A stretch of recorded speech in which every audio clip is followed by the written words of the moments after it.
Hi, welcome back guys. This is your friend, the What If guy, back with another fanfiction. This is the first part of What Issei was cheated by his rival. Now before starting, please give this video a like and subscribe to the channel if you want more videos like this. Now let's get into the fanfic. Chapter 1. Descent into Darkness. Chapter 1. Descent into Darkness. The bustling streets of Kuo Academy were bathed in the golden hues of a setting sun, casting long shadows across the grounds. Issei Hairu, the Red Dragon Emperor, walked through the academy's campus, his mind a tumultuous sea of thoughts. His heart weighed heavy, burdened by the unsettling sensation that something was amiss. Issei had always been a passionate and dedicated devil, tirelessly protecting those he held dear. Draig, a powerful and mysterious heavenly dragon, had stood by his side through thick and thin, so he had believed. However, recent weeks had seen a growing rift between Issei and the orc. Their once intimate conversations had turned into distant, hushed exchanges. The girls had been evasive, always having a convenient excuse to avoid spending time with Issei. It was as if they were slipping away from him, leaving his heart in a state of torment. Issei, did I do anything wrong? He asked himself. Issei, I know I've been a big pervert lately, but I'm sorry. Maybe if I see them again I'll apologize, he said with a determined smile. Draig, Issei, please, I have a really bad feeling about it. Issei, I don't get what you're saying. Draig, I don't really see through what you're saying. Draig, just follow them seriously please, something is definitely wrong. Issei, I don't want to seem as an even bigger pervert, but well, you're the boss. Issei decided to go with Draig's advice and follow the girls. After going for Pax, the final straw came in the form of a fateful encounter. Issei, his heart heavy with suspicion, decided to follow the orc, tracking their movements to a hotel. Issei, what are they doing? Asia, are you sure Issei isn't going to find out? She said in a scared tone. Issei, what is she talking about? Issei's voice broke as his breathing became rougher. Draig, partner Yakino. Really, Issei, of all people, he's very gullible. Look, I'll send him a text telling we had to go kill a stray and promise him we would sleep together. Ehehehe, she giggled at the last part. Issei, why did she say that? Issei clutched his eyes, finding it strong to breathe, despair already starting to form on his face. Draig, Issei, please wait. Rias, but we have to be quick, he should be here by now. Issei, please don't be what I'm thinking please. His legs trembled as tears threatened to escape from his eyes. Kaneko, there he is. Issei, no, please, it can't be. No, it can't. Why is he here? Rias, Vali, there you are. She rushed and embraced him. Vali, sorry I was late, I had some issues with my team. He smiled, patting her head. Akino, we don't care as long as we get to see you. Kaneko, we've been lonely without you, she said with a shy tone. Issei clenched his fist till BLD drew. Vali, don't you have Issei? He said with a smirk. Asia, no, he's just way too much. His pervertedness has reached another level. Akino, you're more charming, she said, kissing the White Dragon Emperor. Kaneko, he's disgusting, even a thought of him makes me want to puke. Issei, your marriage, who helped you? I sold my arm just so Jay could free you. I tried my best to help you after what happened with Rainier. After everything, I can't believe this, I just can't. I even acknowledged your fallen side. You call me disgusting, but I loved both side of you, be it devil or Nikushuch. Drake, Issei, please, I'm sorry. Rias, let's just book a room. After entering the room, the sight was like a dagger to Issei's heart, twisting and piercing deep. Not too long after they entered the room, moans and lewd sounds could be heard. Betrayal was etched on the orc's face, but they did not know Issei was witnessing this illicit rendezvous. Vali, who had always been a thorn in Issei's side, was now entwined with the girls, sharing stolen moments and forbidden passion. Issei's breath caught in his throat, and tears welled up in his eyes. The pain was almost unbearable. His heart, once brimming with love and trust, was now shattered, the shards scattered in the dark corners of his soul. Unable to contain his anguish, Issei turned and left, his world spinning. He didn't confront them. He couldn't bear to. Instead, he wandered the streets aimlessly, grappling with a torrent of emotions: betrayal, rage, and a profound sense of loss. From another point of view, Issei looked no more than a madman. Draig's loud voice echoed in his head, trying to calm him down. Issei, after everything, Draig, Issei, I gave them my all in that moment. Issei knew he had to confront the orc and Vali, to seek answers and demand the truth. But for now, he was adrift in a sea of despair, haunted by the haunting image of the orc's betrayal. As the sun dipped below the horizon, Casting the world into darkness, Issei's heart remained shrouded in uncertainty, and the wounds of betrayal festered within him. The orc Issei whispered to himself, Issei, why would they do this to me? The saga of Issei's emotional turmoil and the consequences of this shocking revelation had only just begun. The shadows of secrets and lies loomed over Crow Academy, threatening to engulf everything he held dear in a tumultuous storm of emotions and conflicts. The moon hung high in the night sky, casting an eerie glow over the forest near Crow Academy. Issei's mind was a tempest of emotions, his heart heavy with the pain of betrayal. As he sprinted through the woods, the tension within him grew unbearable, threatening to unleash the destructive power of his juggernaut drive.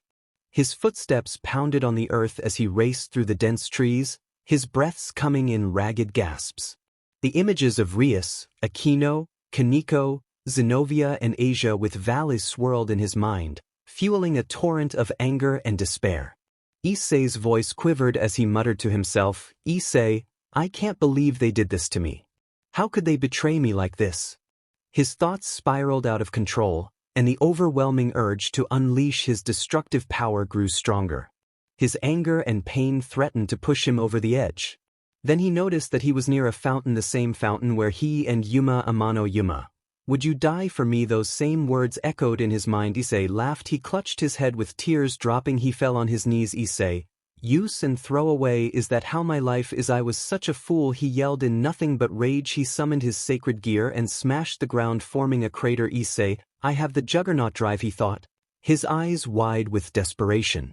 Issei, I can let it all out. Show them the power they underestimated. The forest around him trembled as Issei struggled to maintain control, but the allure of the juggernaut drive, the power that could obliterate everything in its path, beckoned him. Issei, I could make them pay for what they've done, he whispered, his knuckles white from clenching his fists. His aura flared with crimson energy, a manifestation of his inner turmoil. It was at that precipice, on the brink of losing himself to the dark power, that a voice broke through the chaos. Issei's inner turmoil remained as he walked through the quiet forest, Draig's caution echoing in his mind. But the nagging temptation of his juggernaut drive, the dark power that had once consumed him, lingered, and soon, it began to manifest as sinister, whispering voices inside his head. Voice 1. Issei, you have the power to make them all pay for what they did. They betrayed you. Why not show them the wrath of the Red Dragon Emperor? Voice 2. They underestimated you, Issei. They thought they could betray you and get away with it. Use the juggernaut drive to remind them of your true strength. Issei clenched his fists, trying to block out the stuck voices that promised power and revenge. Issei, no, I can't give in to this darkness. I can't let the juggernaut drive take control. Voice 3. Think about it, Issei. The juggernaut drive is your ultimate weapon. With it, you can destroy all those who've wronged you. It's within your grasp. Voice 4. What's the point of being the Red Dragon Emperor if you can't use your power to strike fear into the hearts of your enemies? Issei gritted his teeth, the allure of the juggernaut drive clawing at the edges of his self-control. Issei, I won't become a monster. I won't let my anger consume me. Voice 1. But Issei, think about how satisfying it would be to see their faces when they realize the true extent of your power. The voices continued their sinister coaxing, promising vengeance and the intoxication of raw, unchecked power. Issei, stop it, I won't let you control me. As he spoke those words, a mental battle raged within him. The evil voices lashed out, their whispers growing louder and more insistent. Voice 2, they deserve to feel your wrath, Issei. You owe it to yourself to use your power. Issei's internal struggle intensified. His heart raced, and the crimson energy of the juggernaut drive threatened to burst forth. Voice 3, don't be weak, Issei. Embrace the darkness. Let it empower you. But then, amidst the chaos of his mind, a different voice, one of reason and compassion, emerged. Draig, Issei, remember what I told you. You're not defined by your anger, but by how you use your power. Draig's words resonated deep within Issei, providing a lifeline amidst the darkness. Issei's grip on his own identity, his determination to protect and not destroy, grew stronger. Issei, I won't let you take control. I choose to protect, not to destroy. With those words, he resisted the pull of the Juggernaut drive and the evil voices in his head. The forest around him fell silent, the sinister whispers fading away, leaving Issei standing firm in the face of temptation. His internal struggle had taken him to the brink, but he had chosen the path of the Red Dragon Emperor to protect and uphold the values that defined him, even in the face of betrayal and darkness. Drake, you mustn't let your anger consume you.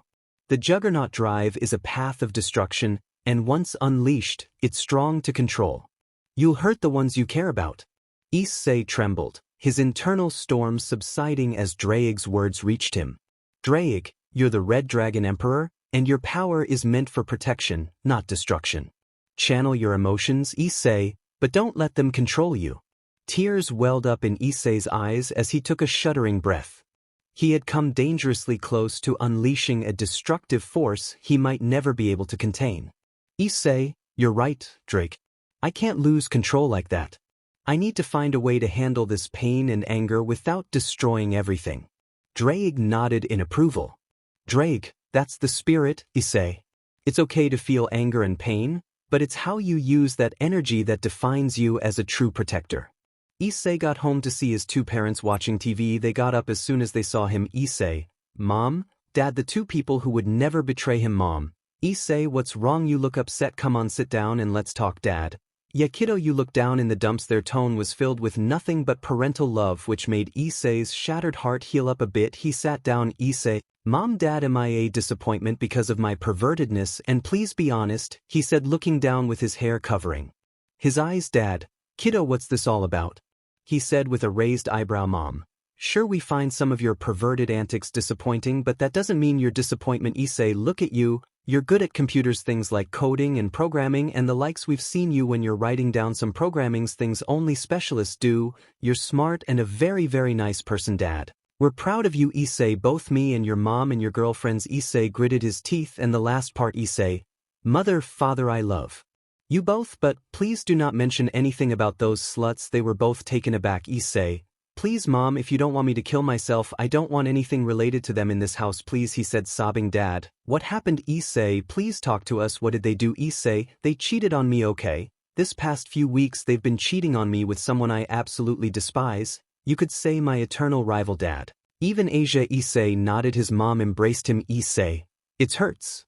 Mum, please, it hurts so much. I can't take this. Dad, those sluts. To think I considered her my own daughter. How dare they hurt my son? His dad is always calm, but unfortunately not today. He has never been this angry before. Issei, Dad, I'm fine. Maybe I should just go and sleep. Mom, Issei, please, if you need anything call us. Okay, she said with a very calm and soothing tone. Issei, thank you Mom, thank you for everything. Issei sat in his room, the dim light of a single bulb flickering in the darkness. His heart was a battlefield, torn between despair and anger, grief and betrayal. He was hunched over, his face buried in his hands, tears staining his palms. Suddenly, a deep, resonant voice cut through the silence. Drake, Issei, Drake, it's time to talk. His voice rumbled. Issei looked up, and there, in the dim light, the massive form of Drake materialized before him.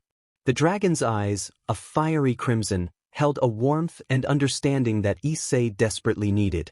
Drake, listen, Drake began, his voice a calming presence. Drake, I've been with you for a long time. I've seen you grow from a timid, perverted boy into a powerful Red Dragon Emperor.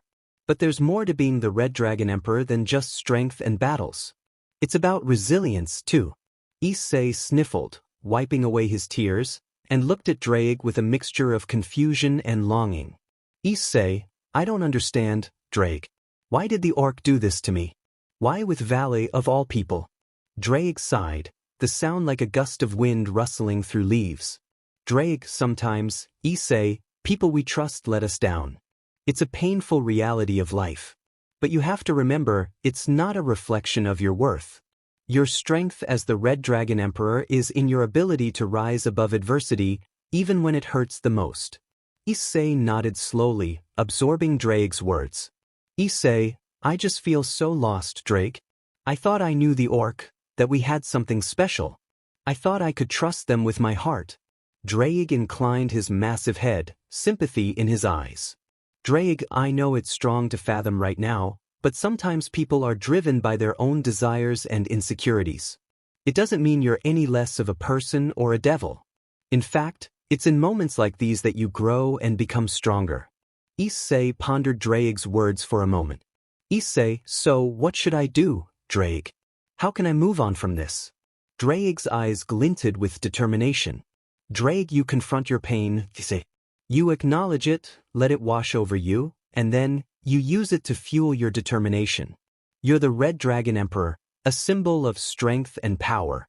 But you're also a person with a heart that feels, and that makes you even more formidable.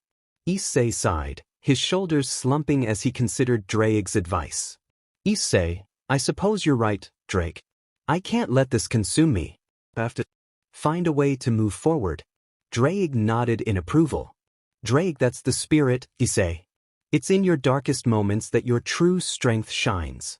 Use this pain to fuel your longing to become even more powerful, both as a devil and as a person. As Drake faded away, leaving Issei to his thoughts, a glimmer of hope began to stir in Issei's heart. He might not have all the answers yet, but he had the guidance of a powerful ally and the unbreakable spirit of the Red Dragon Emperor. And so, the journey of self-discovery and healing for Issei Hayato, the Red Dragon Emperor, began. A journey that would lead him to confront his pain, embrace his vulnerabilities, and emerge even stronger than before. Issei got up again and looked around the room, seeing all his perverted things. Issei, I need to change. He got up, grabbed everything, posters, eroge games, action figures, DVDs, and all that, pictures of everything related to the girls. He threw them into a dumpster before summoning his sacred gear. A tiny ball of red flames shot right out of it, completely turning the dumpster to ashes. Issei, goodbye and good riddance. Chapter 2. Changes a devil. In a quiet, solitary moment, Issei sits in a secluded area, contemplating his existence as a devil. His thoughts wrestle with the burden of his past life as a human. As he grapples with these feelings, he has an internal dialogue with himself. Issei, I never wanted any of this. I never wanted to be a devil in the first place. His voice is filled with resentment and self-loathing, the weight of his anger evident. Issei, being a devil brought me nothing but pain, betrayal, and heartache. It feels like I've been living a lie. He clutches his hands, his nails digging into the ground.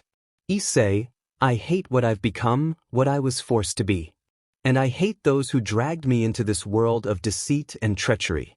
Issei's eyes flash with an intense mix of emotions, his inner turmoil on full display. Issei, I've been used, betrayed, and cast aside. It's time I took control of my destiny, free from the chains of being a devil. Despite his inner turmoil, there's a growing determination in Issei's voice, a resolve to redefine himself beyond his devilish past. Issei, I'm going to meet Surzex because if I stay as a devil, becoming a stray would be my next option. As he speaks these words, Issei's grip on his identity tightens. He's determined to find a way to reconcile his past and present, even as he despises the devil within himself. He got up, left the forest, and went back home before taking a shower. He then dressed up for school. As he looked in a mirror, one could see the sadness and depression in his eyes. He clicked his tongue before making his way to school. As soon, what happened to Issei? He doesn't look so good. Ignoring the comments, he continued making his way to class. Hey Issei. Issei stopped before turning back to see Kiba. Kiba. Issei, what's going on? You don't look so good. Issei, why don't you ask that? Beach, you call Rias and the rest of those sluts in the orc. Kiba was stunned. It took him a while to register all what Issei said. Kiba, what? Why would you say that? He was baffled. Issei rolled his eyes as he ignored him again and continued walking to class. The school day at Kuo Academy continued as usual, but for Issei, the halls felt emptier, the weight of his recent turmoil pressing down on him. He had withdrawn from most of his friends, Rias, Akino, Kaneko, and Asia, and the pain of their betrayal still echoed in his heart. As Issei walked through the courtyard, he saw a familiar figure approaching, someone who had always been a source of light in his life, his childhood friend and an angel, Irina Shido. She had been the only one who hadn't betrayed him or hurt him, and her presence offered a glimmer of solace amidst the darkness. Irina, Issei, there you are. I've been looking for you. Issei turned to see Irina's bright, violet eyes filled with concern. chestnut hair that is usually tied into twin tails, each held with a blue scrunchie, her gentle face, and her angelic wings rustled with the breeze. Issei, Irina. He couldn't help but notice the contrast between her warm smile and his own heavy heart. They found a quiet bench beneath the cherry blossom trees and sat down. Irina, Issei, you look so down. What's been bothering you? Issei took a deep breath, his voice trembling as he began to open up to his trusted friend. Issei, Irina, it's just things have changed. I've been betrayed by those I cared about the most. Rias, Akino, Kaneko, Asia, they've all hurt me. Irina's brows furrowed with genuine concern as she listened to Issei's words. Irina, betrayed. What happened to Issei? You can talk to me. Issei recounted the painful events, the whispered betrayals and clandestine meetings that had shattered his trust in his closest friends. Issei, ever since then I've felt so empty. No, that's wrong. I felt so dead inside. I feel no different from when I was skewered by Rainier, but this time 1,000 times worse. Irina, I can't believe they do that to you, Issei. It's heart-wrenching to see you like this. Tears welled up in Issei's eyes, and Irina reached out to gently squeeze his hand in comfort. Issei, Irina, don't leave me like they did. Irina, I'll always be here for you, Issei. You know how much I love you. You know that, right? Issei nodded, his voice thick with emotion. Issei, Irina, you're the only one who's never hurt me, who's always been there for me. I don't know what I'd do without you. Irina, we're in this together, Issei. No matter what happens, I'll stand by your side. The two friends sat in silence beneath the cherry blossoms, finding solace in each other's presence. Irina's unwavering support had provided a glimmer of hope in Issei's heart, a reminder that not all bonds were tainted by betrayal. Irina, we'll get through this, Issei. And when you're ready, we'll confront those who've wronged you. Issei managed a small, grateful smile. Irina's friendship was a ray of sunshine in his darkest hour, and together, they would face the turbulent path ahead, determined to find healing and resolution. It was during class. Asia sat next to Issei, who was busy doing his best to read. Asia spoke up, wanting to communicate with him, but with a very sharp glare Issei sent at her easily stopped her approach. Issei, don't you dare talk to me. His voice laced with extreme hatred. Asia, shocked but still closed her mouth. It was after class. Matsuda. Yo, Issei. Issei turned back to meet his two friends Matsuda and Motohama. Motohama. Bro, you don't look so good. Issei, I've just been going through some SHT lately. Matsuda wrapped his arm around his shoulder. Matsuda, I know what to make you feel better. Let's go peek at the kendo club, he said with excitement as he pumped his fist into the air. Issei's hair covered his eyes. Issei, I'm sorry. No. Motohama. Bro, what do you mean by no? Motohama scratched his head. Issei, I'm not into those kind of things anymore. Please guys, I'm hurt. Please. Matsuda, bro, why didn't you say so? No worries, we understand. Motohama, we're still going to be brothers. Well, if you have time, let's just go out to make you feel better. Issei, you guys are the best. Thanks. When we go out, everything is going to be on me, he said, trying his best to smile. Matsuda, thanks bro. Motohama, let's go. Matsuda, let's honor our fallen comrade by peeking on more boobies. Matsuda, don't forget them asses for the emperor. Issei laughed. Issei, I guess I can count on them. Drake, that's the worst way to honor an emperor, he snorted. Issei laughed inwardly. Issei, sorry dude. Just heard that Issei has given up his perverted ways finally. Didn't you hear what he said? Someone hurt him. Poor dude. I wonder that. Time skip. Issei stands in the dimly lit chamber, his heart heavy with betrayal as he faces Rias, Akino, Kaneko, Asia, and Zenobia. Their faces are filled with guilt as they avoid his gaze. Kiba looked at them in disgust, not believing what Issei said. Same with Gasper. Issei, voice trembling, I can't believe this. How could you do this to me? To me, Kiba. Rias, you have truly disappointed me. How could you? How could all of you do that? Gasper, Bucho, this isn't true, right? Rias, tears in her eyes, steps forward, her voice quivering. Rias, Issei, we didn't mean for it to happen. It was a moment of weakness, a mistake. Issei, what F mistake? Issei practically roared at them. Akino, her face pale, adds Akino, we were confused, and Vala took advantage of our vulnerability. Issei, you were confused when you called me gullible, right? Basically mocking me, right? Answer me. Akino, Asia, Issei, please, we're truly sorry. Issei, You would have been more useful as Rainer's sacrifice. Asia, I should have ignored you that day. Tears welled up in her eyes. Issei's clenched fist began to draw Sit. No excuses. You've shattered my trust, my love for you all. Kaneko, her ears drooping, speaks softly. Kaneko-say, we regret it so much. Please, forgive us. Asia steps closer, her eyes welling up with tears. Asia, we were foolish. We belong to you. Issei, move one step closer. I'll kill you. She stepped back in fear. Zenobia joins in. Zenobia will do anything to make it right. Issei, please, give us another chance. Issei's eyes are filled with anguish, his mind wrestling with conflicting emotions. Issei, I don't know if I can ever trust you again. This pain is unbearable. Rias, desperation in her voice, pleads Rias. Issei, please don't do anything drastic. Let's work through this together. Irina, did you guys for once stop and think about how Issei felt about how much he suffered because of you? Zenobia. Irina, don't you ever talk to me again. Zenobia, I wish you died that day when Kokabile appeared. Rias, please Issei will do anything. Let's just talk. Issei, then release me. Release my evil pieces. Give me back my humanity. You beach. Rias, I can't. Issei, I won't. Please let's just talk and think about this. Issei, we love you, we really do. Kiba, can't you see how much you've hurt him? Please give him back his humanity. He just found out that all his time of being a devil, risking his life for you, doing everything just to make you happy, has all been a lie. Please Rias, give him back his humanity. Rias, please, I'm sorry, I can't. Issei, I guess I have only one choice left. He summoned Ascalon along with his sacred G. Irina, Issei, calm down. Gasper, big brother, you don't have to do this. Kiba, Issei, drop the sword please. Akino, Issei, don't do anything rash. Drake, partner, what are you doing? He swung Ascalon. Rias, if it'll make you feel better, then to everyone's surprise it wasn't it. Rias, Issei, I can't bear this pain any longer. I might die, but I can't continue like this. Issei thrusts Ascalon through his Issei, the holy sword piercing his heart. Gasps fill the chamber as he falls to his knees, BLD staining his clothes. BLD shot out of his mouth. And Kiba, Issei, you didn't have to do this. There could be another way. Kiba yelled with tears in his eyes. He grips the sword's hilt tightly. He then twisted it towards the direction of the evil pieces located not too far from his earth. Irina, Issei, she wanted to run to him, but Issei pushed her. Issei, I don't care, even if I die I'm done with them. Boost, boost, boost. Gasper, Issei, stop please. Waves of energy sent all them flying. Issei / Drake, transfer the power of Drake coursing through Ascalon right into his body. Issei, now then purge one by one. Issei's evil pieces shatter, disintegrating into nothingness.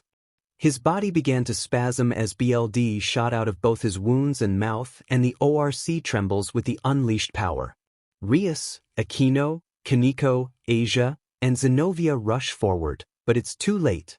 There was an explosion and Issei laid in the middle of the orc on his back. He had a gigantic hole. His eyes were transparent, not sure if he was alive or not. Smoke emanated from his body. Kiba and Irina fell on their knees. Irina, he didn't deserve any of this. All he wanted was for people to love him, to care for him. An aura of despair and sadness emanated from her. Asia, Irina, calm down. Irina, shut the F up. Asia, as she speaks, her grief and sadness begin to manifest physically, and her angelic form undergoes a transformation.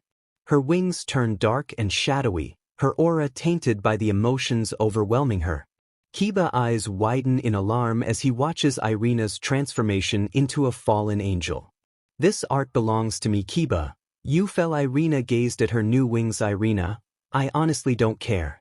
Issei, suddenly the door opened and it was Azazel. Azazel, what the hell is going on? What happened here? After explaining Azazel, what the F Valley, how could he then turned to the girl, especially Rias, before landing a very harsh slap on her face. Azazel, how could you? Rias, I'm sorry, she said with tears in her eyes. Azazel, you all disgust me. Kiba, I failed him, I failed Issei because of you. He sneered at them. Akino, to Irina, be quiet you beach. I where you slut, you crazed a maniac, she sneered.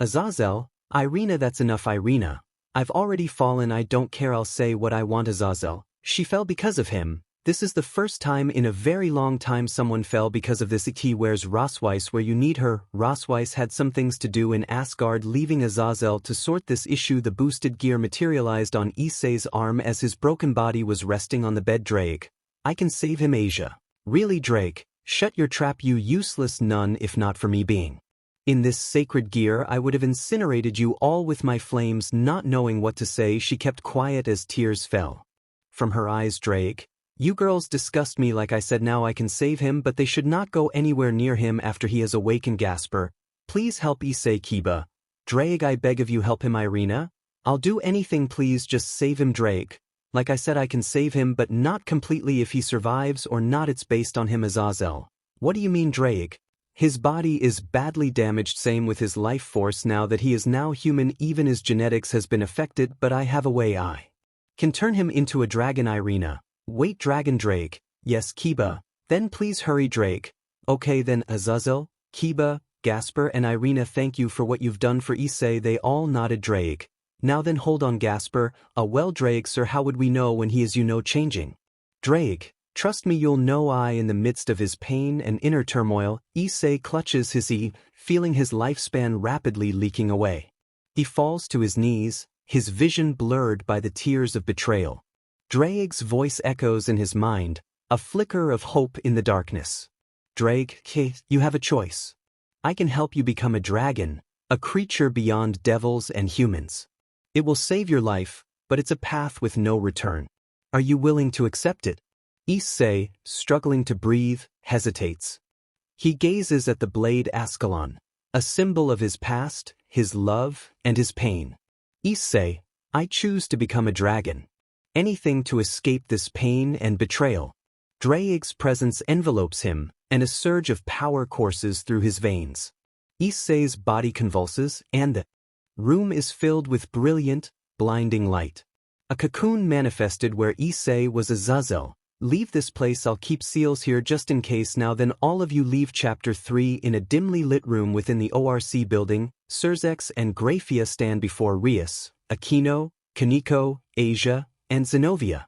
The room feels heavy with tension, and Surzex's gaze is steely, while Graphia's countenance is a mask of cold anger. Surzex, Rias, I can't believe you allowed this to happen. The consequences of your actions are unforgivable. Graphia, Aquino, Kaneko, Asia, Zenobia, you've not only betrayed Issei but also betrayed our trust. Rias, her once confident demeanor shattered, struggles to find words to justify her actions. Rias, I am sorry, Surzex. It was a moment of weakness, and I never meant for things to turn out this way. Aquino, normally composed and confident, can barely look her superiors in the eye. Aquino, we were lost, and Vala took advantage of our confusion. Please, Surzex, forgive us. Kaneko, her ears drooping in shame, adds softly, Kaneko, Surzex, Graphia, we deeply regret our actions. We understand the gravity of our betrayal. Asia, tears welling up in her eyes, plead, Asia, we were foolish, and we hurt Issei. But we didn't think clearly at the time. Zenobia, her head hanging in guilt, joins in, Zenobia will do anything to make it right. Please, give us a chance to redeem ourselves. Surzex's stern expression doesn't waver as he addresses them. Surzex, Issei was like a brother to us, and you've torn our bonds apart. I expected better from you, Rias. Graphia's voice carries the weight of disappointment as she speaks to the others. Graphia, betraying someone we cared about is a grave mistake. You must make amends, if that's even possible. Rias, Aquino, Kaneko, Asia, and Zenobia realize the gravity of their actions, their remorse growing deeper with every word from Surzex and Graphia. Rias, I don't know if we can ever make this right. Issei was someone truly special to all of us. Aquino, we'll do whatever it takes, but the damage is done, and we must accept the consequences. Kaneko, her voice barely above a whisper, utters, Kaneko, this pain we brought it upon ourselves. Asia, tears streaming down her cheeks, acknowledges, Asia, we have a long road ahead to regain the trust we've lost. Zenobia, determined, adds, Zenobia, we must learn from our mistakes and work to become better people. Surzex and Graphia exchange a meaningful glance, recognizing the sincerity in the words of Rias and her companions. Surzex, we'll see what the future holds, but you must remember the gravity of your actions. Judging from the case, Issei might never forgive you. Imagine when he finds out that Irina fell because of this. He shook his head. Graphia, Issei's fate is now his own. We can only hope he finds the strength to move forward, but from what Azazel told me after he has awakened, unless he allows it, I don't want to see you anywhere near him. Have I made myself clear? They nodded in fear. The room remains heavy with the weight of disappointment and regret as the consequences of their choices become painfully clear. Surzek's and Graphia's anger may have softened, but the trust that was shattered will take time, effort, and genuine change to rebuild. Asia, where is Irina? Surzek's. After she fell, she went to seek guidance with Michael and Gabriel. Graphia, you see what you've done, she snorted before turning back to her husband and disappearing in a magic circle. Irina stands in the ethereal realm of heaven, her once pristine and angelic presence now tinged with the shadow of her fall. Michael, the archangelic leader of heaven, is the first to notice her arrival. His eyes, usually gleaming with divine wisdom, hold a mixture of concern and compassion. Michael, Irina, what has happened to you? You carry the taint of darkness. How did you fall from grace? Irina, her voice heavy with sorrow and the weight of her newfound darkness, takes a moment to gather her thoughts before explaining. Irina, it was Issei, Michael. He shared with me the pain he's endured, the betrayal and heartache. The sadness and grief were overwhelming, and I couldn't bear it. I transformed into a fallen angel. Gabriel, heaven's second-in-command and a figure of profound wisdom, joins the conversation. Her aura exudes a soothing presence, a balm for Irina's aching heart. Gabriel, Irina, the path of redemption is not closed to you. Heaven's grace is infinite, and we must find a way to help you return to the light. To be honest with you, we aren't disappointed. Your love for him was so much you fell because of his pain. That alone is appealing. Irina looks from Michael to Gabriel, her eyes seeking answers and a path to forgiveness and healing. Michael, the darkness within you may have grown, but we will not abandon you, Irina. We'll find a way to cleanse your heart and guide you back to the heavenly path. Gabriel, and even if you stay as a fallen, we would still treat you the same. Irina, now that there's peace between the three factions, you could still keep your faith. Irina nods, a glimmer of hope beginning to shine through the shadow of her fall. She knows that her journey to overcome the darkness within. She embraced both of them. Irina, thank you so much. Gabriel and Michael smiled. Azazel, Vali, what have you done? You've crossed a line that should never have been crossed. Vali, oh, Azazel, you're finally here to witness my masterpiece. I thought you'd appreciate my handiwork, he said with a smirk. Azazel's face contorts with a mix of anger and disbelief. Azazel, this isn't a masterpiece, Vali. It's a betrayal, a sacrilege. Issei trusted you, and you shattered that trust. You've not only hurt him but have endangered all of us. Vali, you sound just like Issei. Always so righteous. You should be thanking me for showing how weak he was, he said with a nonchalant tone. Azazel's fists clench, his wings quivering with anger. Azazel, weakness isn't the issue here, it's your recklessness and cruelty. Issei was our comrade, our friend. We were supposed to support and protect each other, not tear each other apart. Vali, friendship, Azazel. Such a sentimental perspective coming from someone like you.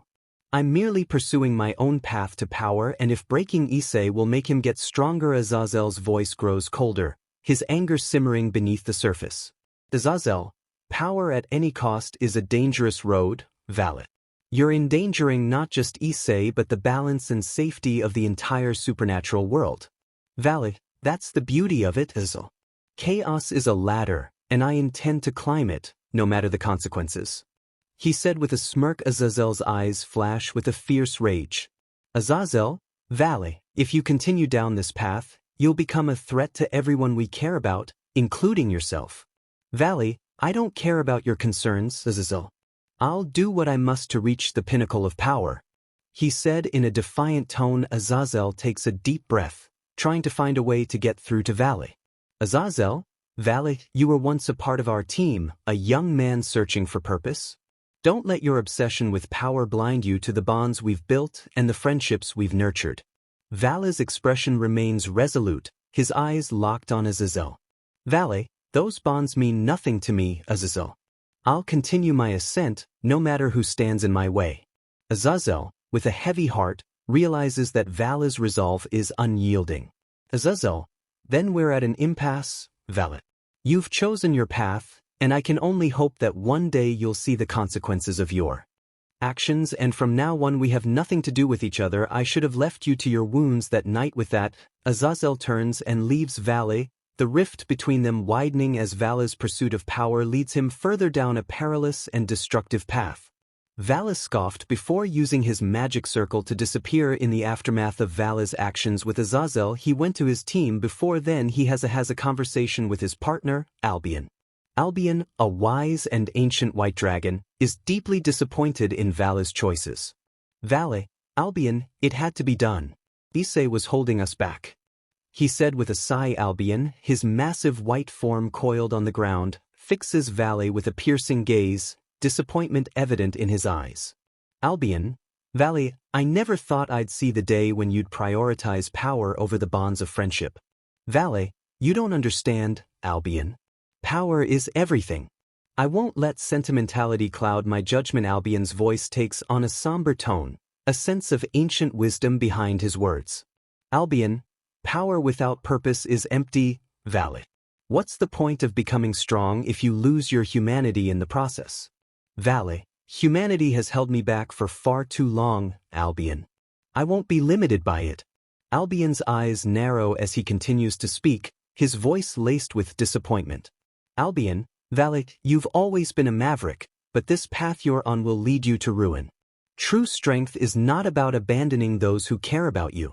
It's about protecting them. There are those before you who followed the same path and got themselves ruined. And what do you mean by humanity? Several white dragon emperors that surpassed you were humans. Vale looks away, his expression conflicted.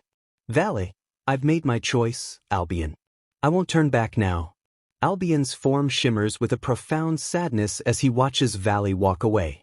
He knows that Vale's relentless pursuit of power has led him down a dark and dangerous path, and he can only hope that one day his partner will find his way back to the values of friendship and compassion that he has abandoned.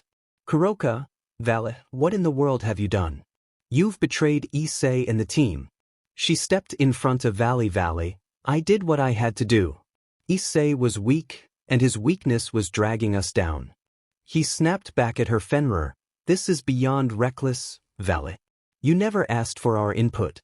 We were supposed to be a team. He growled. Vale, teams are for those who can't stand on their own. Fenrir, I'm pursuing power, and I won't let anything or anyone hold me back. Arthur, when we formed this team we wanted to get stronger together. We fostered relationship with each other, but I know you're part Lucifer and all that, but you took it too far. Did Issei deserve any of these? Biko, you've lost your way. Vale, we can't follow someone who values power over friendship. Even Biko became angry. Vale, friendship is overrated. Power is the only thing that matters. Luffy, Vale, you were like a brother to us. We believed in you. But what you did to Issei was unforgivable. Vale's eyes narrow as he retorts. Vale, believe what you want. Luffy, I would not apologize for my choices. Luffy, you've hurt all of us. Vale, you've destroyed the bonds we had. We can't trust you anymore. Vale, trust is a weakness. Luffy, it's time to move forward without sentimentality, he said coldly. Arthur, Huss, eyes filled with disappointment, addresses Vale one last time. Arthur, Vale, you've left us with no choice. You're no longer a part of this team. We can't support your reckless pursuit of power at any cost. Vale, realizing the consequences of his actions, responds with a hint of regret. Vale, if that's your decision, then so be it. I'll continue on my path alone. The team watches Vale depart, leaving behind the bonds they once shared, now shattered by his relentless pursuit of power. In their eyes, it was a painful but necessary decision to part ways with someone who had lost sight of the true value of comradeship and friendship. In this scenario, Issei remains trapped within a cocoon as he undergoes his dragonification process. Irina approaches the cocoon, her voice gentle and soothing as she speaks to him through the encased door. Irina, Issei, I know you're in there, and I know you can hear me. I just want you to know that I'm here, right by your side. Her words, like a gentle caress, reach Issei within the cocoon. He listens, his emotions swirling beneath the surface. Irina, I've seen the darkness, the pain, and the struggle you've faced. But I've also seen your strength and your determination to protect the ones you love. Issei, though cocooned and unable to respond, feels a sense of comfort in Irina's words. Her presence is a lifeline in his dark and uncertain journey. Irina, we've faced challenges together, and we've celebrated moments of joy. I believe in you, Issei, and I know that the dragon within you can be a force for good. Irina's voice trembles with a mix of hope and determination. Irina, you're not alone in this, and when you emerge from that cocoon, we'll face whatever comes our way together. As she finishes speaking, Irina gently places her hand on the cocoon's surface, hoping that her words, filled with love and unwavering support, will reach Issei and help guide him through the transformation and the uncertainties that lie ahead. Issei's transformation into a dragon is a complex and arduous process, filled with physical and emotional challenges. As he's cocooned within the chrysalis of his dragonification, he undergoes a profound metamorphosis. Inside the cocoon, Issei's body is racked with pain, his every muscle and bone shifting and reshaping. His skin shimmers with an otherworldly light, and scales begin to emerge, covering his body in a protective armor. With each moment he grows closer to his final draconic form. Issei clenches his teeth, his face contorted with agony as he grapples with the overwhelming sensations coursing through him. His fingers elongate into claws, and his wings, though still vestigial, show signs of further growth. Throughout the transformation, Issei's mind is a battleground. The emotional turmoil he experiences is just as intense as the physical changes. Doubt and fear plague him, along with the lingering pain of his past betrayal. Yet, a glimmer of his true self remains. Flickers of his determination, his loyalty, and his love for those he cares about are what keep him going. It's a fierce internal struggle between the darkness and the light within him. Slowly, as the process continues, a sense of calm begins to wash over Issei. He starts to accept the power that's surging through him, recognizing that it can be a force for good. With a final surge of energy, the cocoon cracks open, revealing Issei's new draconic form. His wings spread, and he steps out of the cocoon, fully transformed into a powerful dragon. His eyes, once filled with uncertainty, now radiate strength and determination. Issei, the Red Dragon Emperor, has emerged from his transformation, ready to embrace his new destiny and use his power to protect those he loves. Issei, upon completing his transformation into a dragon, as the name suggests, his scales are a deep, vibrant shade of brown, giving him a striking and majestic appearance. He is a Western-style dragon, featuring a powerful and muscular body with large wings that allow him to soar through the skies with grace and agility. His eyes, now a fierce shade of emerald green resembling drake, exude a sense of power and determination. The Red Dragon Emperor's physical form is a reflection of his fiery nature and his determination to protect those he cares about. He possesses formidable strength, enhanced physical abilities, and a variety of powerful abilities associated with dragons, making him a formidable force in the supernatural world. Drake used his magic to suppress his height so he doesn't destroy the entire school before turning him back to a human. Issei, covered in some kind of goo, falls on his, but Issei finds a quiet moment to have a profound conversation with his partner and the spirit within him, Drake, about his new dragon transformation. Issei's Drake, it's been quite a journey, hasn't it? I've become a true dragon Drake. Indeed, Issei. Your transformation was not an easy process, but you've emerged as a powerful and noble dragon. Issei, it's all so overwhelming though. I feel this incredible power within me, but I also feel the weight of responsibility. Drake, that's the nature of being a dragon, Issei. Power and responsibility go hand in hand. But I have faith in you. You have the heart to use this power wisely. Issei, I want to protect everyone I care about. I feel even more of myself than a human and a devil drake. That's an honorable goal, Issei. Embrace your dragon nature, for it carries a legacy of strength, wisdom, and nobility. Issei, I'll strive to be a force for good, to protect and help others. But I'll need your guidance, Drake. He said with a determined tone. Drake, I'm here to guide and support you, Issei. We are partners, bound by fate and destiny. He encouraged Issei, I don't want to forget my humanity, though. I want to remain true to myself and my friends. Drake, your humanity is your strength, Issei. Embrace it, for it will be the moral compass. Issei opens up to Drake about the deep-seated anger and resentment he still harbors toward the girls who betrayed him, now intensified by his dragon temperament. Issei, Drake, I can't help but feel a burning rage whenever I think about what Rias, Aquino, Kaneko, Asia, and Zenobia did to me. He said with a gritted teeth. Drake, it's natural to feel anger, Issei, especially given your temperament as a dragon. But you must find a way to channel that anger into something productive. Issei, I know, but it's like a fire that won't die down. The betrayal cuts so deep, and now it feels even worse with this dragon nature. Drake, your anger can be a powerful force, Issei. It can drive you to protect and seek justice. But don't let it consume you. Use it as a tool, not a burden. Issei, I'll try, Drake. I don't want to be consumed by hatred, but I also can't simply forgive and forget. He said with a clenched fist. Drake, balance is key, Issei. Remember that you have the potential for great compassion and heroism within you.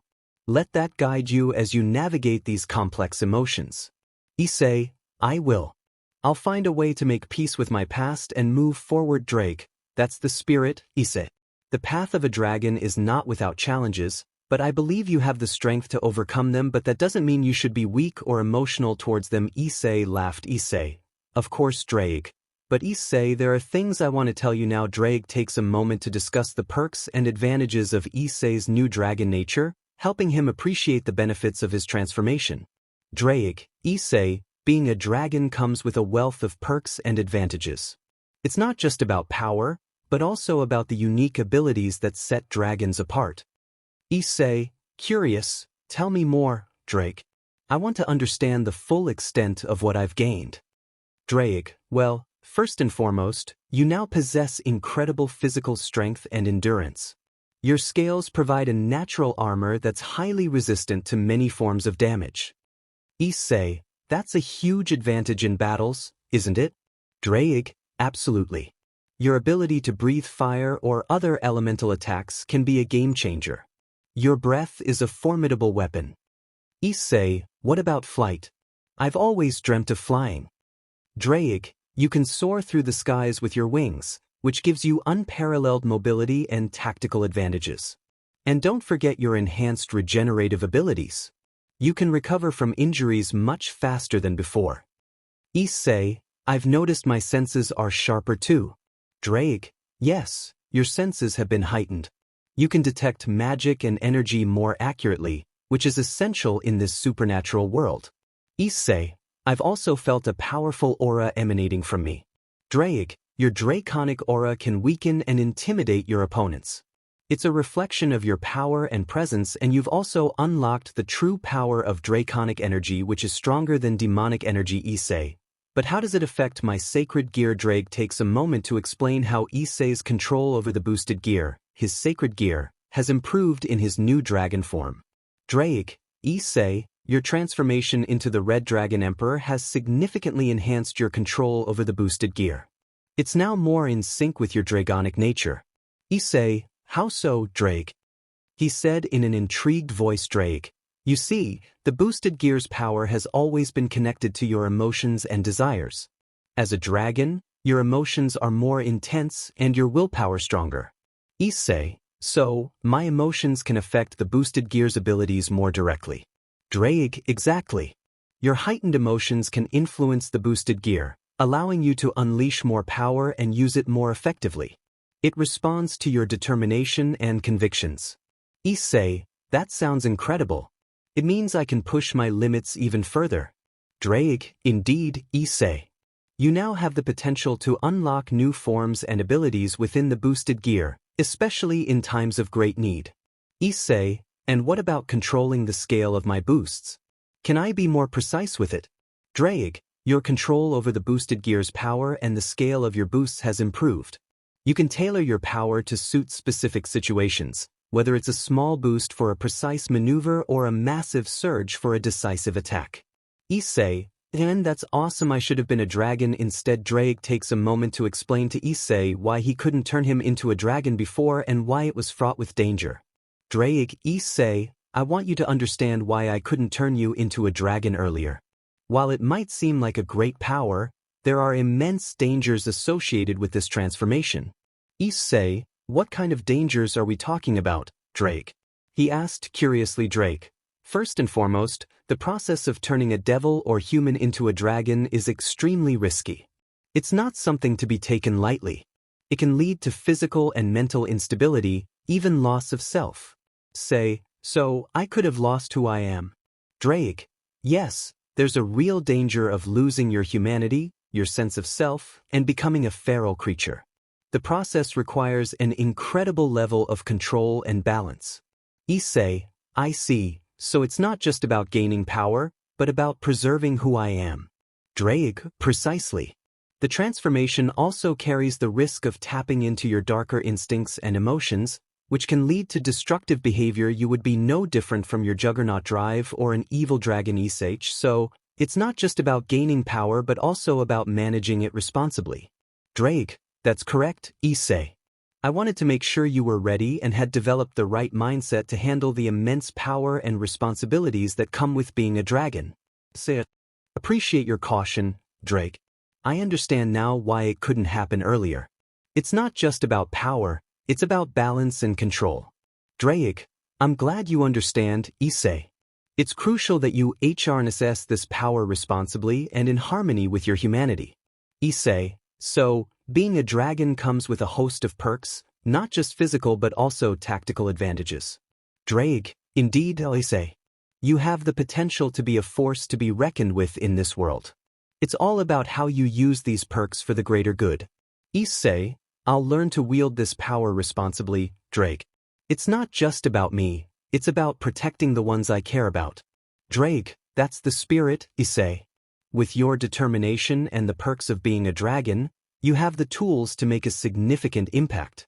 Issei's conversation with Drake sheds light on the various advantages of his dragon nature, helping him better understand the extent of his newfound abilities and how he can use them to protect and make a difference in the supernatural world. Chapter 4. New Issei met with a sight of Issei, now fully transformed into his dragonic form, standing there naked and radiant. Their romantic reunion is filled with love, but the revelation of why she fell casts a shadow of anger on Issei's face. Irina, Issei, you've completed your transformation. She embraced him. Issei smiled as their eyes met. Issei, Irina, you're here. I'm so glad to see you. They embrace passionately, their feelings for each other intensifying in the moment. Issei, Irina, I love you so much. Thank you for always being by my side, Irina. I love you too, Issei. I could never stay away. She said with tears in her eyes, but as the intensity of the reunion softens, Issei's senses picked up something different about Irina. His gaze turns to one of realization and anger. Issei, you fell because of me, didn't you, Irina? I can't believe this. You've always wanted to be an angel and you were so happy after becoming one, and I took that from you, he said with guilt. Irina, Issei, I wanted to be here with you. Issei, please, I don't care. My real dream is to be by your side, and if I have to be a fallen to do that, I don't mind, and plus we could do those perverted things now, right? Issei, please don't say that, Irina. You took a dangerous risk because of your love for me. I can't bear the thought of you putting yourself like that. Irina, Issei, I'm so sorry. Issei, Irina, I'm supposed to protect you, and I've failed. I've failed as your boyfriend. I ruined your life as an angel. She reaches out and touched Issei's face before giving him an embrace. Irina, Issei, you're not a failure. You're my hero. We'll face this together. Issei's anger at himself is evident, but Irina's love and support shine through as they embrace, facing the challenges and uncertainties of the future as a united couple. They embraced each other before a coughing sound was heard. Azazel, the former governor of the fallen angels, and Issei, the newly transformed Red Dragon Emperor, reunite in Issei. Azazel-sensei, it's been a while. Azazel, Issei, my boy, you've truly become something extraordinary. I couldn't be prouder. Issei, thanks. I guess I don't even know what to say. Azazel, I think it would be better after you put on some clothes. He chuckled. Both Irina and Issei blushed after realizing he's naked. Azazel threw him a shirt and pants. Azazel, you'll need this. She looked away shyly as Issei changed. This art belongs to me. Azazel, looking good. Irina, you look even more handsome. Issei, really? thanks Azazel. So how does it feel to be a dragon, Issei? Thoughtful. It's overwhelming, but it also feels like I've found my purpose. I have this newfound power that I've never truly felt before, Azazel. Power comes with responsibility, Issei. I hope you're ready for the challenges that lies ahead. Issei, I'll do whatever it takes. I mean, I have no other choice. I'm even more happy since I didn't lose myself, Azazel. Good, but remember that your power as a dragon is a double-edged sword. It can be a force for good or destruction, Issei. I won't let it consume me. I'll use it to bring about positive change to both myself and those around me, but I can't say the same for my enemies, Azazel. That's the spirit, Issei. You're going to be a remarkable figure, more than you are before in this supernatural world. He said in an impressed tone. Issei, I hope I can live up to your expectations, Azazel-sensei. He placed his hand on Issei's shoulder. Azazel, I have no doubt that you will. But never forget your humanity in the midst of all this power. Issei, I won't, and I still remember all the lessons you've taught me. Azazel, I believe in you, Issei. Embrace your destiny, and remember that I'm here to support you if you ever need guidance. Azazel takes a moment to explain the past events between him and Vali, but the mention of Vali's actions elicits a subtle, determined smirk from Issei, indicating his resolve to confront his rival. Azazel, somber, Issei, I should also tell you about Vali. After your transformation, he's become even more powerful and unpredictable. Issei, listening intently, what's he been up to, Azazel-sensei? Azazel, he's been involved in various conflicts with his team, let's just say his old team. Issei, I see. Well, it sounds like we'll have a lot to talk about when I meet him. He said with a smirk which worried both Irina and Azazel. Azazel, Issei, I can sense that smirk. You're not planning anything reckless, are you? He said with concern in his voice. Issei, Azazel-sensei, I've changed, and so has he. I need to confront Vali. I can't just let him go for what he's done. Azazel, just promise me you won't let your anger cloud your judgment. Issei, Ihihei, will see. Azazel, OSHT, a monster has been born. Issei expresses his longing to seek additional training and guidance from Tannen, the legendary dragon, to further control his newfound abilities. Issei, Azazel-sensei, I've been thinking. My transformation into a dragon is powerful, but it's also unpredictable. I need more guidance, especially in controlling my abilities. Azazel nodded at Issei's words. Azazel, that's a wise decision, Issei. Tannen is a legendary dragon, and his knowledge and experience could be invaluable. Issei, I want to reach a level of control where I can use my power effectively without endangering those around me, since the power of a dragon can be unpredictable. Azazel, Tannen can help you with that. He's not just a powerful dragon. He's a MSTR in controlling and harnessing draconic abilities. Issei, yeah, I forgot about that, but maybe not now. Azazel, I can help you with that. I have connections in the supernatural world, and I can arrange a meeting with Tannen. Issei, thank you, Azazel-sensei. This means a lot to me. I want to be the best Red Dragon Emperor I can be. Azazel, and I believe that with Tannen's guidance and your determination, you can achieve that. Their conversation reveals Issei's commitment to honing his powers and Azazel's support in connecting him with Tannen, setting the stage for further growth and training for the Red Dragon Emperor. Irina, Azazel, can I speak with you privately? Azazel nodded. Irina approaches Azazel to discuss her newfound identity as a fallen angel, seeking guidance and understanding. Irina, Azazel-sensei, there's something I need to talk to you about. She sounded nervous. Azazel, of course, Irina. What's on your mind? She hesitated before speaking. Irina, I've become a fallen angel. It happened after all the recent events, and I don't know how to deal with it.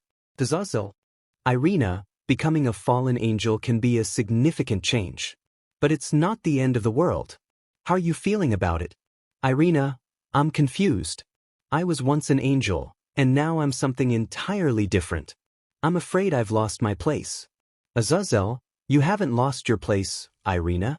Being a fallen angel means you have a new path to walk. It's all about how you choose to use your newfound abilities and what kind of person you want to become. Irina, but what about heaven? I feel like I've betrayed them. Azazel, heaven may have its rules and traditions, But ultimately, it's about your convictions. If you believe in the path you've chosen, you're not betraying anyone. You're following your heart. Irina, I don't want to lose my connection to Issei, and I'm worried about what this means for us. She said, teary-eyed Azazel. Irina, love transcends any identity. If you and Issei truly care for each other, this won't change a thing. You'll find a way to make it work. Irina, thank you Azazel-sensei, she smiled before going back to Issei. Issei, so what did you guys talk about?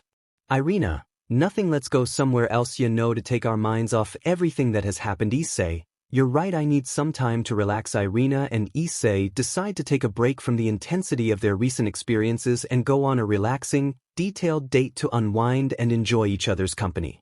Irina, smiling, Issei, we've been through so much. How about we take a break and just enjoy a nice, peaceful day together? Issei, Irina, that sounds like a fantastic idea. A date with you is exactly what I need, he said with a grin. Irina, a date with Issei, she blushed at the mere thought of it. They decide to start their date with a visit to a appealing park, where they can walk hand in hand and admire the serene surroundings. Irina, the park is so lovely this time of year, Issei. The flowers are in full bloom. Issei, it's perfect. Just like you. Irina blushes and gives him a playful nudge. As they stroll through the park, they come across a small ice cream stand, and Issei suggests they grab a cone. Issei, Irina, what's your favorite flavor? Irina, I love chocolate and vanilla. Issei orders 1 chocolate and 1 vanilla cone, handing Irina the chocolate one with a wink. Irina, Issei, are you trying to spoil me? She said with a small tease. Issei, absolutely. He chuckled before letting out a bright smile. They sit on a bench, savoring their ice cream and chatting about lighter topics, away from the worries and conflicts of their supernatural lives. Irina, Issei, remember when we first met? When we were kids, it feels like a lifetime ago. Issei, Irina, it might have been a wild ride since I thought you were a boy, but I wouldn't change a thing. She giggled. After finishing their ice cream, they decide to visit a local art gallery, appreciating the beauty of the paintings and sculptures. Irina, art has a way of expressing emotions and stories, doesn't it? Issei, just like us, Irina. Our journey has been a masterpiece in its own way.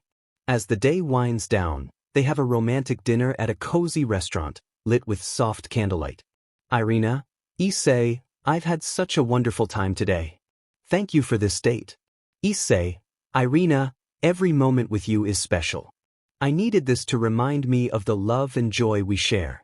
Their date concludes with a warm and lingering embrace, reminding them that amidst the challenges of their supernatural lives, they can find solace and love in each other's company. Irina bade Issei goodbye before heading home. Issei continued his journey home until he stopped a few meters because he saw the girls in his house. Issei, after what they did, they still had the audacity to come near my house. Issei's eyes became slit and talons emerged from his fingers. Drake, calm down, let's watch first. Issei's parents' anger and disappointment reach a boiling point as they confront the girls for their betrayal.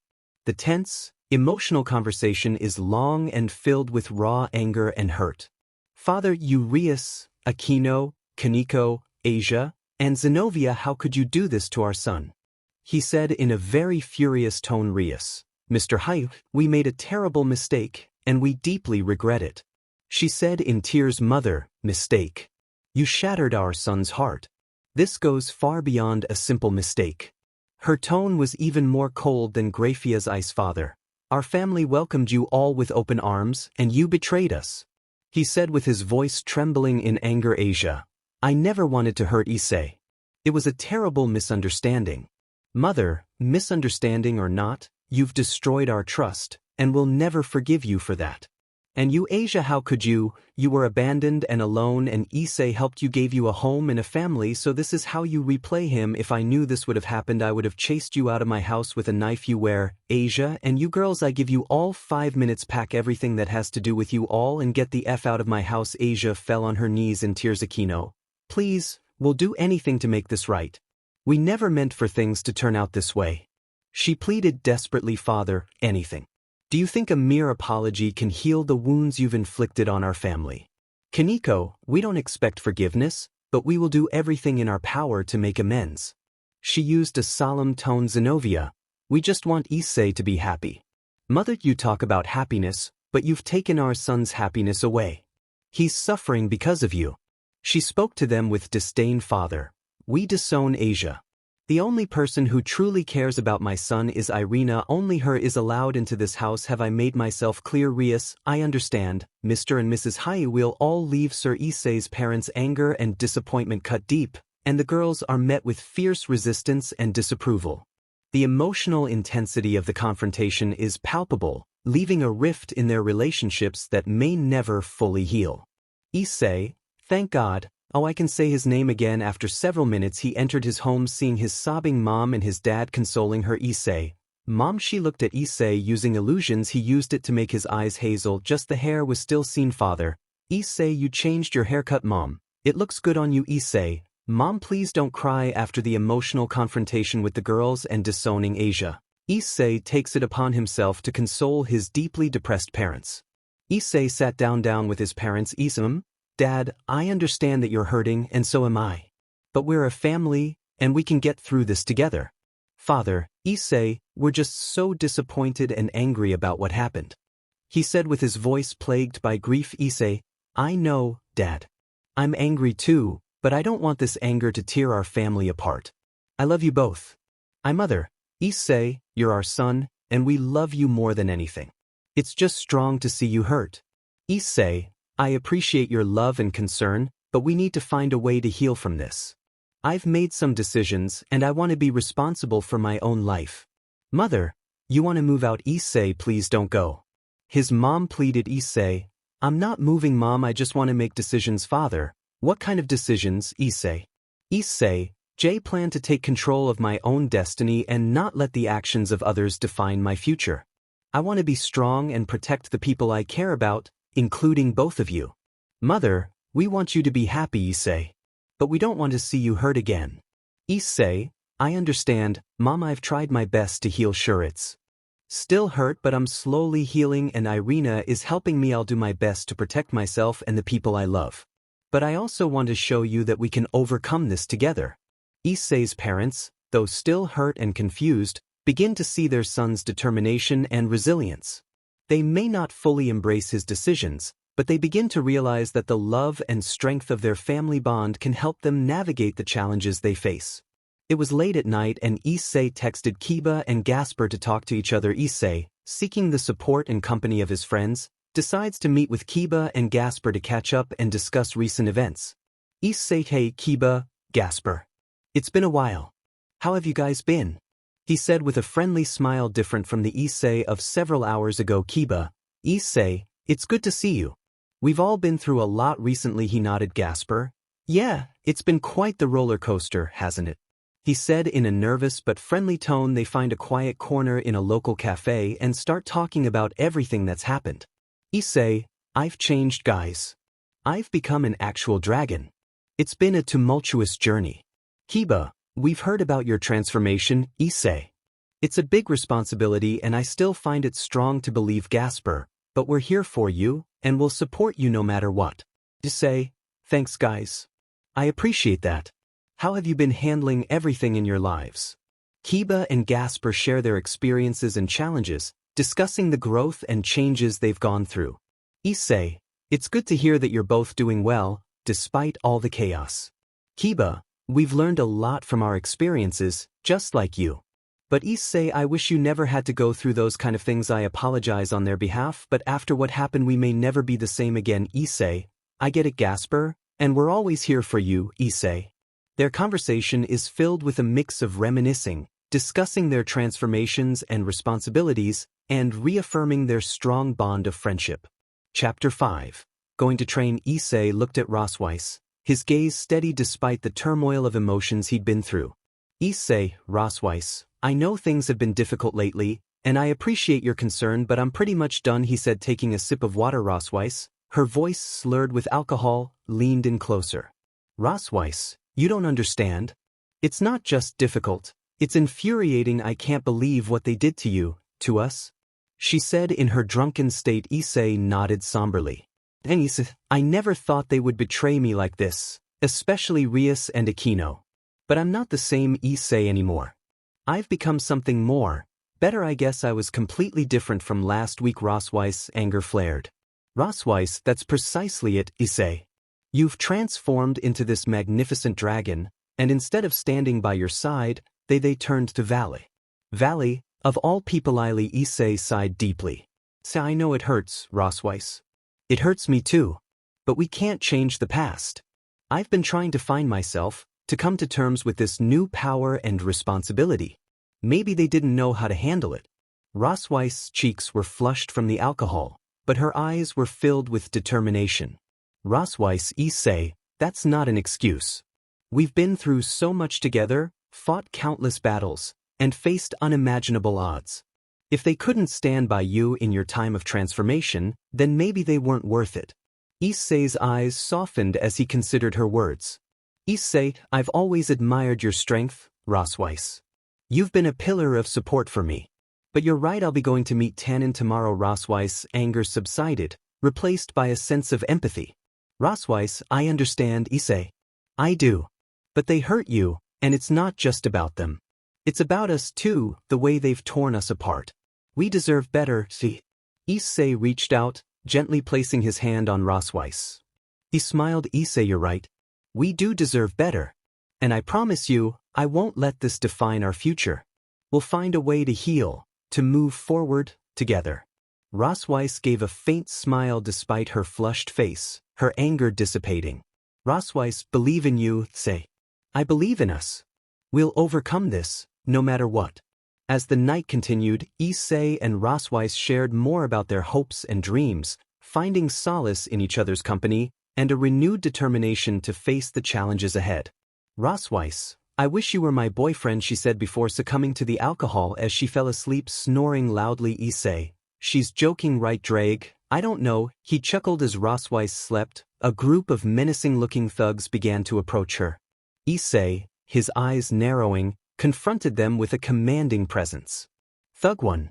Hey, look at that girl. She's all alone. Maybe we can have some fun. Issei, his voice low and intimidating. Issei's back off. You don't want to mess with her. Thug 2. Who do you think you are, telling us what to do? He said, trying to act tough. Issei's dragon aura flared, sending a shiver down their spines. Issei, I'm someone you don't want to cross. Leave now or you'll regret it. Thug 2. Let's get out of here, guys. This isn't worth it. He said in a trembling tone. They quickly retreated, realizing that Issei's aura was far more formidable than they had anticipated. Rosweiss remained safe, thanks to his protective vigilance. He carried her and took her to her apartment. Using her keys, he gently tucked her into bed before he could leave. She embraced him. Issei, Rosweiss, just sleep. You need to rest, Rosweiss. Please, Issei, don't go, he sighed before hugging her back. Issei, I'll never leave you, Rossi. He kissed her forehead as she went back to sleep. Issei got back home and fell asleep. He woke up to meet Irina by his side, sleeping on top of him, drooling with only her panties revealing hers. Issei blushed before looking away. Issei, Irina. He gently woke her up. Issei, Irina. What are you doing here? Irina, good morning, Issei. I wanted to see you before you leave to meet Tannen. She smiled softly. Issei reached out, taking her hand. Issei, I'm glad you're here.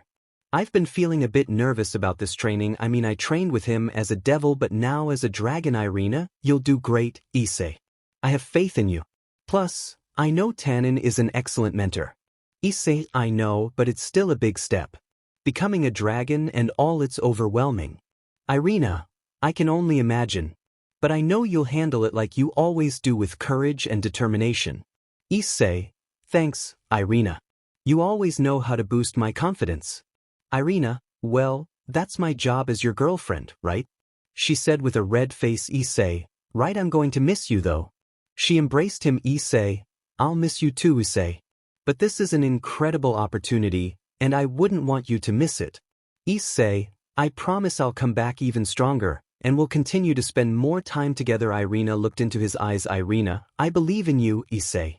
And I'll be right here, waiting for you. Issei, I love you, Irina. Irina, I love you too, Issei. Now go and show Tannen what you're made of. Issei, she's amazing, Drake. Yes, she is. Issei, Irina, I think I should make breakfast today. Irina, oh really? And why is that, Issei? Issei nuzzled her neck. Issei, well, because I want to treat my amazing girlfriend to a delicious meal before I go. Irina blushed at his statement. Irina, you're sweet, Issei, but how about I make breakfast?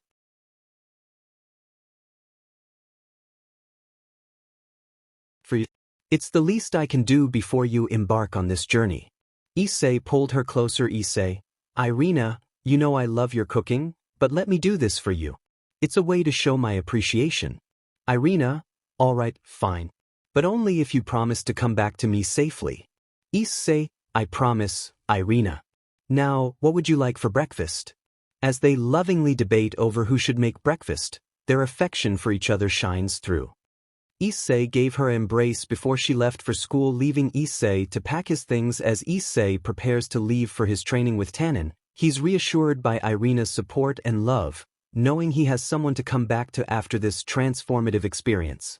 A magic circle appeared revealing Surzex and Graphia. Surzex and Graphia, having learned about the situation with Rias, Asia, Kaneko, Zenobia, and Aquino, decided to confront Issei about the matter. Surzex, with a serious expression, addressed Issei. Surzex, Issei, we've heard about the recent events regarding Rias, Asia, Kaneko, Zenobia, and Aquino. We've talked to them. How do you feel? He said in a brotherly voice. Issei, feeling a mix of frustration and pain, took a deep breath. Issei, I found out they were involved with vali behind my back. It's been difficult for me to come to terms with, but I'm okay I guess as long as they don't come anywhere near me. Graphia, her tone gentle but probing, inquired, Graphia and Issei, do you know the reasons behind their actions? I still don't understand why they would do such a thing. Issei, I haven't had a chance to speak to them directly. I thought we were a team, a family, and I never expected this kind of betrayal, but yet I don't care. They've made their choice and I've made mine, but one thing is for sure, I'll never ever forgive them no matter how much they tried. Surzex, we understand your feelings, Issei. Just know that even after all this you are still my little brother, and if there's anything going on that you need my help, I'll try my best to assist you. Issei nodded, realizing that maybe there were aspects he hadn't considered. Issei, you're right. I want to know the truth and resolve this, but it's been strong to deal with. Graphia will support you in finding answers, Issei. You're not alone in this and we'll work through it together. Graphia, Rias made a stupid decision. We've replaced her pawn pieces, but she has a rating game coming up with Sarorg in the next few months. Issei, well, I wish her the best then, he said with no emotion laced in his voice. Surzex, I heard you are no longer a pervert, but what about your show? The underworld doesn't know that you are no longer a devil. Issei, I'm not really sure, but since people like it can still go on I guess. Surzex, we told your parents that you would be going on a small trip. I hope after all these you would still see me as your older brother. Issei, of course, it was only my relationship with the girls that changed. He smiled. Surzex smiled before taking his leave alongside Graphia. Issei and Drake had embarked on a journey to the underworld via a train, their destination set for Issei's upcoming training with Tannen, the Dragon King. The rhythmic sound of the train's wheels on the tracks provided a soothing backdrop to the conversation they were about to have. Issei, gazing out of the window, watched as the scenery shifted from the human realm into the mystical and mysterious underworld. Issei, Drake, it feels like it's been ages since we've had a moment like this, just you and me. With all the chaos that's been happening, I haven't had time to catch up with you. Drake, indeed, Issei. It's good to have this opportunity to talk and reflect. This journey is significant for you. Training with Tannen is a crucial step in understanding and mastering your power as a dragon. As the train rolled on, Issei's thoughts turned to the intense battles and challenges he had faced since becoming a dragon. He had always sought strength, but now he was realizing the responsibilities that came with it. Issei, you know, Drake, I've come to understand that strength isn't just about raw power. It's about the responsibility that comes with it. I want to be strong, not just for my own sake, but to protect those I care about. Drake, Issei, that's an admirable goal. Your power as a dragon has the potential to bring great change, but it's how you use that power that defines you as a true hero. Issei nodded, a sense of determination filling his eyes. Issei, I already made a plan on what I'm going to do now. I'm going to find a way to see if a fallen angel can become an angel again, and I won't stop till I've achieved it. Drake, for Irina, right, your strength is your shield. Issei, It's not just for offense but for defense as well. And your unwavering determination to protect those close to you is a testament to your character. Issei, back then it was the more perverted I become as the landscape outside the train window shifted. Issei's mind turned to the complicated situation with his friends who had betrayed him by getting involved with Valley. Issei, there's another aspect, Drake. I can't ignore what happened with the others. Their actions still bother me. I know we've been through so much, but I never expected them to turn their backs on me. Drake, his tone filled with understanding. Drake, Issei, people can make mistakes, even those we care deeply about. It's a part of life. What's important is how you choose to move forward. Issei, I want to find a way to bring understanding and resolution. I want them to realize there would never ever be a chance of us ever being together, even if it's just as friends. Drake, with a supportive nod. Drake, it's not idealistic, Issei. It's a sign of your maturity and strength. Reconciliation is a noble goal. Sometimes, hardships can ultimately strengthen the bonds we share. As Issei and Drake continued their journey on the train to the underworld, Issei contemplated his growth and the evolution of his powers. It was a subject that had been on his mind for quite some time. Issei, Drake, I've come a long way from the days when my power came from perverted thoughts and lewd fantasies. Back then, I was pretty single-minded, but now, my motivation has shifted. Drake, nodding in agreement. Drake, yes, Issei. Your motivations have evolved, and with them, your strength has grown immensely. Issei, I've realized that true strength isn't derived from perverted fantasies or shallow desires. It's about caring deeply for something, being determined, and never giving up, no matter what. Drake, absolutely, Issei.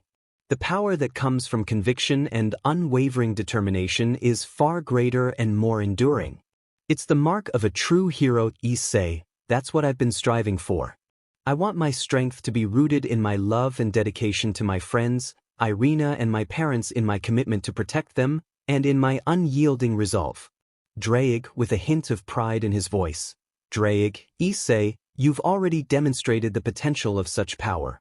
You've become a symbol of courage and unwavering determination, and that's something to be proud of.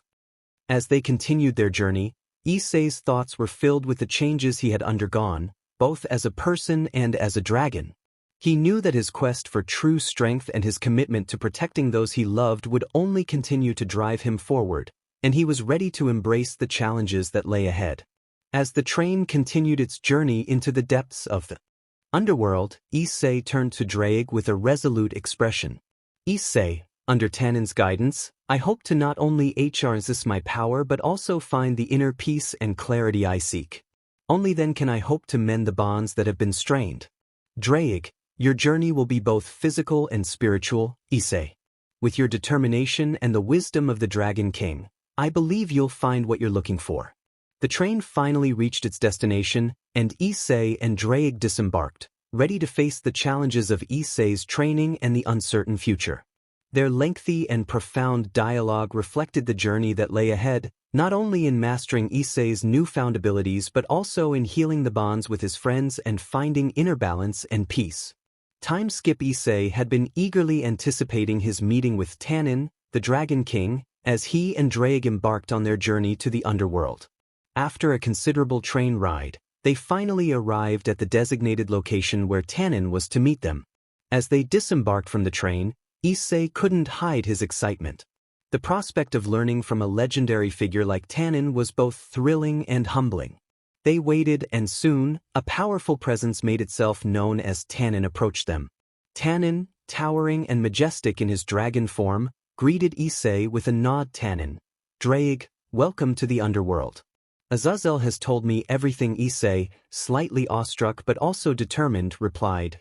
Issei, Tannen, it's great to see you again. I'm here to learn, to understand this power I've been given, and to become a better dragon. Tannen, that's the spirit, Issei. Dragon power is not just about raw strength. It's about balance, control, and a deep connection with the world around you. We have much to cover during your training. Issei, I'm ready, Tannen. I want to harness this power, not just for my sake, but to protect those I care about and to find inner peace. Drake, with a sense of pride in his voice. Drake, Tannen, Issei has come a long way. He's grown not just in strength but in character, and he's ready for this training. Tannen, a hint of approval in his eyes. Tannen, that's good to hear. Say, our journey begins now. We'll start with the basics, understanding the essence of your power and how it connects to the world around you. As the training sessions began, Issei absorbed Tannen's wisdom, learning not just about the mechanics of his dragon abilities but also the philosophy behind them. They delved into the concept of balance, harmony, and the connection between a dragon and the world. Days turned into weeks as Issei embraced each lesson with determination. Issei, Tannen, I've learned so much, not just about my power but about myself and my place in the world. I'm grateful for this opportunity. Tannen, Issei, your growth has been remarkable. Your journey is far from over, but you're well on your way to mastering your abilities and finding the peace you seek. Issei, his eyes filled with gratitude, looked toward the future with a renewed sense of purpose. Issei, I know there are challenges ahead, but I'm ready. I won't give up, and I'll use this power for the right reasons. Tannen, that's the spirit of a true dragon, Issei. With your determination and newfound wisdom, you'll continue to grow and protect those you care about. Their lengthy and profound dialogue continued as Issei, Draig, and Tannen shared their experiences, knowledge, and a deep understanding of the power and responsibility that came with being a dragon. The training was not just about harnessing abilities but also about finding inner strength and balance in a world full of challenges and uncertainties. Chapter 6. Still training during training. Issei, Tannen, I'm really struggling with these new dragonic abilities. I feel like I'm losing control over them, and it's getting dangerous. Tannen, Issei, it's not uncommon for young dragons to face this challenge. The power of a dragon is immense, and it takes time to master it. Tell me, what exactly is causing you trouble?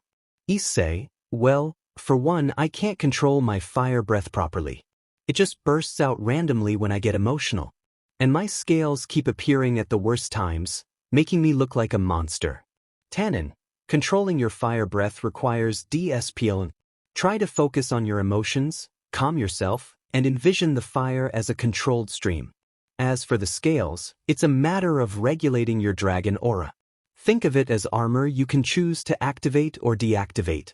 Issei, I'll give it a shot, but it's easier said than done. And what about flying? I keep crashing into things when I attempt to take off. It's way different when I'm in my balance breaker or devil wings. Tannen, flying can be challenging at first.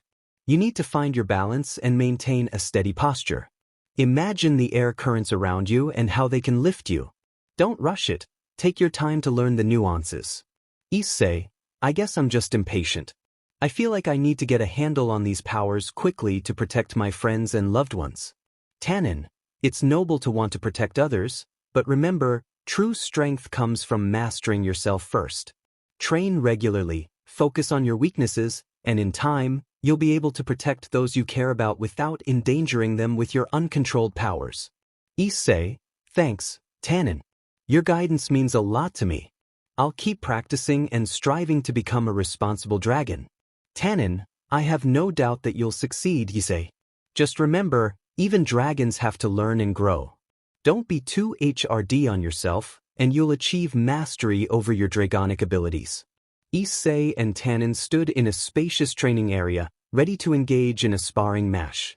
Issei, still relatively new to his dragonic abilities, was determined to test his skills and learn from Tannen, who was an experienced dragon. Issei, all right, Tannen, let's do this. I need to understand my strengths and weaknesses. Tannen, very well, Issei. Remember, this is a friendly match. We'll go easy on each other. Now let's begin. He reduced his size to the same level as Issei, but still big. Issei and Tannen circled each other, their dragon aura emanating. Issei extended his wings and launched himself into the air, attempting to strike Tannen from above with a fiery breath attack. Tannen swiftly dodged and retaliated with a gust of wind that sent Issei tumbling. Issei, you're fast, Tannen.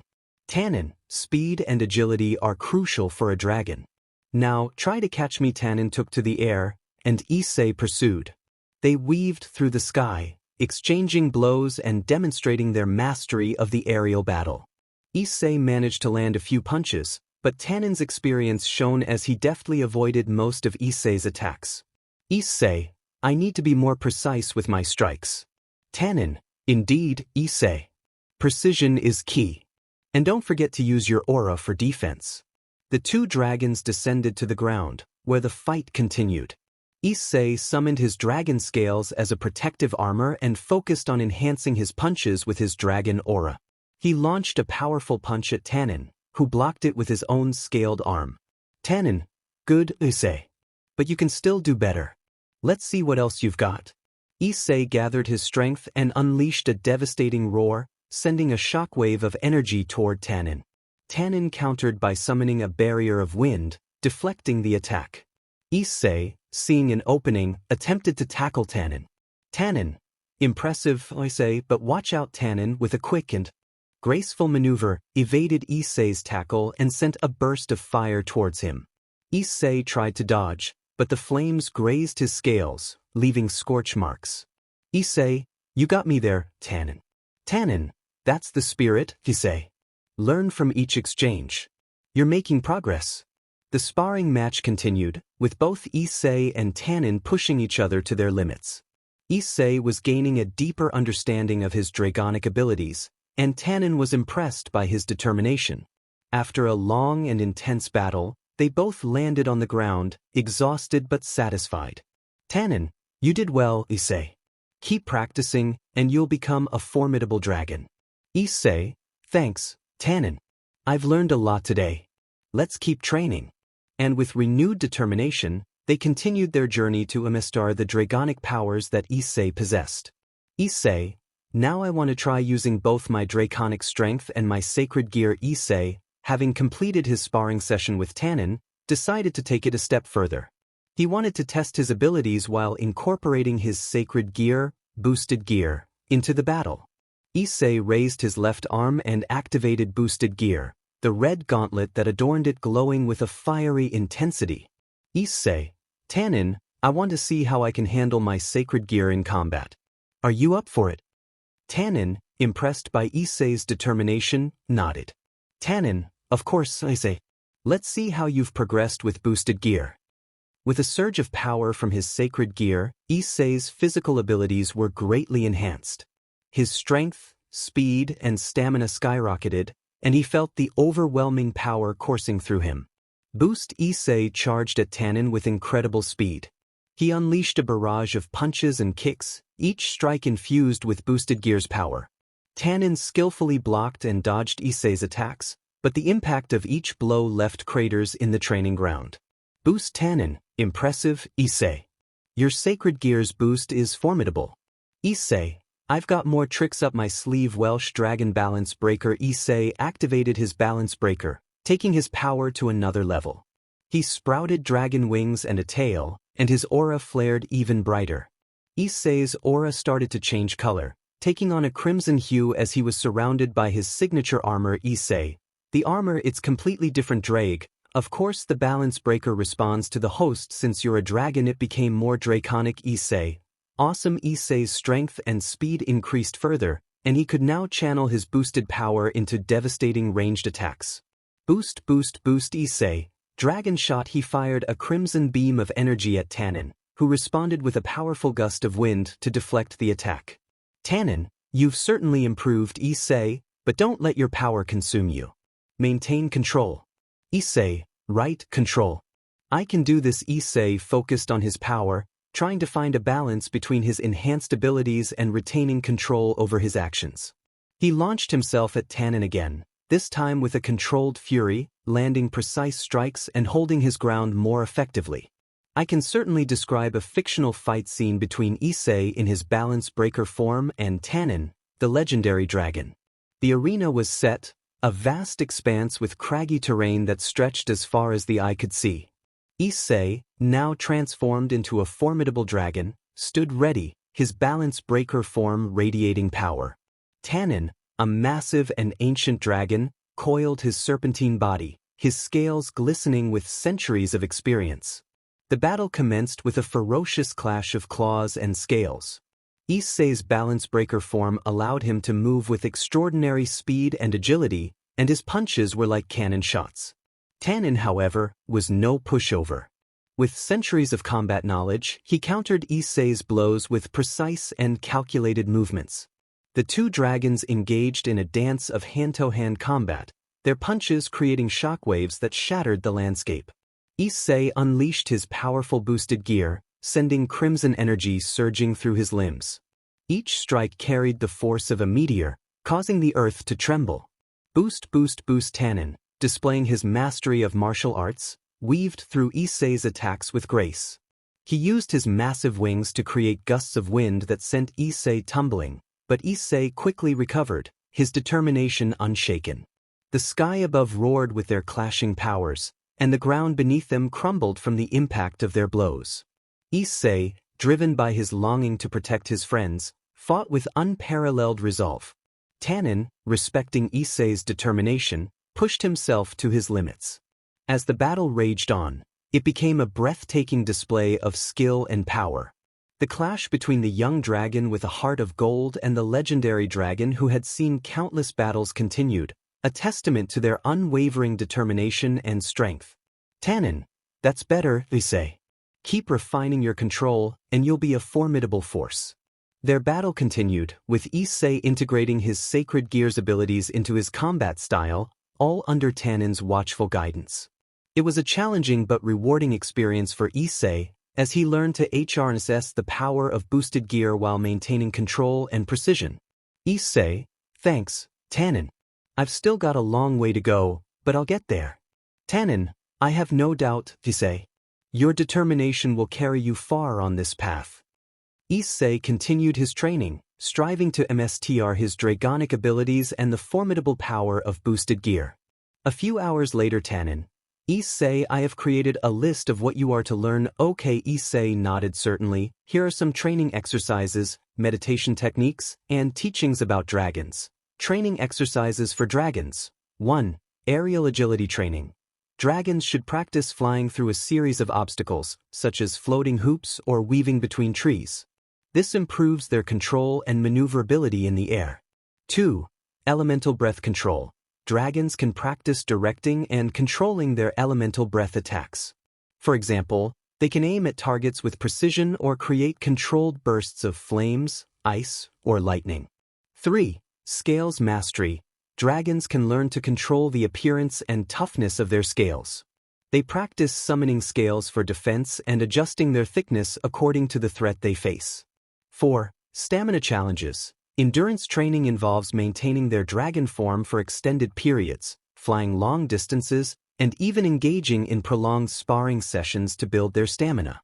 5. Team building exercises. Dragons often work together with their allies. Practicing coordinated attacks and communication with other dragons and supernatural beings helps in battles. Meditation and mindfulness for dragons. Meditations and teachings are integral to the development of dragons, helping them to harness their immense power and live harmoniously with other beings. Issei, whoa, dragons are the coolest, he said with stars in his eyes. Tannen puffed his tea in pride. Same with Drake. Tannen, you got that right, Issei. Drake, tell us something we don't know. Tannen, I found a teacher who would suit better for teaching this kind of thing. She is my bishop rower. A dragon is seen before landing, then shone with light, and a very appealing woman was revealed. Even Issei was stunned by her beauty. In a peaceful training session, Tannen introduced Irene to Issei, who was eager to learn and enhance his understanding of dragonic abilities. Tannen recognized the value of Irene's wisdom and experience in shaping Issei's growth as the Red Dragon Emperor. Tannen, Issei, I'd like you to meet someone of great significance. This is Irene, a dragon of remarkable wisdom and strength.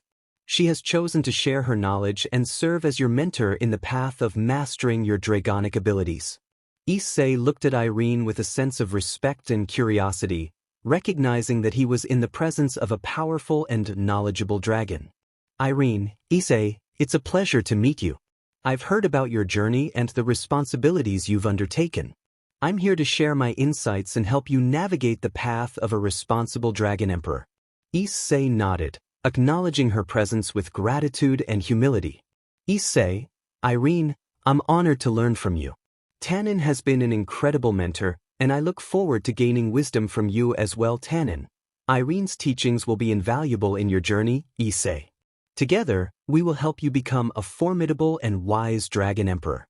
With Irene's introduction, Issei's training took on a new dimension, as he would now benefit from the guidance of both Tanin and Irene, each contributing their unique experiences and perspectives to his growth as a responsible and powerful Dragon Emperor. Irene extended a cordial greeting to Issei, recognizing the importance of a warm and respectful introduction. Irene, Issei, it's a pleasure to meet you and share in your journey. I've heard great things about your commitment and dedication to becoming a responsible Dragon Emperor.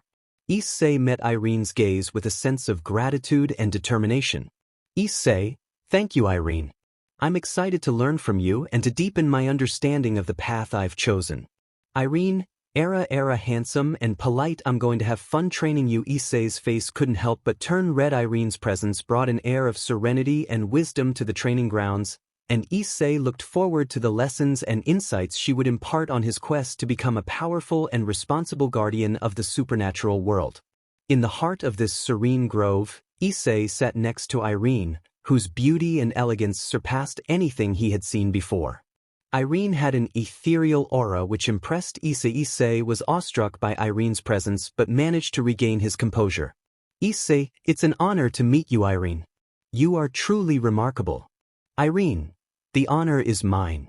I've heard of your journey to MSTR, your dragonic abilities and the responsibilities that come with them. It's a path of great significance.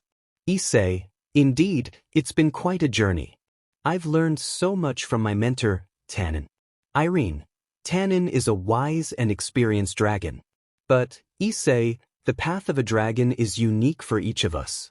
You have your own destiny to fulfill. Issei, Irene, can you share your wisdom with me? I seek to understand more about the world of dragons and how to become a responsible Dragon Emperor. Irene nodded, her eyes filled with knowledge and kindness. Of course, the world of dragons is filled with wonder and mystery. We are beings of immense power, and with that power comes a profound responsibility. Dragons are guardians of balance and protectors of the realms they inhabit. Irene went on to explain the importance of self-control, the balance between power and compassion, and the need to protect all forms of life. She shared her experiences of witnessing the rise and fall of empires and civilizations and the lessons she had learned. Irene took Issei to a tranquil corner of the Dragon Mountain, where they could sit and have a meaningful discussion about the history and nature of dragons. Issei, eager to learn, listened attentively as Irene began to share her knowledge. Irene, Issei, before we dive deeper into the specifics of your dragonic abilities, it's important to understand the essence of our kind. Dragons have existed for eons, and our history is rich and complex. Issei, I'm ready to learn, Irene. Please tell me more. Irene, dragons are beings of great power, each with unique abilities tied to their elemental affinity. We have a deep connection with the elements and the natural world, and our duty is to maintain the balance between supernatural forces. Issei nodded, taking in the wisdom of her words. Irene, dragons are not immune to emotions, Issei. We experience love, hatred, joy, and sorrow, just like humans. It's essential to MSTR our emotions, as they can either fuel our power or lead us astray. Issei, you mentioned evil dragons, those consumed by hatred. Can you tell me more about them? Irene's expression grew somber as she continued. Irene, evil dragons, also known as dragon haters, are dragons who have lost control of their emotions, particularly hatred. Their scales darken, their abilities become malevolent, and they can cause great destruction. Issei, that's a lot to take in. I understand the importance of emotional mastery now. Irene, emotional mastery is a fundamental aspect of being a responsible Dragon Emperor, Issei. It's a lesson that has been passed down through generations. Issei, what about our responsibilities as dragons? Irene, our responsibilities include protecting the balance of nature, defending the world from supernatural threats, and guiding other beings when necessary. We are the guardians of the realms we inhabit, as you've seen with Draig, the Welsh Dragon Emperor. He protected the Welsh, same with Albion and the Chinese dragon Issei. I'm beginning to see the gravity of our role. Irene, remember, Issei, your path is unique, and the responsibility you bear is great. The boosted gear amplifies your emotions, so it's crucial to master your feelings and use them to your advantage.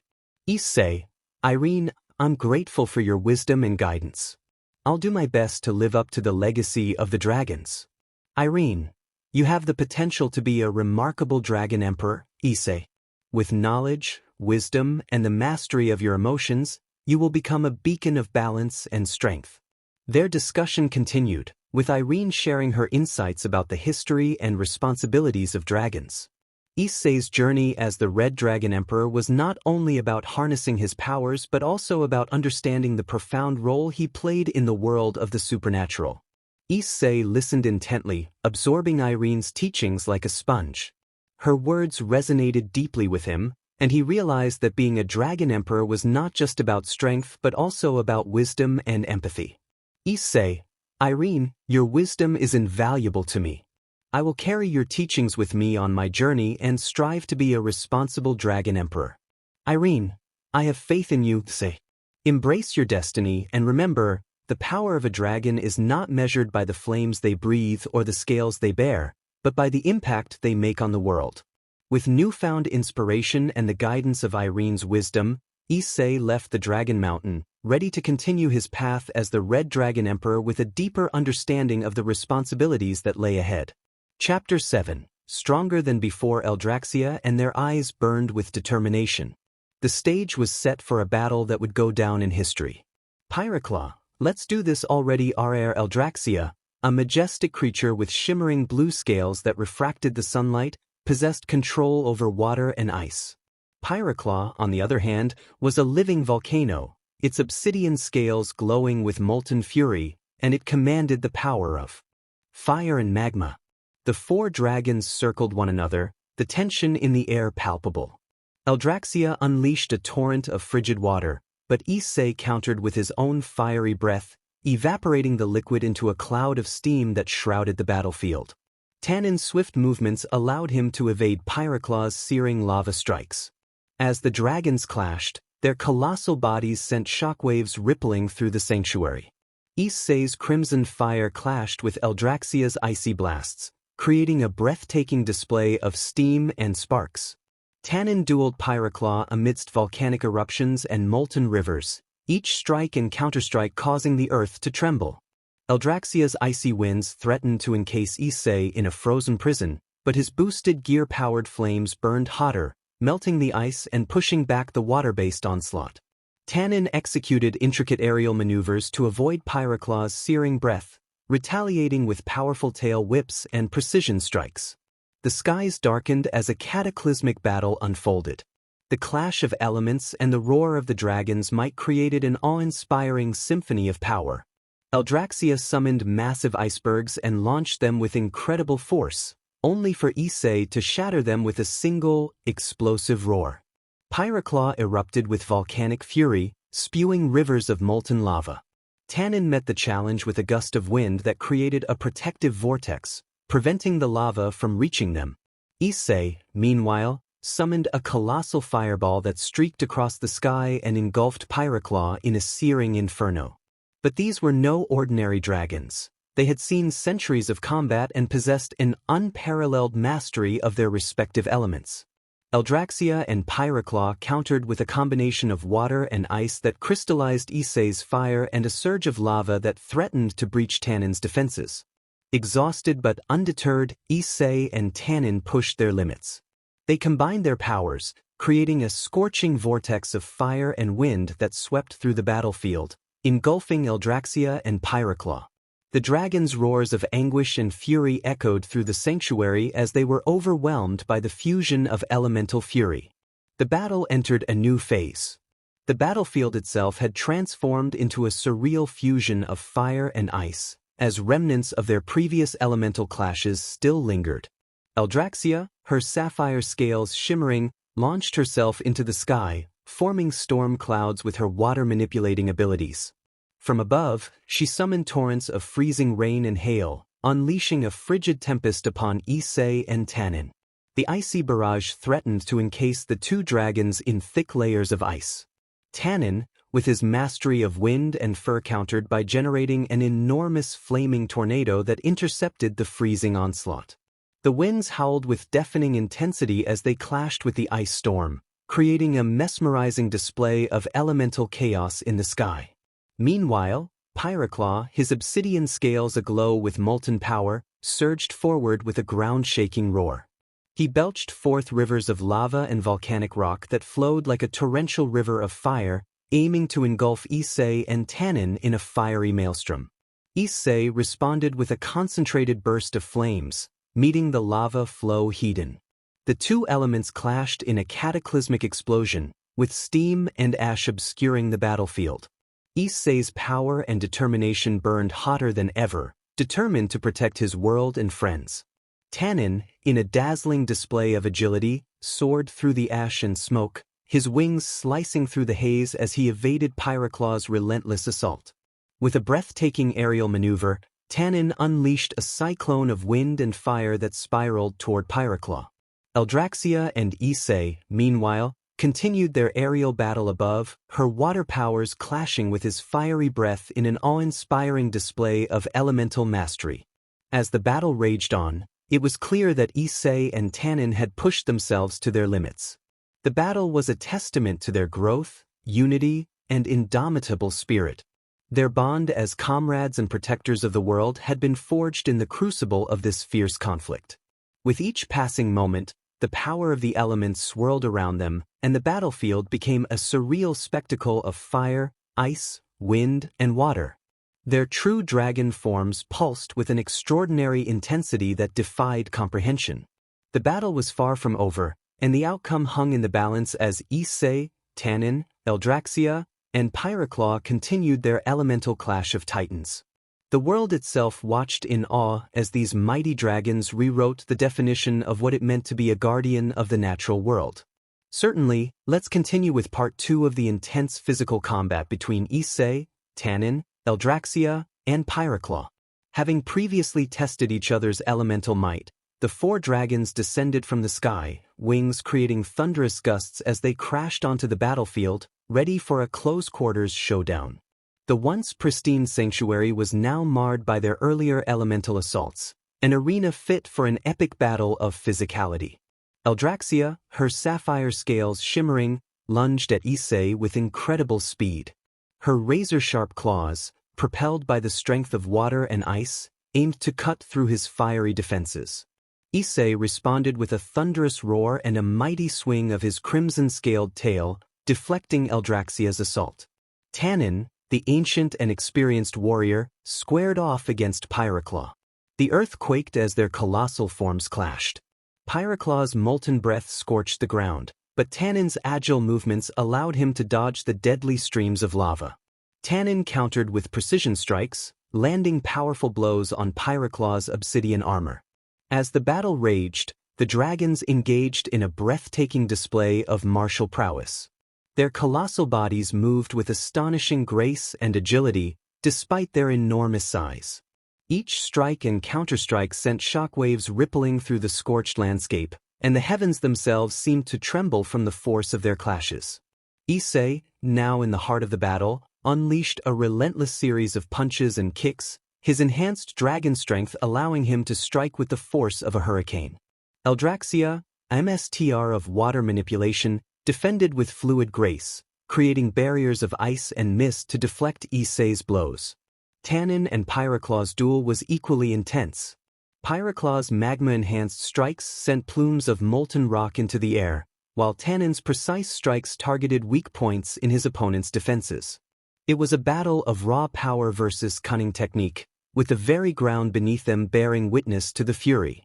The sky above was filled with the echoing roars of the dragons, each voice a testament to their unyielding spirit. Despite the immense power they wielded, their hearts were set on a singular goal: to protect the world they loved, even if it meant facing formidable adversaries head-on. The battle continued to escalate, the fury and intensity of their combat reaching new heights. As scales met scales, fire clashed with ice, and strength dueled with experience, it became evident that this confrontation was not just a physical test but a test of their willpower and the depth of their resolve. The four dragons had become an embodiment of the elements, a living testament to the power of nature, and in this epic physical combat, they would leave their mark on history as the guardians who defended the world against all odds. As the battle raged on, the four dragons continued their intense physical combat, shaking the very foundations of the earth with their might. The air crackled with energy, and the ground trembled underfoot as the combatants unleashed their incredible strength and skill. Issei, his fiery crimson scales glowing, engaged in a fierce melee with Eldraxia. Their claws clashed with a symphony of sparks, each blow sending shockwaves through the battlefield. Issei's eyes blazed with determination as he unleashed a barrage of punches and tail strikes, aiming to breach Eldraxia's watery defenses. Tannin, the legendary dragon, circled Pyroclaw with the agility of MSTR martial artist. He darted and weaved through Pyroclaw's searing breath and molten eruptions, using his wind-based attacks to keep his opponent off balance. Tannin's calculated strikes were like a dance of precision and power. Eldraxia, not to be underestimated, utilized her control over water to create whirlpools and tidal waves that threatened to engulf Issei. Issei countered with bursts of scorching flames, evaporating the water before it could reach him. The clash of their opposing elements was a mesmerizing display of power and control. Pyroclaw, on the other hand, sought to engulf Tannin in his molten embrace. His obsidian armor radiated with intense heat as he attempted to encase Tannin in a fiery grip. Tannin, however, continued to evade Pyroclaw's attacks with breathtaking aerial acrobatics, always a step ahead. The dragon's roars echoed through the battlefield, a testament to their indomitable spirits. The power of their attacks created shockwaves that tore through the landscape, sending boulders and trees flying. The world itself seemed to hold its breath, witnessing the incredible battle of these formidable beings. Issei, fueled by his unwavering determination to protect his loved ones, unleashed a powerful surge of energy from his boosted gear. The ground beneath him cracked as he sent a shockwave of crimson energy surging toward Eldraxia. The elemental clash that ensued created a blinding explosion that momentarily obscured the battlefield. Tannin, meanwhile, executed a brilliant maneuver, creating a tornado of wind and fire that spiraled around Pyroclaw. The fiery cyclone engulfed his opponent, leaving a trail of steam and ash in its wake. When the dust settled, the dragon still stood, battered and exhausted, but unbroken. Issei, Tannin, Eldraxia, and Pyroclaw had pushed their limits in a battle that had transcended the physical and entered the realm of legend. The world watched in awe as the four dragons continued their epic struggle, a breathtaking spectacle of power, skill, and determination. The battle was far from over, and its outcome remained uncertain as the combatants prepared for the next round of their intense confrontation. When the dust and steam cleared, the battlefield was left scorched and shattered. Eldraxia and Pyroclaw, while formidable, had finally been subdued. Issei and Tannin stood victorious, their true dragon forms pulsating with power and unity. The fight had been a testament to their unwavering spirit and the boundless potential that could be achieved through cooperation. As the sun set over the dragon sanctuary, the four dragons acknowledged each other's strength and shared a moment of mutual respect. The battle, long and grueling, had been a display of the ultimate power of dragons, and the world would remember this day as a legend of might and unity. Issei turned back into his human form. Issei, that was awesome, Pyrothorn. Impressive Red Dragon Emperor, you are even more powerful than they exaggerated, he said, resting on all fours. Tannin, what do you expect? I trained him, he said with pride. Eldraxia, I haven't fought like that in a long time. Issei, you did better than Pyroclaw, I'm impressed. She sat down in a similar position to Issei as he rested on her scales. He softly rubbed her scales with a smile. Issei, thank you all so much, this day was awesome. Irene's majestic form lowered to be closer to Issei, her eyes meeting his fiery gaze. She spoke with a voice that resonated deep within Issei's heart. Irene congratulated Issei, Tannin, Eldraxia, and Pyroclaw on their remarkable display of power and skill. Her voice rumbled like thunder as she spoke, acknowledging their strength and resilience in the face of such a formidable challenge. Issei, Irene, how come I feel a lot stronger in my dragon form compared to my human form? She began, Issei, the power you feel in your true dragon form is a reflection of the inner strength that resides within you. It is the embodiment of your unwavering determination, the bond with your friends, and your deep connection to the world. When you transform into a dragon, you shed the doubts and limitations of your human form, allowing your true strength to shine. She continued, Irene, remember, it is not the physical form that grants you power, but the spirit and convictions that fuel it. You have the potential to harness this strength even in your human form, for the heart of a dragon resides within you. Irene's words were both a reassurance and a challenge, urging Issei to embrace his inner power and carry it with him, whether in the form of a dragon or a human. With a profound sense of understanding, Issei nodded in response, acknowledging the wisdom of the ancient dragon. With Irene's guidance and the lessons learned from this epic battle, Issei felt a deeper connection to his own strength and purpose, ready to face whatever challenges lay ahead. The world witnessed this moment, the bond between dragon and human, a testament to the enduring spirit that would forever protect their world.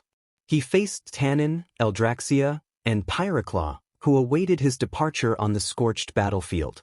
With a graceful landing, he approached them, his crimson scales shimmering in the sunlight. Issei's eyes met Tannin's, his fellow dragon mentor and friend.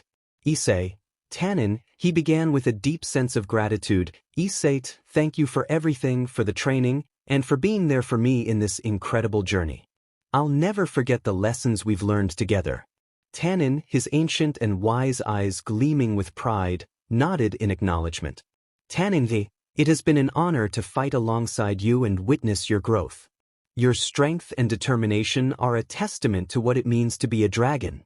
Remember, I'll always be here if you need guidance. Issei then turned to Eldraxia and Pyroclaw, the formidable dragons who had been both allies and adversaries in this epic battle. Eldraxia, Pyroclaw, he said, Issei, may have battled you fiercely, but I also respect your power and the lessons you've taught me. Thank you for being a part of this incredible experience. Eldraxia, with a nod of acknowledgement, offered a gracious response. Eldraxia, Issei, your strength and resolve have left a lasting impression on us as well. May our paths cross again under different circumstances.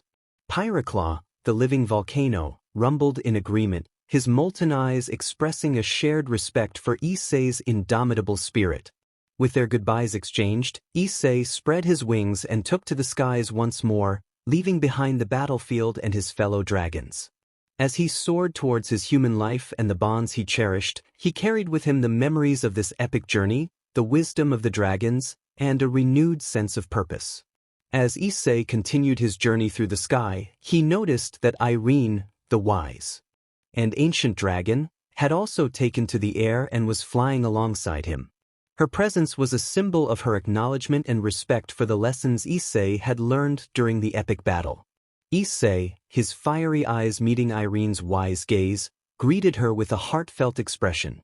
He began, Issei, Irene, your wisdom and guidance have been invaluable to me. I can't thank you enough for being a part of this journey and for helping me understand the true strength that comes from within. Irene's voice, gentle yet powerful, resonated in Issei's mind.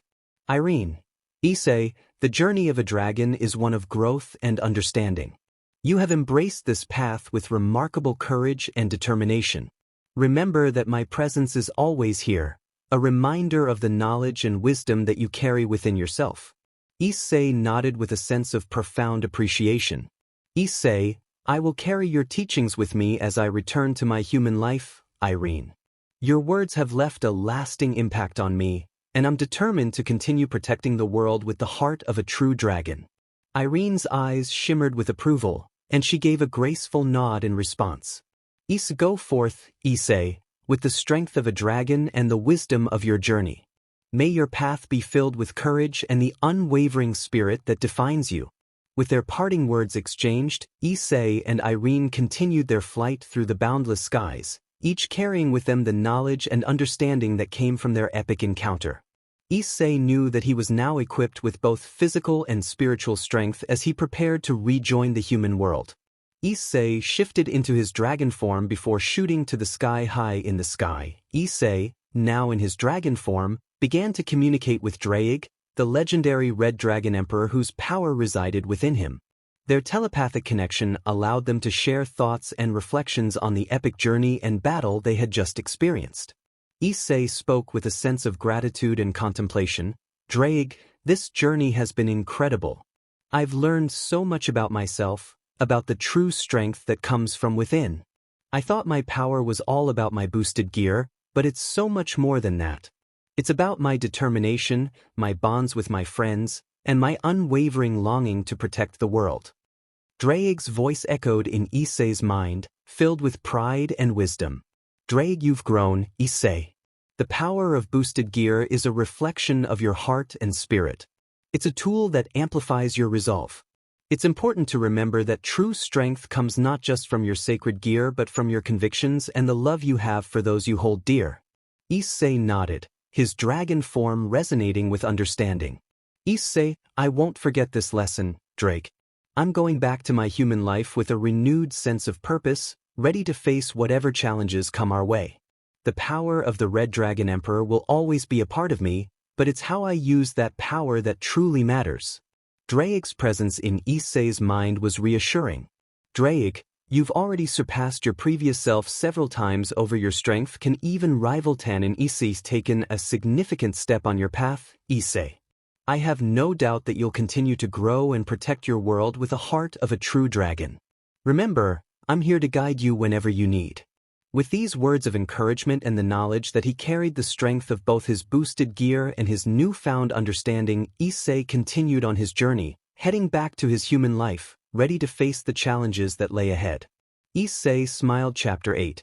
Reunion. Issei's visit with his parents was a moment of warmth and connection, and though he had changed significantly, he couldn't bring himself to reveal the truth about the supernatural world and the battles he was engaged in. Instead, he focused on sharing his experiences up to the point that he had left home for his training. "Issei, Mom, Dad, I've been through a lot during my training and I've made some amazing friends. It's been a journey of self-discovery.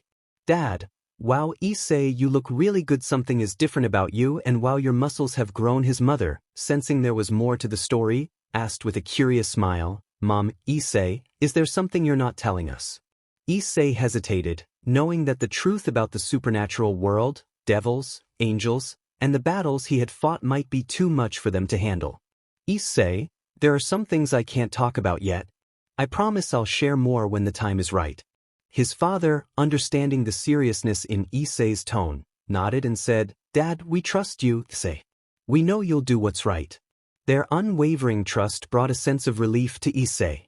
He knew that his parents' love and support were constants in his life, and that when the time was right, he would share his secret with them. "Say, thank you, Dad. I'll make you proud, I promise." "Mom, you've already made us proud, Issei. We love you and will always be here for you." As he left his family home, Issei knew that the truth about the supernatural world would have to wait for another day. But with his parents' love and support, he felt a renewed determination to face whatever challenges lay ahead and protect both his family and the world he cared for so deeply. As Issei returned to school, he couldn't help but notice the envious glances from some of the guys and the blushes from the girls. His training had not only enhanced his dragon powers but also his overall appearance, making him even more handsome and charismatic. After his visit with his parents, Issei decided to reconnect with his old friends, Matsuda and Motohama. He missed the camaraderie they shared, and he knew they would have plenty to catch up on. Issei found them hanging out at their usual spot, a popular cafe in town. He couldn't help but smile as he approached them. "Matsuda, hey, isn't that Issei? Long time no see." Motohama, "Issei, man, you look different. Bro your hair, and did you hit the gym or something?" Issei chuckled and took a seat with his friends, ready to share his experiences. "Issei, guys, you won't believe what I've been up to. I've been on this incredible journey, training and fighting alongside some extraordinary people." Matsuda and Motohama exchanged curious glances, clearly intrigued by Issei's mysterious adventures. Matsuda, "Come on, Issei, don't keep us in suspense. What kind of journey are we talking about here?" "Issei, it's a bit complicated, but I promise I'll tell you everything when I can. Just know that I've changed, and I'm ready to face whatever life throws at me." Motohama, you've always been a bit of a mystery, Issei, but we trust you. If you're ready to take on the world, we've got your back. Issei felt a deep sense of appreciation for his friend's unwavering support. Their willingness to stand by him, even in the face of the unknown, reinforced the importance of the bonds they shared. Issei, thanks guys. You've always been there for me. And when the time is right, I'll tell you everything. Their meeting continued, filled with laughter and fond memories, as they caught up on the time they had spent apart. Issei knew that no matter how complicated his life had become, the simplicity and strength of these old friendships would always be a source of comfort and stability. With a confident smile, Issei made his way through the school corridors, acknowledging the attention he received. Yet, his focus remained on one person in particular, Irina. She had been his close friend and ally in their battle against supernatural forces, and their bond had grown into something more. Issei finally found Irina, waiting for him in a quiet corner of the school courtyard. Her eyes lit up as she saw him approach, and a warm smile graced her face. Issei couldn't help but feel a rush of happiness and affection as he drew near. Issei, hey, Irina, Issei said, his voice filled with warmth. Issei, I'm back. Irina beamed and stepped closer, her eyes filled with adoration. Irina, Issei, she replied before taking a good look at him. Irina, you look even more amazing than before. I missed you. Issei and Irina sat at a quiet corner of their favorite spot, their school books and notes scattered around the table, but their attention focused entirely on each other. Issei, Irina, it's amazing how far we've come. I feel so lucky to have you in my life. He smiled warmly. Irina, Issei, you're the reason my day is always brighter. Being with you is the best part of school. Issei, Irina, I can't help but think about our future, even as high school students. The adventures we've shared, the laughter and the moments of quiet, they've all brought us closer. Irina, Issei, I can't imagine a future without you in it. You're more than a boyfriend, you're my best friend, my confidant. Issei, Irina, you have my heart. I cherish every moment with you, and I want to keep building our future together. Irina, Issei, you have my heart too. Let's keep making memories together, today and in the days to come. He said with affection. They shared a lingering, sweet embrace, a promise of a future together as high school students who were deeply in love. Irina and Issei knew that their journey was just beginning, and they were excited to face the adventures that high school life, with all its ups and downs, had in store for them. Issei extended his hand, and she took it. They shared a moment, standing together in the school courtyard, a testament to the strength of their friendship and the love that had blossomed between them. Despite the challenges they faced, they knew that their bond could withstand anything. As Issei and Irina continued their conversation, they were aware that their lives as part of the supernatural world would always be filled with surprises and dangers. But in that moment, they found comfort in each other's presence, ready to face whatever challenges lay ahead as a united force. After their romantic moment at the cafe, Issei and Irina decided to meet up with some of their friends from the Occult Research Club.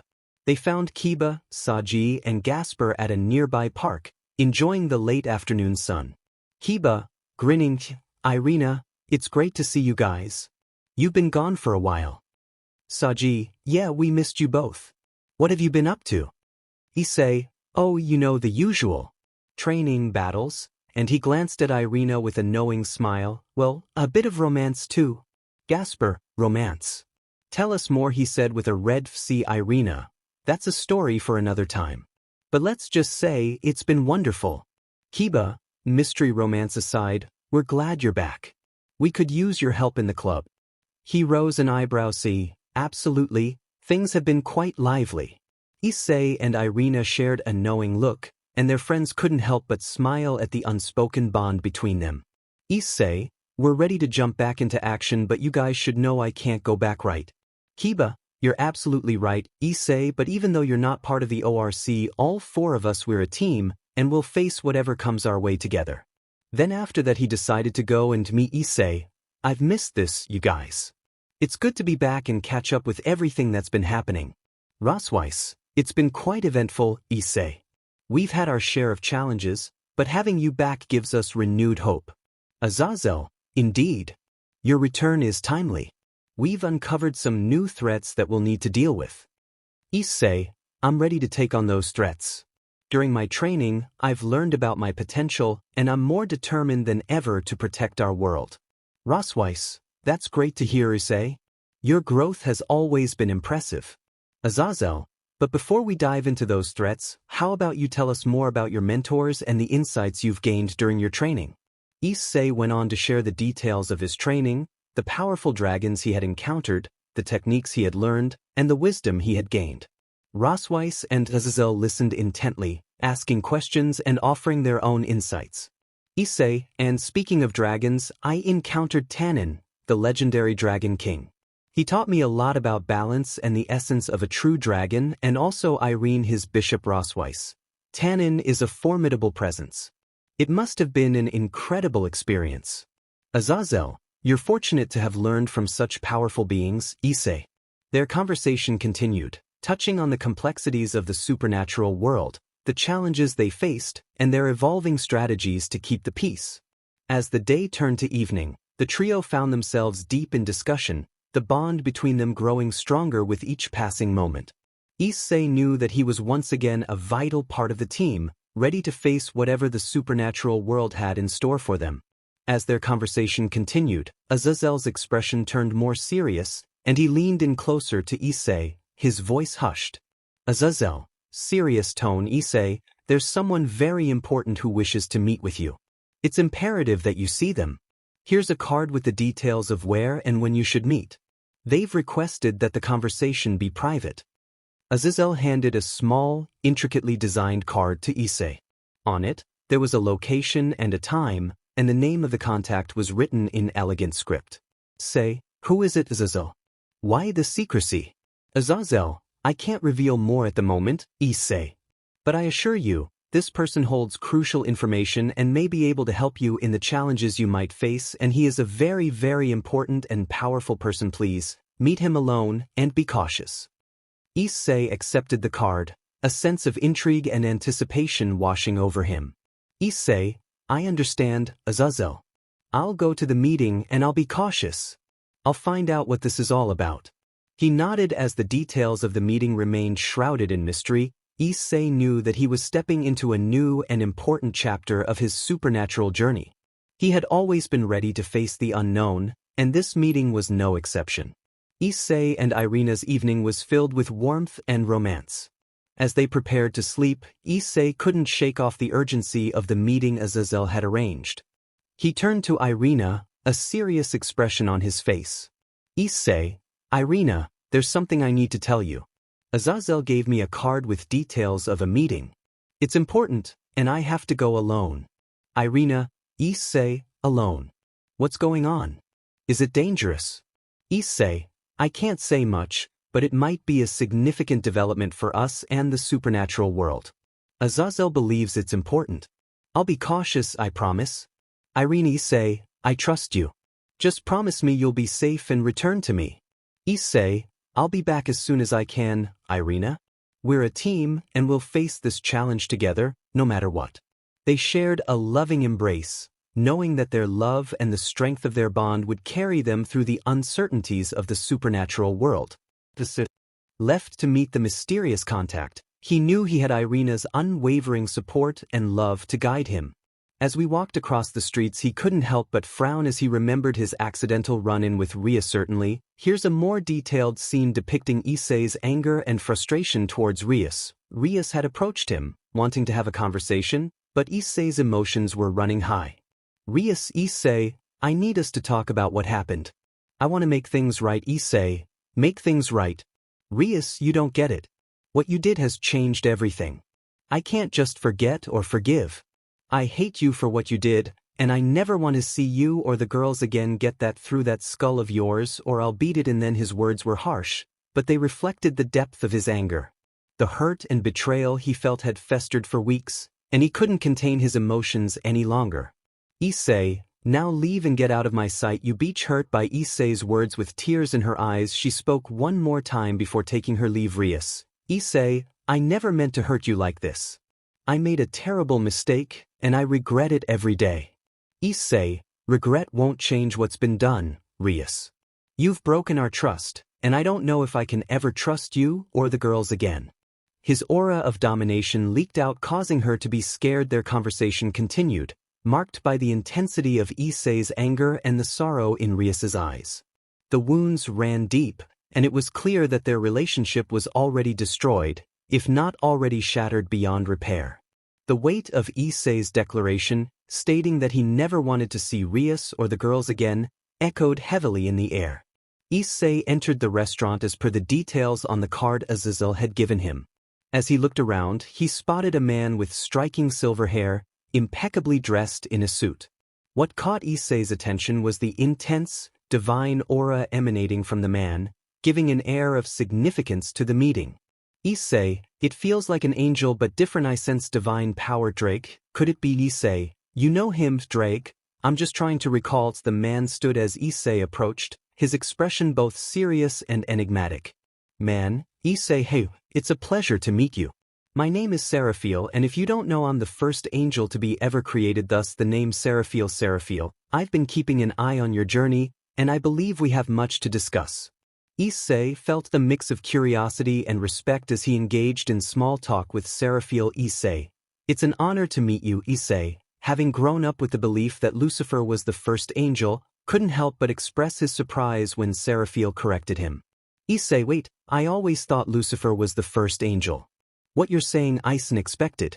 He asked with a confused tone. Seraphiel, I understand the common misconception, Issei. Lucifer's story is well known, but it's important to distinguish between the archangels and other angels. I predate even Lucifer's existence as the true first angel. I'm even several thousand years older than him. Issei was intrigued. Issei, so, the history of the supernatural world is more complex than I ever imagined. Seraphiel, Issei. As you continue to grow in your role, you will uncover more of the hidden truths and complexities of our world. Your journey has only just begun. Issei, but what's your story? Seraphiel decided to confide in Issei, sharing the story of his own past. Seraphiel, my existence as the first angel goes back to the very inception of the supernatural realms. I was created by God to maintain equilibrium across all dimensions.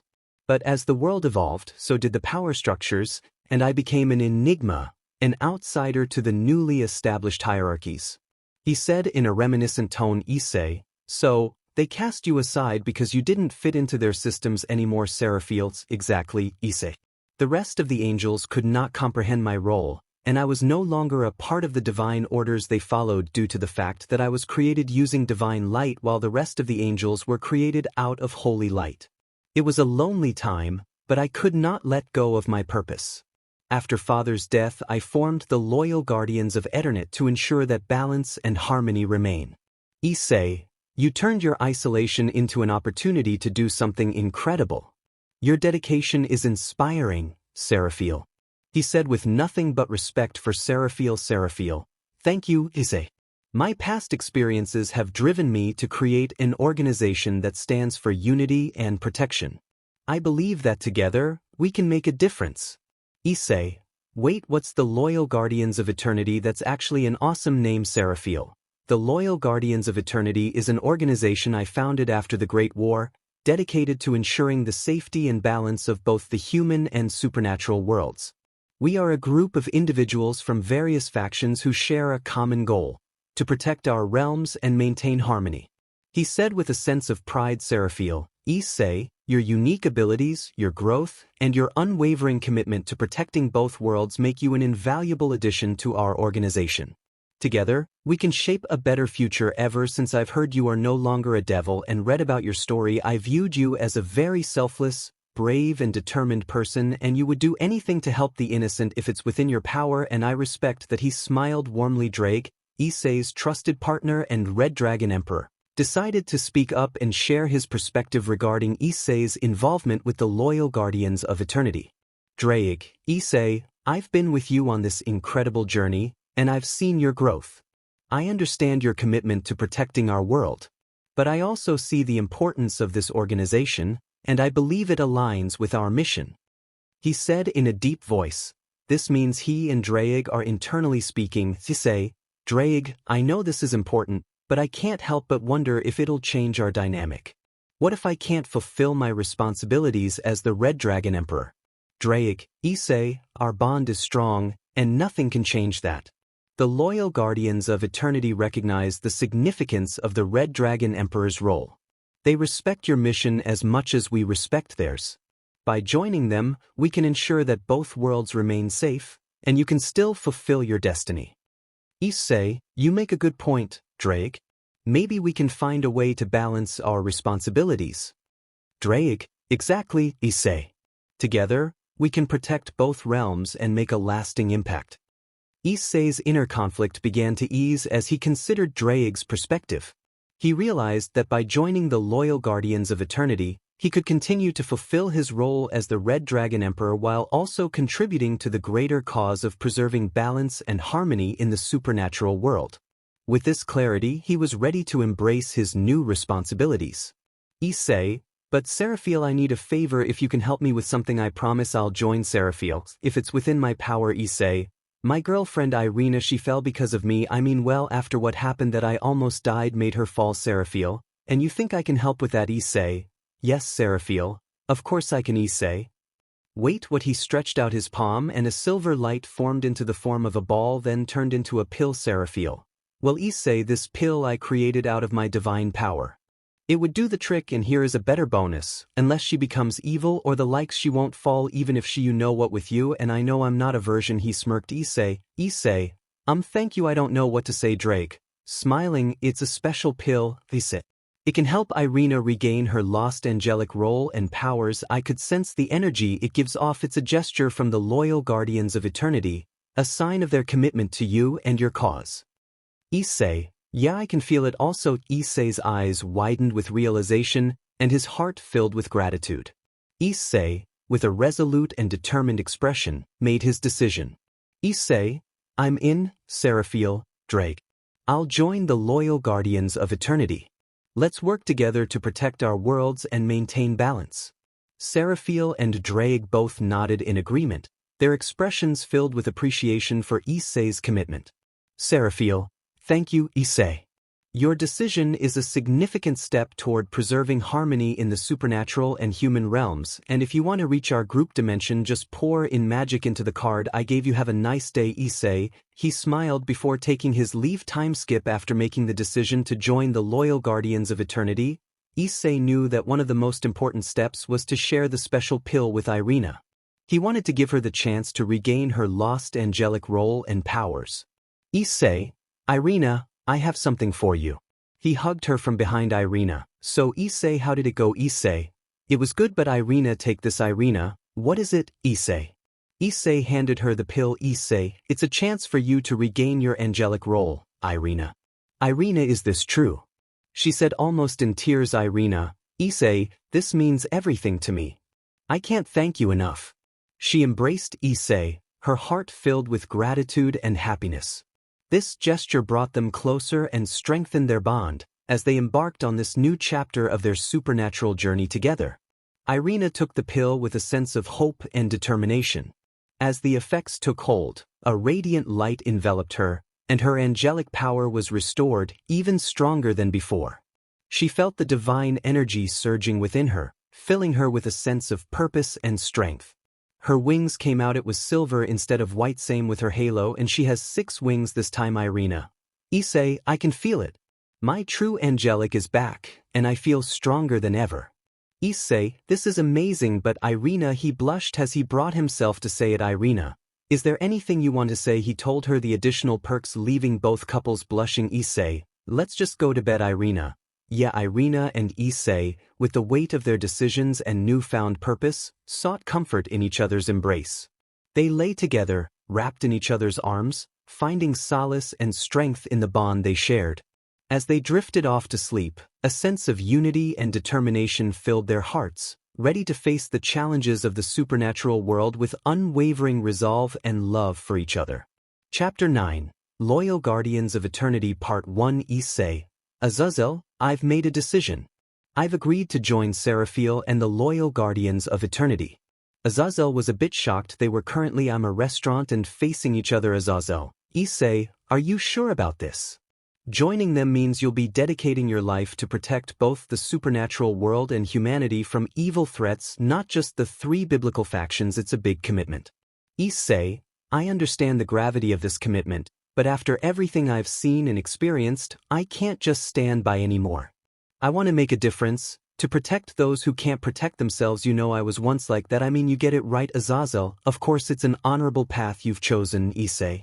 Seraphiel and his guardians are a formidable group, and your powers will undoubtedly be put to good use. But have you thought about the sacrifices that come with it?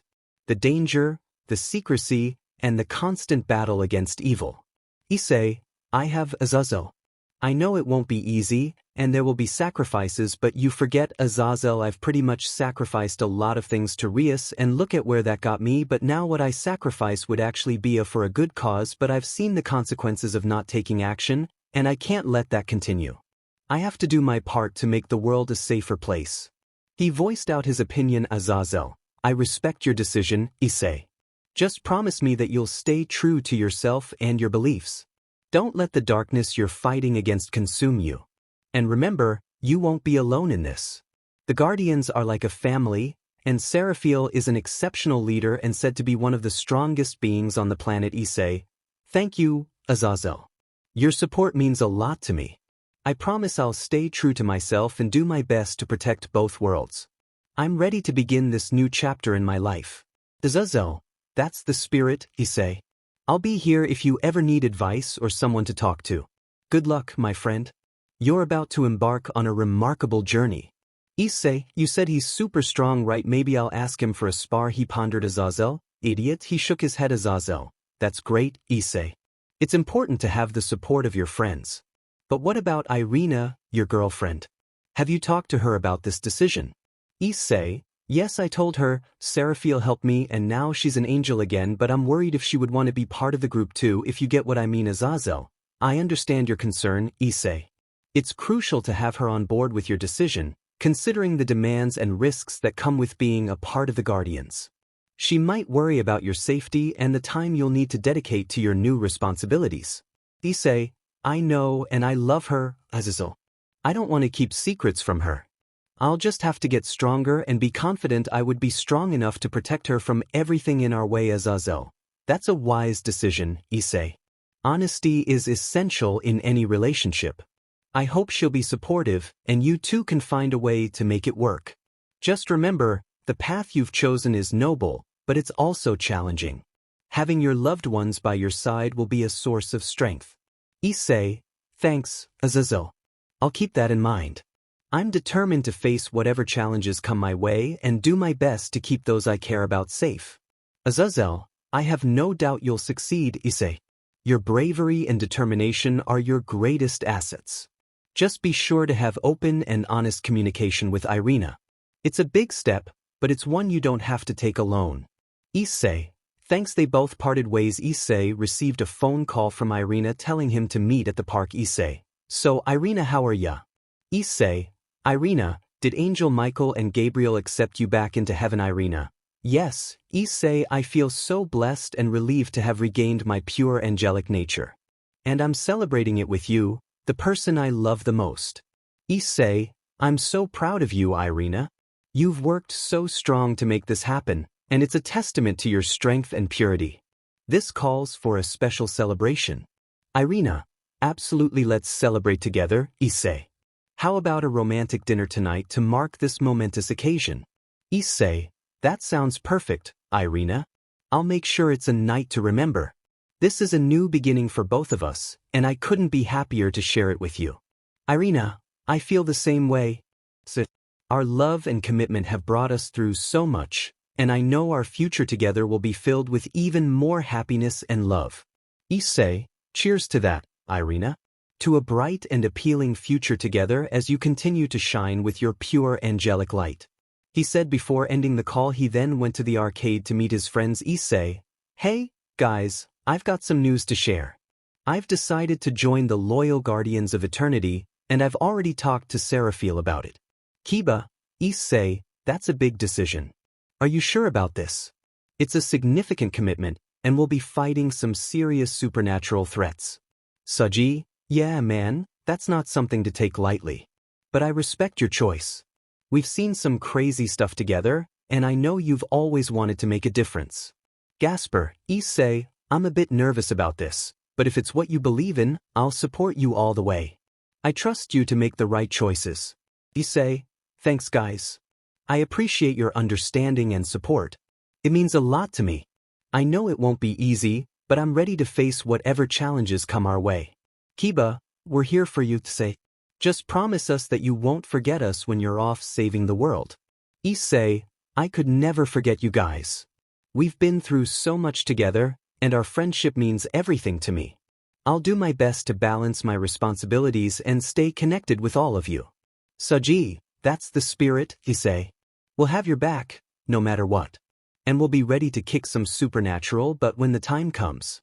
Gasper, count on us, Issei. We might not have the same powers, but we'll support you in any way we can.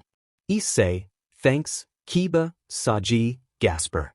I'm lucky to have friends like you. Together, we'll face whatever the future holds. Issei, Kiba, Gasper, I know it's been a tough few weeks, and I appreciate you opening up to me. I can only imagine how difficult it's been for both of you. Kiba, Issei, I never expected Rias, Aquino, Zenobia, Kaneko, and Asia to betray you like that.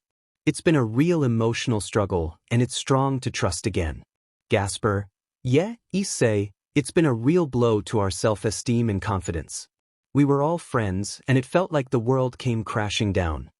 He looked down in sadness. Issei, I understand, and I've been through a lot myself. But I want you both to know that you're not alone in this. We've always been there for each other, and that's not going to change. Kiba, Issei, you moving on and dating Irina has given us hope. It's a reminder that life goes on, and maybe we can find happiness too. It's just I can't look at them the same way again. Even though they're hurting, they deserve Gasper. That's true, Issei. You've shown us that there's a future beyond heartbreak, and we'll support you and each other as we heal. Issei, we'll get through this together, guys. Lean on each other, and remember that you're both strong individuals. And if you ever need someone to talk to or just hang out with, I'm here for you. We'll help each other heal and grow. Kiba/Gasper. Yeah, time skips, so this is Issei new art, which is better, the old one or this one, Irina? Issei, this is absolutely breathtaking. The candlelit table, the soft music in the background, and the aroma of the food you've prepared, it's all so enchanting. Issei, I'm delighted that you appreciate it, Irina. I wanted this evening to be a testament to our love and the beauty of our connection. You bring light to my life, and I wanted to create an atmosphere that reflects that. Irina, you're such a romantic. It's one of the many things I adore about you. And this wine, it's exquisite. You always know how to pick the perfect one. Issei, well, I may have received some advice from Azazel on wine selection, but it's the company that truly matters. Irina, your smile is all the sparkle I need in this room. As the evening progresses, they indulge in a delightful 3-course meal. Each dish is expertly prepared, and they savor every bite while sharing stories and laughter. Irina, Issei, I never thought I'd experience something like this again. To be a pure angel, to have you by my side, it feels like a dream come true. Issei, I feel the same way, Irina. Every moment with you is a dream I never want to wake from. You're the embodiment of grace and purity. After the main course, they clear their plates and continue to talk, their connection deepening with every word. Irina, Issei, do you remember the first time we met? I was so determined to defeat you, but you saw through my tough exterior. Issei, how could I forget, Irina? You had me captivated from the moment I laid eyes on you. Your strength and determination were evident, but so was your kindness. They enjoy a rich and decadent dessert, and Issei presents Irina with a small, beautifully wrapped box. Issei, Irina, I have one more thing for you. It's a token of my love and appreciation. Irina, Issei, you've already given me so much tonight. I can't imagine what else you have in store. She unwraps the box to reveal a delicate necklace. Issei, it's a symbol of your pure angelic nature and the love we share. Wear it as a reminder of this appealing evening. All the money I saved up from the Red Dragon Emperor TV show. I told Azazel to find me the most expensive necklace within that range. If you were to convert it to dollars, you're wearing $120 million on your neck right now, Irina. Issei, it's stunning. I'll cherish it forever. You truly are the most wonderful person I've ever met, she said, wiping out the tears in her eyes as they finished the last bites of dessert. They move closer, their fingers gently entwining, and they share a long, tender embrace. The evening is filled with love, laughter, and promises of a future filled with more romantic dinners and shared moments. Issei escorted her back to her home before sharing a goodbye embrace. It was the next day. Drake, to be honest with you, Issei, I am very excited for this. Issei, me too. Let's see what our new future holds. Issei picked up the card and poured in magic and was instantly teleported elsewhere. Issei, having made his resolute decision to join the loyal Guardians of Eternity, stepped into their home dimension with a sense of purpose and determination.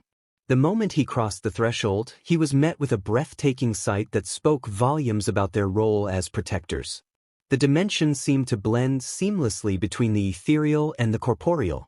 It was a place where the boundaries between the supernatural and the human world blurred, symbolizing their mission to safeguard both realms. The very atmosphere seemed to resonate with an otherworldly energy, a testament to the supernatural forces that they were tasked with safeguarding. The architecture of the dimension was awe-inspiring. Towering crystalline structures with intricate, interwoven patterns reached for the sky, reflecting the celestial beauty of the supernatural world. These structures radiated a soft, iridescent glow, reminiscent of guardian spirits watching over the realm. In the distance, Issei could see magnificent gardens filled with unique, otherworldly flora. These gardens were not only a feast for the eyes but also played a crucial role in maintaining the balance between the dimensions. Each plant and flower seemed to resonate with life and purpose, echoing the Guardians' commitment to preserving the supernatural world's delicate harmony. The city itself was a bustling hub of activity, populated by a diverse array of beings from various supernatural species. They all worked together harmoniously, exemplifying the unity that was necessary to protect their realm from the forces of darkness. Issei could feel a palpable sense of camaraderie and shared purpose among the Guardians. As he walked deeper into the dimension, Issei couldn't help but notice the presence of majestic, guardian-like creatures. They seemed to stand sentinel at key points, their imposing presence a visual representation of the Guardians' mission to safeguard their dimension. These creatures emanated an aura of strength and protection. He saw different people doing their business, ranging from humans to fallen angels, vampires, elves, fairies, even giants. He had never seen some of these mythical creatures. Everything about the loyal Guardians of Eternity's home dimension, from the architecture to the inhabitants and the very air he breathed, bore witness to their role as protectors. It was a place where the supernatural and the human worlds converged, a reminder that they stood as the last line of defense against the forces of evil, ensuring the safety and balance of both realms. Issei knew that he had embarked on a profound and noble journey, and he was ready to embrace his new responsibilities. Drake, this is amazing. Issei, like seriously. Hi there. Issei turned to the direction of the voice and saw a appealing girl. Issei, her energy signature, it's like Seraphiel. Oh, so this is what he meant, that he isn't a virgin and I thought I was a pervert. Issei, hello there, I'm Issei Hido Hu Elizabeth. My name is Elizabeth, nice to meet you. My father told me if you come I should personally come and see you. She smiled. Issei, she's very appealing. Elizabeth, I didn't know the Red Dragon Emperor was so handsome. She blushed at such thought. Elizabeth, Seraphiel's daughter, greeted Issei with a warm smile. Her presence exuded an air of grace and wisdom, and it was evident that she possessed the power to protect her father's realm. Elizabeth, I've heard much about you, she began, her voice gentle yet commanding. Elizabeth, welcome to our dimension. I've been tasked with giving you a tour of our home and explaining your role here. As she led Issei through the ethereal landscape, he couldn't help but notice the subtle but unmistakable power that resonated from her. Her mere presence seemed to radiate an aura of serenity and authority, a testament to the strength and knowledge she possessed. The tour was a breathtaking journey through the dimension, with Elizabeth explaining the significance of each location they visited. They explored the magnificent gardens, where she revealed that the unique flora played a vital role in maintaining the dimension's balance. They encountered guardian-like creatures along the way, and Issei could feel their watchful eyes on him. Elizabeth explained that these beings were ancient protectors, embodying the essence of duty and guardianship, much like the loyal guardians themselves. As they reached the central city of the dimension, Elizabeth pointed to the towering crystalline structures that seemed to touch the heavens. These structures, she explained, represent the strength and unity of the loyal guardians. They are not just physical but also spiritual fortifications against the forces of darkness. Throughout the tour, Elizabeth's powers manifested in subtle ways. She could manipulate the elements to create small displays of elemental magic, demonstrating her command over the natural forces in their dimension. Her ability to communicate with the guardian-like creatures also emphasized her connection to the supernatural. Finally, they reached a sacred chamber where a massive, intricately carved portal stood. It was the gateway that connected their dimension to the human world. Elizabeth paused, looking at Issei with a serious yet hopeful expression. Issei, this portal represents the bridge between different realms. After registration and getting your ranks, then you'll be able to see what your duties would be. Issei nodded, feeling a sense of both responsibility and honor. He understood the gravity of his role and was ready to embrace it. With Elizabeth as his guide and mentor, he was in capable hands, and he knew that he had a bright future ahead as a protector of both the supernatural and human worlds. As Issei and Elizabeth continued their tour, they found moments to share their personal stories and experiences, deepening their understanding of each other. Issei began, I grew up in a world where I was ordinary, or at least I thought I was. Then, one day, I discovered that I had these incredible powers after I was killed by a fallen angel and resurrected as a devil. I thought I found my true purpose until I was betrayed by the same person that thrusted me into the life of a devil.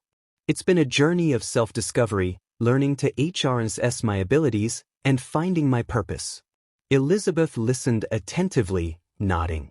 Elizabeth, your journey mirrors that of many guardians. The path to realizing our potential can be a challenging one, but it's also immensely rewarding. My own path has been defined by my responsibilities as Seraphiel's daughter, and I've always felt a strong connection to protect those who cannot protect themselves. Issei shared more about his friends and loved ones, explaining the challenges they had faced together and how their bonds had grown stronger through adversity. Issei, they mean everything to me, and I've always wanted to do my part to protect them and the world. Elizabeth responded, family and friendships are vital sources of strength. It's those bonds that often drive us to become guardians. We protect not just the dimensions but the people we care about. As they continued their tour, they exchanged stories of some of their most memorable missions and encounters. Issei's battles against powerful supernatural threats were met with awe from Elizabeth. She, in turn, shared tales of her own experiences, demonstrating the strategic and tactical knowledge she had acquired over the years. They also discussed the delicate balance between the supernatural and human worlds and the importance of preserving it. Issei, it's a constant struggle, Issei remarked. But I'm eager to learn and contribute to maintaining that balance. Elizabeth smiled warmly. Issei, your enthusiasm is inspiring, Issei. With your powers and dedication, I have no doubt that you will make a remarkable guardian. As the tour concluded, both Issei and Elizabeth had forged a connection, not just as fellow guardians but as friends. Their shared experiences and common purpose had created a bond that would serve them well in their future endeavors as protectors of both realms. They parted ways with a sense of unity and determination to face the challenges that lay ahead. After their tour and discussion, Elizabeth led Issei to the registration process within the Loyal Guardians of Eternity. They entered a grand hall filled with supernatural symbols and symbols of protection, an awe-inspiring location that underscored the importance of their mission. Elizabeth guided Issei through the registration process, explaining each step in detail. She assured him that the Guardians had their own infrastructure and protocols for handling the supernatural aspects of their duties. As Issei completed his registration, Elizabeth took the opportunity to elucidate the hierarchy within the Guardians. She began by explaining that her father, Seraphiel, served as the leader, holding the highest authority, and Responsibility. Seraphiel was a symbol of wisdom and power, guiding the Guardians in their mission. Elizabeth herself held a prominent position as Seraphiel's daughter, acting as an advisor and mediator between the leadership and the Guardians in the field. Her insight and strategic knowledge were invaluable assets to the organization. As the registration process was finalized, Issei couldn't help but feel a sense of belonging and purpose. Elizabeth's thorough explanations and guidance had given him a clear understanding of how the Guardians operated and how each role contributed to their mission of protecting both realms. He was grateful for the opportunity to be part of this noble cause and for the support of Elizabeth, who had welcomed him into their ranks with open arms. With his newfound knowledge and determination, Issei was prepared to embrace his role as an angelic guardian and stand shoulder to shoulder with his fellow protectors. Issei was led to a room and there was an orb in front of him. Elizabeth, all you have to do is punch the orb and it would show what rank you'll be, she urged Issei. Okay, boosted gear. Issei summoned his boosted gear Elizabeth, the legendary Welsh dragon Drake.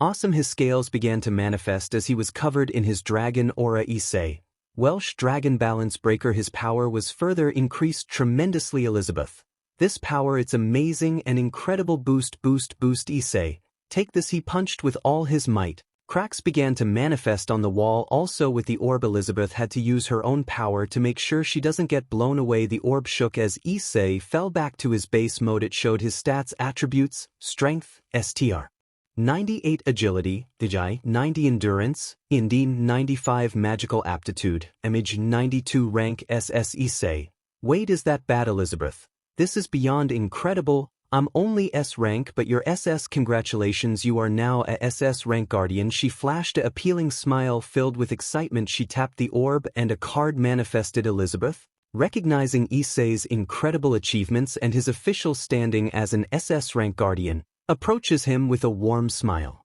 In her hands she holds a special card and badge, both adorned with the emblem of the loyal Guardians of Eternity. She says, Elizabeth, on behalf of the Guardians, I want to congratulate you for reaching this remarkable milestone. Your dedication and strength have earned you a place among our most elite members. She extends the special card to Issei. It bears his name and a holographic representation of the Guardian's emblem, shimmering with supernatural energy. This card would grant him access to classified information, specialized equipment, and entry to secure locations. The badge is a symbol of his rank, crafted with exquisite detail. It's encrusted with precious gems that sparkle with a divine light. As Issei takes it into his hand, he can feel the latent power it holds, resonating with his own supernatural abilities. Elizabeth continues, Elizabeth, with this card and badge, you are officially recognized as an SS rank guardian. You have our trust, our respect, and our gratitude for your unwavering commitment to our mission. Wear it with pride, Issei, and continue to protect both realms with all the strength you possess. Issei accepts the card and badge with a sense of honor and responsibility. He knows that he now carries the weight of this position, and he's determined to live up to the expectations of the loyal Guardians of Eternity as their newest SS rank guardian. The special card that Elizabeth presents to Issei, as an SS rank guardian of the loyal Guardians of Eternity, contains the following important information. 1. Issei's full name. His complete name is listed on the card, ensuring that his identity as a guardian is unmistakable. 2. Guardian rank. The card clearly indicates that Issei holds the prestigious rank of SS rank guardian, signifying his elite status within the organization. 3. Loyal Guardians of Eternity emblem. The holographic representation of the Guardian's emblem is prominently displayed on the card. It's a symbol of his affiliation with the organization. This is the logo and also the badge of the loyal Guardians of Eternity. 4. Access permissions. The card grants him access to various classified information, secure facilities, and resources that are reserved for guardians of his rank. This includes access to the organization's headquarters, databases, and specialized equipment. 5. Emergency contact information. In case of critical situations or missions, the card includes emergency contact information, allowing Issei to reach out to other high-ranking guardians and leadership. Overall, the card serves as both a badge of honor and a practical tool, providing Issei with the necessary access and identification to carry out his duties as an SS rank guardian effectively. Chapter 10, Loyal Guardians of Eternity Part 2. It was essential to discuss Issei's duties as an SS rank guardian. She guided Issei to a more private corner of the headquarters, her expression carrying a sense of gravity. Elizabeth, Issei, as an SS rank guardian, your role is pivotal. You've ascended to a level of great responsibility. Your duties encompass several key areas. Issei nodded attentively, fully aware of the significance of his new rank. Issei, I'm ready to fulfill those duties to the best of my abilities, Elizabeth. Elizabeth began to elaborate on his responsibilities. Elizabeth, first and foremost, your primary duty is to lead and oversee missions of the highest importance. You'll be responsible for making critical decisions, ensuring the safety of our members, and facing the most formidable supernatural threats. She continued, Elizabeth, you'll also play a role in strategic planning, helping us adapt to ever-evolving challenges. Your insights and leadership will be invaluable in maintaining the balance between the dimensions. Elizabeth then touched upon Issei's role as a mentor. Elizabeth, you have the opportunity to mentor and guide other guardians, passing on your knowledge and experience. It's part of our commitment to nurturing the next generation of protectors. Issei, I'm not sure I'm going to be good at mentoring. I just joined, I guess, he said, scratching the back of his head. Elizabeth, don't worry about that until you've had enough experience. That's when you could be part of the mentorship program, she concluded. Elizabeth, finally, you'll be a diplomat and a representative of our organization in certain situations, engaging in negotiations with other supernatural factions. Your diplomatic skills are vital in fostering cooperation and peace. Issei, what the hell? I don't know anything about being a diplomat. Maybe I'll ask Rossi to teach me. Drake, as a dragon emperor, it does make sense for you to have diplomatic skills. Issei, you're definitely not helping. Issei absorbed the weight of his duties, his determination to fulfill them unwavering. Issei, I understand the importance of these responsibilities, and I'll do my best to carry them out with honor and dedication. Elizabeth smiled warmly, her confidence in Issei evident. Elizabeth, I have no doubt that you will, Issei. You've come a long way, and we have every confidence in your abilities as an SS rank guardian. Issei, am I really that special? She has so much confidence in me. Drake, of course she acts like that. Issei, be confident in yourself. You are the Red Dragon Emperor. Be proud and always be proud of that. Elizabeth, come on, let's go meet someone I would like to introduce you to. Elizabeth led Issei through the opulent corridors of the Loyal Guardians of Eternity headquarters, her demeanor radiant and excited. As they approached an elaborately decorated room, Elizabeth turned to Issei with a smile. Elizabeth, Issei, she said, Elizabeth, I'd like to introduce you to someone very special. This is Mordred, and a divine spirit from my father. She's an extraordinary addition to our guardians. She's also an SS ranker like you. Issei, still adjusting to his role as an SS rank guardian, was awed by the significance of the moment. He nodded respectfully and extended a hand to Mordred. Issei, it's an honor to meet you, Mordred. I've heard great things about your strength and character. Mordred accepted Issei's handshake with a confident grin, her demeanor reflecting her prideful nature. Mordred, well, you're not entirely wrong there, she replied. I'm Mordred, a knight of the Round Table, and one of the most formidable spirits in existence. You must be pretty special if Elizabeth brought you here. Issei couldn't help but be amused by Mordred's spirited personality. Issei, I just became an SS rank guardian, and I'm eager to contribute to our mission in protecting both realms. Mordred's eyes twinkled with interest as she observed Issei. Mordred, we'll see if you can keep up with the likes of us, she teased, hinting at the potential for future collaborations and battles. Elizabeth watched their interaction with a knowing smile, pleased to have introduced her divine spirit to Issei, who was set to play a significant role in the Guardians' ongoing mission. Mordred's prideful spirit was evident as she looked at Issei with a glint of challenge in her eyes. Her confident grin widened, and she crossed her arms. Issei, she declared, I've heard of your strength and your status as an SS rank guardian. But the real question is, can you handle a Knight of the Round Table in combat? Issei, never one to back down from a challenge, met Mordred's enthusiasm with a determined expression. I'm always up for a good battle, Mordred. I believe in putting my skills to the test. Are you ready? Elizabeth, sensing the exciting prospect of the upcoming match, nodded in approval. Elizabeth, very well, you too. Let's see what the Red Dragon Emperor can do against the prideful Knight of the Round Table, since it's a challenge wheel to the arena. With that, Mordred and Issei prepared for their friendly yet intense battle, ready to unleash their formidable abilities and engage in a duel that would test their strength and honor as protectors of the realms. The news of the upcoming duel between Mordred and Issei, two of the most prominent and formidable figures among the loyal Guardians of Eternity, spread like wildfire throughout the organization. The halls of the Guardians' headquarters were abuzz with whispered conversations, speculation, and excitement.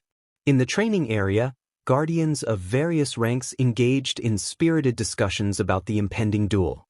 Some marveled at the audacity of Mordred, a Knight of the Round Table, challenging the Red Dragon Emperor, a name synonymous with power and resilience. Random Guardian 1. I heard Mordred's throwing down the gauntlet to Issei, the Red Dragon Emperor and now a Guardian too, a Guardian remarked, watching as others tested their combat techniques. Random Guardian 1, this is shaping up to be a duel we won't forget. Nods of agreement rippled through the crowd. Random Guardian 2, I've seen Issei in action before when he fought Loki. His strength is something else. But Mordred? She's a legend in her own right. As the day of the duel approached, the atmosphere within the Guardians' headquarters was electric with anticipation. Guardians from different backgrounds and affiliations came together, united by their shared excitement for the upcoming battle. The Guardians knew that this duel was more than a mere spectacle. It was a symbol of their collective strength and unwavering commitment to safeguarding both the supernatural and human realms. Regardless of the outcome, the duel between Mordred and Issei would become a legendary event within the loyal Guardians of Eternity, solidifying their bonds and reminding them of the importance of their mission. Time skipped. The day of the highly anticipated duel had arrived, and Issei and Mordred found themselves in the designated dueling area within the loyal Guardians of Eternity headquarters. The surroundings were carefully designed for such confrontations, with protective barriers to prevent collateral damage. Issei stood confidently, wearing his Guardian attire, the emblem of an SS-rank Guardian proudly displayed. His expression was one of determination, ready to put his abilities to the test. Mordred, ever the picture of prideful confidence, stood a few paces away from Issei. Her knightly armor gleamed, and her weapon was at the ready.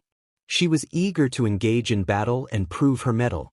Elizabeth and other members of the Guardians watched from a safe distance, ready to oversee the duel and ensure that it remained a friendly, controlled bout. Issei and Mordred exchanged a nod, acknowledging the mutual respect that underpinned their impending battle. Then, without further ado, the duel began, and the sounds of clashing swords and supernatural abilities filled the dueling area as the two formidable Guardians tested their limits and honed their skills.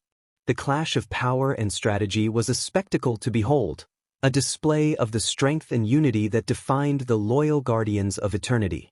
In a grand and official manner befitting the momentous duel about to unfold, an announcer stepped forward at the edge of the dueling area.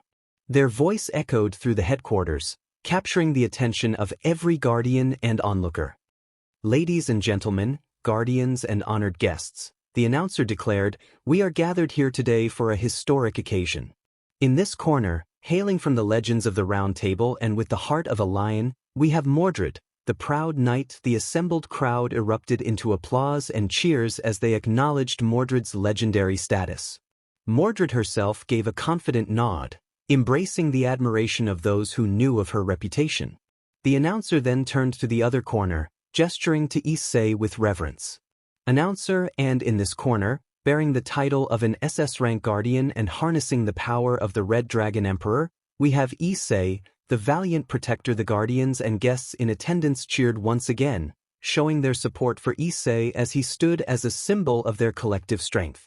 The announcer continued, Announcer, today, these two warriors will engage in a friendly duel to test their mettle and to demonstrate the unity and camaraderie that defines the loyal Guardians of Eternity.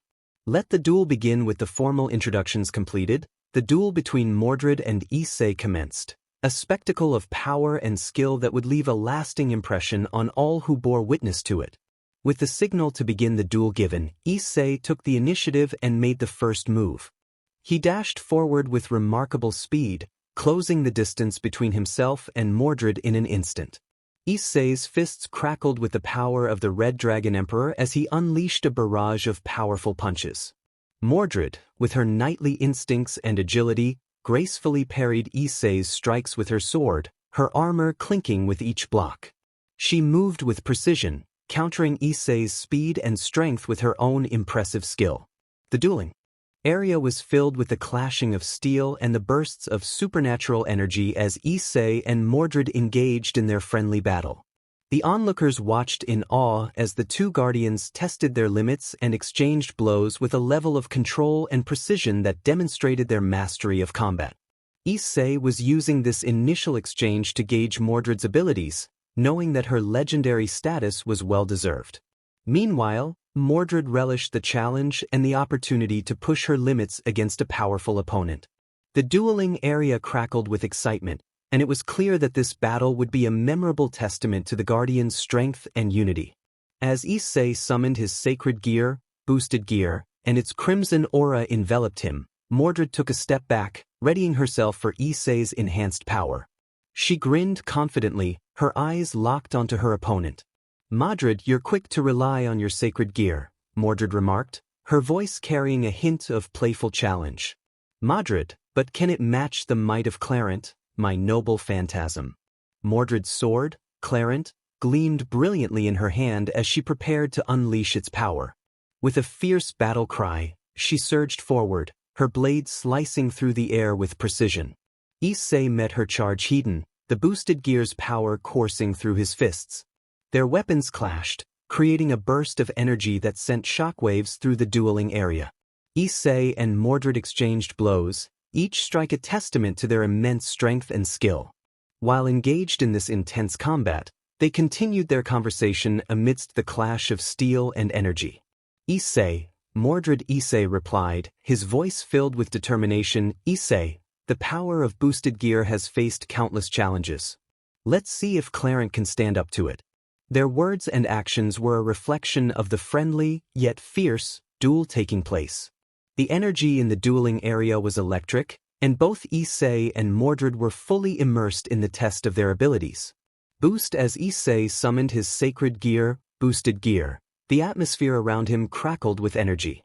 The sacred aura of the Red Dragon Emperor enveloped him, turning his eyes a vibrant shade of crimson. The onlookers couldn't help but gasp in amazement at the display of his power. Mordred, not one to be outdone, saw the opportunity to go on the offensive. With a confident grin and a warrior spirit, she shouted, "Mordred, impressive. Let's see if that power of yours can withstand Clarent, my noble phantasm." Her sword, Clarent, held a storied and powerful legacy, and it gleamed brilliantly in her hand. As she approached Issei, her presence alone exuded confidence, challenging him to match her formidable might. Her blade met with a resounding clash with his boosted gear, each strike sending shockwaves through the dueling area. Issei's boosted gear, fueled by his determination to protect both realms, radiated with power, pushing against Clarent's divine strength. Between strikes, their exchange continued, their voices cutting through the intensity of the battle. "Mordred, your boosted gear is impressive," Mordred admitted. "Mordred, but don't think it'll be enough to defeat me, pretty boy." She licked her lips. Issei grinned in response, his determination unwavering. "Issei, I wouldn't have it any other way, Mordred. Let's push our limits and see where our strengths truly lie." "Issei, this is awesome. I'm fighting Mordred of the Round Table as it's my first day. This job is awesome." Their battle was a testament to their respective powers and a reflection of the unity and camaraderie among the Guardians. The dueling area crackled with energy, and the intensity of their fight continued to escalate as both Issei and Mordred sought to outmatch each other. It was a spectacle that would be remembered among the Guardians for years to come. Sensing the need to take the battle to the next level, Issei activated his dragon aura. His aura, a powerful manifestation of his status as a true dragon, enveloped him with a blazing crimson light. His eyes became that of a dragon. His dragon tail, horns and scales manifested. The very air around him seemed to pulse with raw energy as the aura surged. Mordred, always up for a challenge, grinned as she felt the change in the atmosphere. Madrid, now it's getting interesting, she commented, her excitement evident. She was enveloped in a golden knightly aura with his dragon aura unleashed. Issei's strength and speed increased dramatically. He moved with unparalleled agility and unleashed a flurry of powerful strikes, each one infused with the might of a dragon. The dueling area crackled with the force of his attacks. Boost Mordred met Issei's empowered strikes with determination, her own skill and swordsmanship put to the test. As they exchanged blows, the aura of their battle filled the space, a testament to the might of two extraordinary guardians pushing their limits. The onlookers watched in awe, captivated by the display of Issei's dragon aura and the intense combat it had ignited. The dueling area became a whirlwind of power and skill, with both Issei and Mordred giving their all in this friendly yet fierce duel. Boost in the heart of the dueling area, a spectacle of epic proportions unfolded as Issei and Mordred clashed with unparalleled power and skill. The very heavens themselves seemed to take notice of this extraordinary battle. Explosion as Issei's dragon aura blazed with intensity, it morphed into the form of spectral dragon wings, their crimson scales glittering with divine energy. With every swing of his fists, trails of fiery explosions followed, each eruption resonating with the thunderous roar of a dragon in flight. The ground trembled beneath him, shaking in awe of his might. Mordred, ever the formidable knight, met Issei's dragonic onslaught with her own mythical power. Her sword, Clarent, became an embodiment of celestial magic, its golden blade gleaming with an ethereal radiance that seemed to outshine the sun itself. Each strike created intricate patterns of starlight that lingered in the air like constellations of a celestial map. Their clashes were accompanied by bursts of lightning and thunder, which filled the dueling area with spectacular pyrotechnics. The very air sizzled with the power they unleashed, making it seem as if the fabric of reality itself was warping in response to their strength. Amid the tempestuous battle, Issei and Mordred continued their exchange of words, their voices clear and unwavering, despite the intensity of their combat. Issei's determination resonated through the battlefield as he proclaimed, "Issei, Mordred, your power is formidable, but I won't yield. I'll show you the true strength of a dragon." Mordred's prideful spirit shone through as she retorted, "Mordred, and I, Issei, fight for honor and glory. Let us show the world what we're truly made of." Their epic duel was a harmonious clash of elemental forces, a symphony of power and skill that resonated through the dueling area. The ground itself quivered as if in reverence, and the heavens themselves seemed to applaud this grand spectacle, a testament to the unity and indomitable strength of the loyal guardians of eternity. As the duel raged on, it became evident that Mordred was gaining the upper hand. Her knightly finesse and divine abilities were proving to be a formidable challenge for Issei, even with his dragon aura and the boosted gear. Mordred's strikes had grown more precise and powerful, and her radiant sword, Clarent, sliced through the air with unparalleled precision.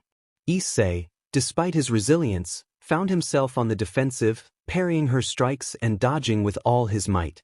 The onlookers watched with bated breath as Mordred's mastery of combat became increasingly apparent.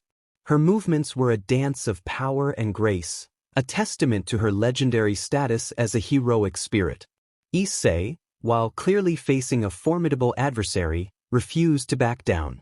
His determination and unwavering spirit fueled his resolve to continue the battle, even as the odds appeared to be against him. Mordred, her prideful grin still intact, offered Issei a playful yet respectful nod. Issei met her gaze with a determined smile. "Issei, I won't give up, Mordred. Let's continue this duel and see where our limits truly lie." The dueling area crackled with energy as the two guardians continued their battle, a display of strength, skill, and determination that was both intense and inspiring. Their clash was a testament to the unwavering spirit and camaraderie that defined the loyal guardians of eternity. As the duel raged on, it became evident that Mordred was gaining the upper hand. Her knightly finesse and divine abilities were proving to be a formidable challenge for Issei, even with his dragon aura and the boosted gear. Mordred's strikes had grown more precise and powerful, and her radiant sword, Clarent, sliced through the air with unparalleled precision. Issei, despite his resilience, found himself on the defensive, parrying her strikes and dodging with all his might, which worked until cuts from Clarent drew blood. The onlookers watched with bated breath as Mordred's mastery of combat became increasingly apparent. Her movements were a dance of power and grace, a testament to her legendary status as a heroic spirit. Boost Issei, while clearly facing a formidable adversary, refused to back down. His determination and unwavering spirit fueled his resolve to continue the battle, even as the odds appeared to be against him. Boost Mordred, her prideful grin still intact, offered Issei a playful yet respectful nod. "Mordred, impressive, Issei. You've got some fight in you. But can you keep up with a knight of the Round Table?" Issei met her gaze with a determined smile. "Issei, I won't give up, Mordred. Let's continue this duel and see where our limits truly lie." The dueling area crackled with energy as the two guardians continued their battle, a display of strength, skill, and determination that was both intense and inspiring. Their clash was a testament to the unwavering spirit and camaraderie that defined the loyal guardians of eternity. Boost in a moment of desperation and determination, Issei gathered his energy and unleashed his signature move, Issei, Dragon Shot. The Dragon Shot. His dragon aura surged, forming a powerful projectile that raced toward Mordred with incredible speed. "Mordred, take this." Mordred, quick to respond, raised Clarent and met the dragon shot head-on. With a single swift motion, her radiant sword sliced through the energy projectile, causing it to explode into a burst of crimson and golden sparks. The dueling area filled with a dazzling display of light and sound. Issei's dragon shot had been a powerful attack, but Mordred's swift and precise action had proven her to be a formidable adversary. The onlookers watched in awe as the remnants of the destroyed dragon shot dissipated into the air. Issei, while momentarily taken aback by Mordred's skill, remained resolute. He knew that this duel was about pushing their limits and testing their strength to the fullest. Mordred, her knightly pride still intact, offered Issei a nod of respect. "Mordred, your dragon shot is impressive, Issei. But you'll need more than that to defeat me." Issei, with a grin and a determined glint in his eyes, replied, "I'm just getting started, Mordred. Let's continue this battle." Their duel had reached a critical point, and the dueling area still crackled with energy. Issei and Mordred, their spirits undaunted, were determined to push their limits and show what they were truly made of, a testament to the strength and unity that defined the loyal guardians of eternity.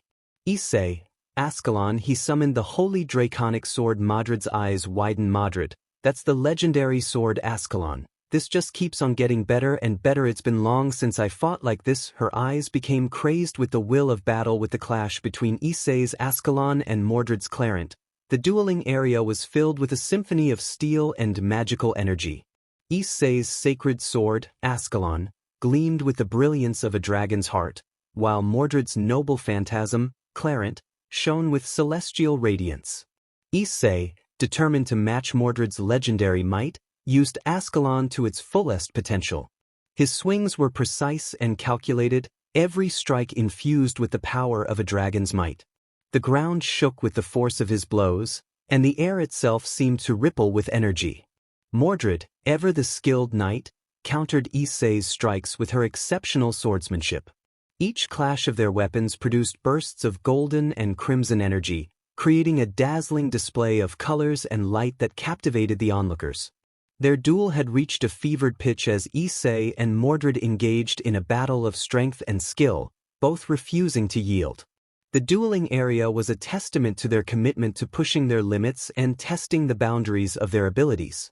Amidst their combat, Issei and Mordred continued to exchange words, their voices resolute even in the midst of their fierce engagement. Issei declared, "Mordred, you're a formidable opponent, but Ascalon is a symbol of my strength." "I won't back down, Mordred," her knightly spirit shining, responded Mordred. "Well then, show me the power of the Red Dragon Emperor." In the heart of the dueling area, Issei and Mordred engaged in a spellbinding sword fight that left the onlookers in awe. The clash of their blades was a spectacle of epic proportions, filled with a dazzling array of special effects and power.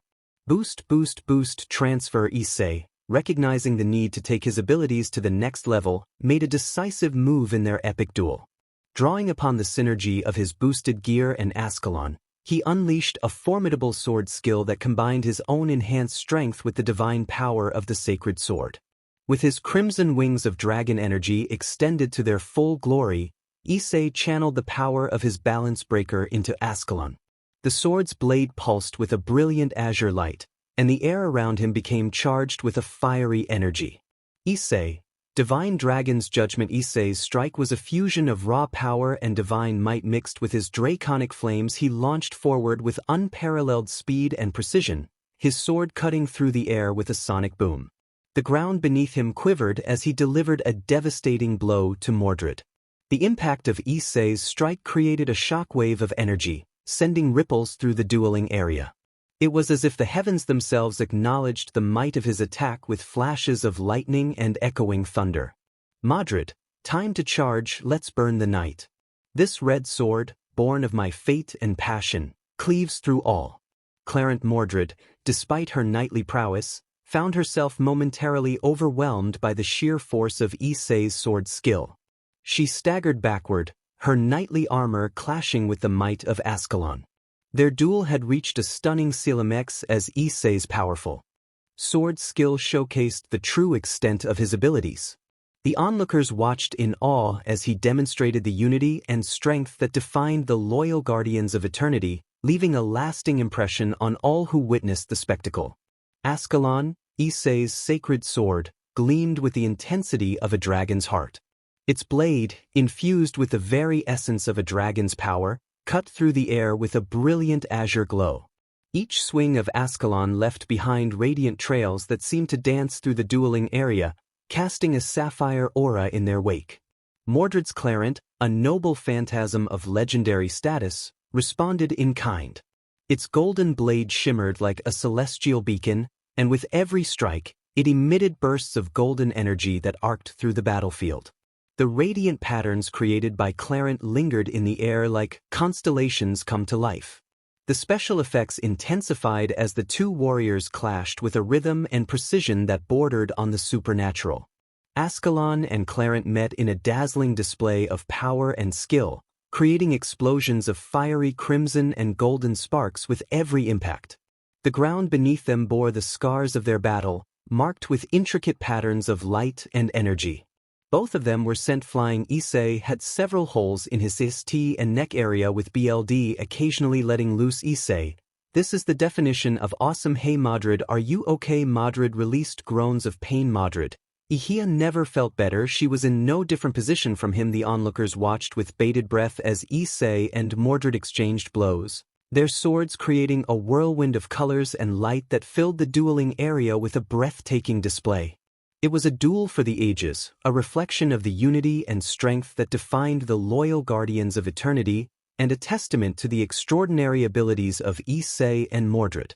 Issei got up and spread his wings one more time and held Ascalon tightly. Mordred did the same with Clarent in her hand. In the blink of an eye, they appeared in front of each other in the heart of the dueling area. Issei and Mordred engaged in a spellbinding sword fight that left the onlookers in awe. The clash of their blades was a spectacle of epic proportions, filled with a dazzling array of special effects and power. Ascalon, Issei's sacred sword, gleamed with the intensity of a dragon's heart. Its blade, infused with the very essence of a dragon's power, cut through the air with a brilliant azure glow. Each swing of Ascalon left behind radiant trails that seemed to dance through the dueling area, casting a sapphire aura in their wake. Mordred's Clarent, a noble phantasm of legendary status, responded in kind. Its golden blade shimmered like a celestial beacon, and with every strike, it emitted bursts of golden energy that arced through the battlefield. The radiant patterns created by Clarent lingered in the air like constellations come to life.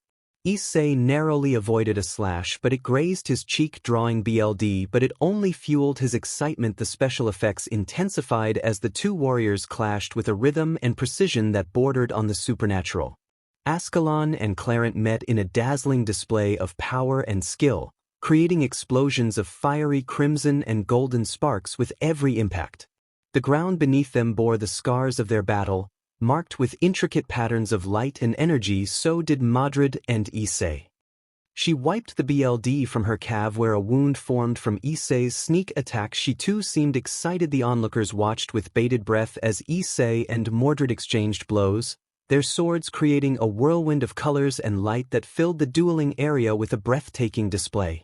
It was a duel for the ages, a reflection of the unity and strength that defined the loyal guardians of eternity, and a testament to the extraordinary abilities of Issei and Mordred.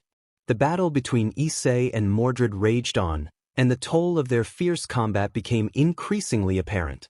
Both warriors bore severe injuries as they continued to clash, a testament to their unwavering determination and commitment to push their limits. Issei had multiple wounds across his body, the result of Mordred's precise and powerful strikes. His armor was marked with cracks, and his breathing had become labored. Despite the pain, he refused to yield, his determination unbroken. Mordred, too, showed the signs of their intense duel. Her knightly armor was marred with scuffs and dents, and her movements had grown slightly more labored. The cut on her cheek had deepened, and her breathing was strained. Her knightly spirit, however, remained resolute. Their exchange of injuries was a reflection of the battle's ferocity. The dueling area crackled with energy, and the onlookers watched with a mixture of concern and admiration as Issei and Mordred continued to push themselves to their very limits, demonstrating the unity and strength that defined the loyal guardians of eternity. As the epic battle between Issei and Mordred reached its climax, the dueling area crackled with energy and anticipation.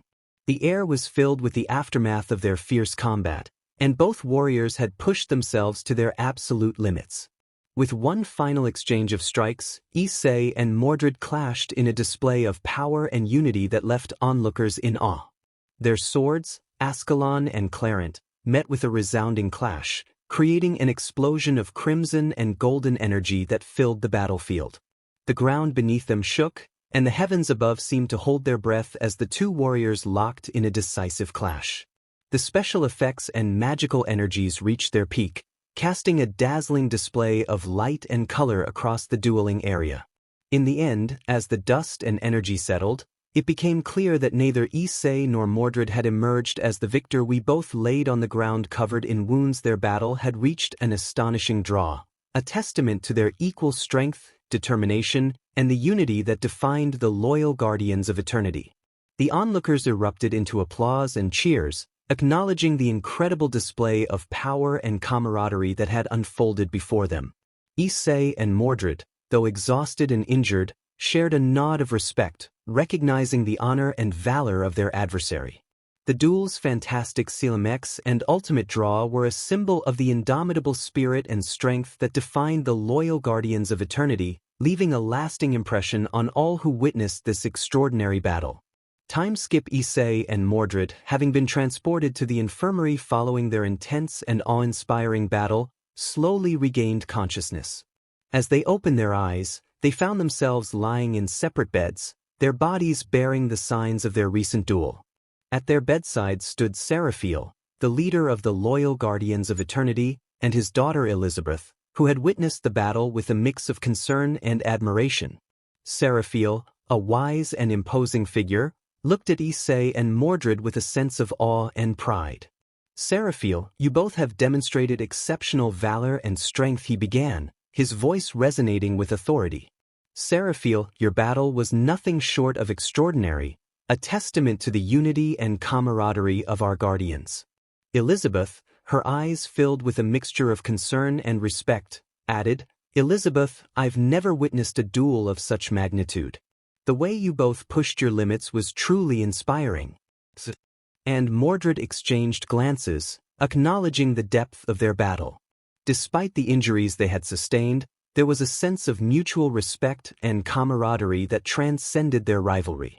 Seraphiel continued, "Seraphiel, your duel serves as a reminder of the commitment we share as guardians, to protect both realms and to push our limits for the greater good." Issei and Mordred nodded, understanding the deeper significance of their battle and its role in reinforcing the unity of the loyal guardians of eternity. Their duel had left a lasting impression on both the onlookers and the leaders of the organization, a symbol of the strength and camaraderie that defined the Guardians, even in the face of great challenges. With a determined and prideful glint in her eye, Mordred, the Knight of the Round Table, made a solemn declaration as she lay in the infirmary after their intense battle. She turned to Issei and spoke with unwavering resolve. "Issei," she began, her voice carrying the weight of her knightly honor, "I swear by my knighthood and my pride that I shall be your eternal rival. Our battle today has shown me the strength and determination of the loyal Guardians of Eternity, and I wish to test my limits against you again and again." Issei, despite his injuries, met Mordred's declaration with a determined smile. "Issei Mordred, I accept your challenge. Our rivalry will only make us stronger, and I promise I'll defeat you." Seraphiel and Elizabeth, who had been observing the exchange, nodded in acknowledgement of the newfound bond between the two formidable Guardians. Their rivalry, born from a fierce battle, would serve to strengthen the unity and camaraderie of the organization, ensuring that they remained ever vigilant in their mission to protect both realms from evil threats. Seraphiel chuckled. "Seraphiel, since that's how it is, I've decided to make you two partners." Issei, "Wait, what?" Issei, "Holy SHT Mordred is going to be my partner. Drake, the Saber of Red and the Red Dragon Emperor, truly a devastating combo. Mordred, fine by me, I'm going to make sure he doesn't surpass me." She ruffled his hair. Seraphiel chuckled. "Seraphiel, now that's settled, your first assignment would be next week. Two of you be prepared." They both nodded. Chapter 11. Oh My Mordred Heavenly Faction. Michael, this battle between Issei and Mordred is truly remarkable. The unity of the loyal Guardians of Eternity is impressive. We must ensure that our own forces are ready to respond to any potential threats that would occur after this. Gabriel, indeed, Michael. It's a testament to the strength of the Guardians. We should consider closer cooperation with them in the future. Underworld faction, Surzex. Issei has become a true force to be reckoned with. It's a shame he no longer has any link towards devils anymore. Ajuka, you're right on that, but all I hope is that an event doesn't lead Issei to have clash with the devil race, especially with the backing of the Guardians. The other devil kings nodded. Dragon faction, Fafnir. Observing with interest, the Red Dragon Emperor's power is a force to be reckoned with. Our fellow dragons should be made aware of this development. Yulong, I heard that he was trained by Tanin a few weeks by Fafnir. Wow, I'm impressed. In fact, the entire dragon race should be impressed. He's already on par with us Dragon Kings, in fact even slightly stronger if you were to add other factors. Yukai faction, Tengu leader, battle is extraordinary. The Guardians are not to be underestimated. We should maintain peaceful relations with them, isn't that right? Yasaka, leader of the Yukai faction. Yasaka watches the broadcast with a thoughtful expression. Yasaka, the power and unity of the loyal Guardians of Eternity are undeniable, and they are making their presence known in both the supernatural and human worlds, and to my surprise they even have the Red Dragon Emperor among them. Kappa leader, do you perceive it as a threat? Lady Yasaka, however, I don't see this as a threat. Instead, it presents an opportunity for peaceful coexistence and cooperation. Yukai Council member, Yasaka, you have always been a proponent of peaceful relations. Do you think we should reach out to the Guardians for potential collaboration? Yasaka, yes, I do. We should consider the benefits of diplomacy and alliance. It's in our best interest to ensure harmony in both realms. Let us not view their strength as a challenge, but as a bridge to understanding and cooperation, especially the Red Dragon Emperor. She basically whispered the last part. One guess she wants his Red Dragon Ball's hero faction, including Cao Cao, Heracles, Jeanne d'Arc, and Siegfried. Cao Cao, the Guardian's power is undeniable, and it raises questions about the balance between supernatural entities and the safety of humanity. They proclaim Heracles. Cao Cao, I agree with your concern. However, it's important to recognize that their strength can be a liability to our cause. Jean, but Cao, you know our plans in Kyoto, right? Would they be an eventual clash with them? Cao, highly unlikely. We would still proceed with the plan. Siegfried, I've faced incredible foes in my time, and I can appreciate their strength, especially Mordred. I wonder how powerful my Graham against her Clarence. Cao, is there anything to add? Urza, I don't care how strong they are. If they threaten our plan, we cut them down, she said with no emotion. Cao smirked. The hero faction, including notable members like Cao Cao, Heracles, Jeanne d'Arc, and Siegfried, Watch the broadcast with a mix of concern, contemplation, and recognition of the guardian's strength. The Devil Elder Faction. Devil Elder 1. My fellow elders, we gather here today to address a pressing matter. Our Red Dragon Emperor, Issei, has departed our ranks. He now associates with another organization, a situation that warrants our attention. Devil Elder 2, this is most disconcerting indeed. Issei was our Red Dragon Emperor, a symbol of our strength. His allegiance to an external group threatens our unity and authority. Devil Elder 3, I've heard whispers that some of our brethren have concocted diabolical plans to retrieve Issei or undermine his newfound affiliation. Such actions, though, could have consequences we must consider carefully. Devil Elder 4, the audacity of those proposing such extreme measures is alarming. We have always valued the subtlety of our actions. Open conflict would bring unwelcome attention. Devil Elder 5. It's true, but we must acknowledge the unrest among our younger generation. They see Issei's departure as a challenge to our traditions, and some may interpret our inaction as weakness. Devil Elder 6, could we not employ more subtle methods to address this? Perhaps we could send envoys to negotiate with Issei, explore the nature of his new allegiance. Devil Elder 7, a reasonable approach, but we must be cautious. Issei's loyalty is paramount. If his new associates have turned him against us, we must know the extent of his intentions. Devil Elder 2, what of the reports that Issei has grown more powerful than ever before? His newfound strength could pose a significant threat if it is turned against us. Devil Elder 8, if he has become a formidable force, should we not be cautious in our dealings with him? We must tread carefully, as making an enemy of him could be catastrophic. Devil Elder 3, regardless of our approach, we should send a subtle message to those proposing reckless actions. We frown upon rash decisions and seek to maintain the subtlety that has served us well for ages. Devil Elder 1, agreed. Let us take steps to address this situation discreetly and diplomatically.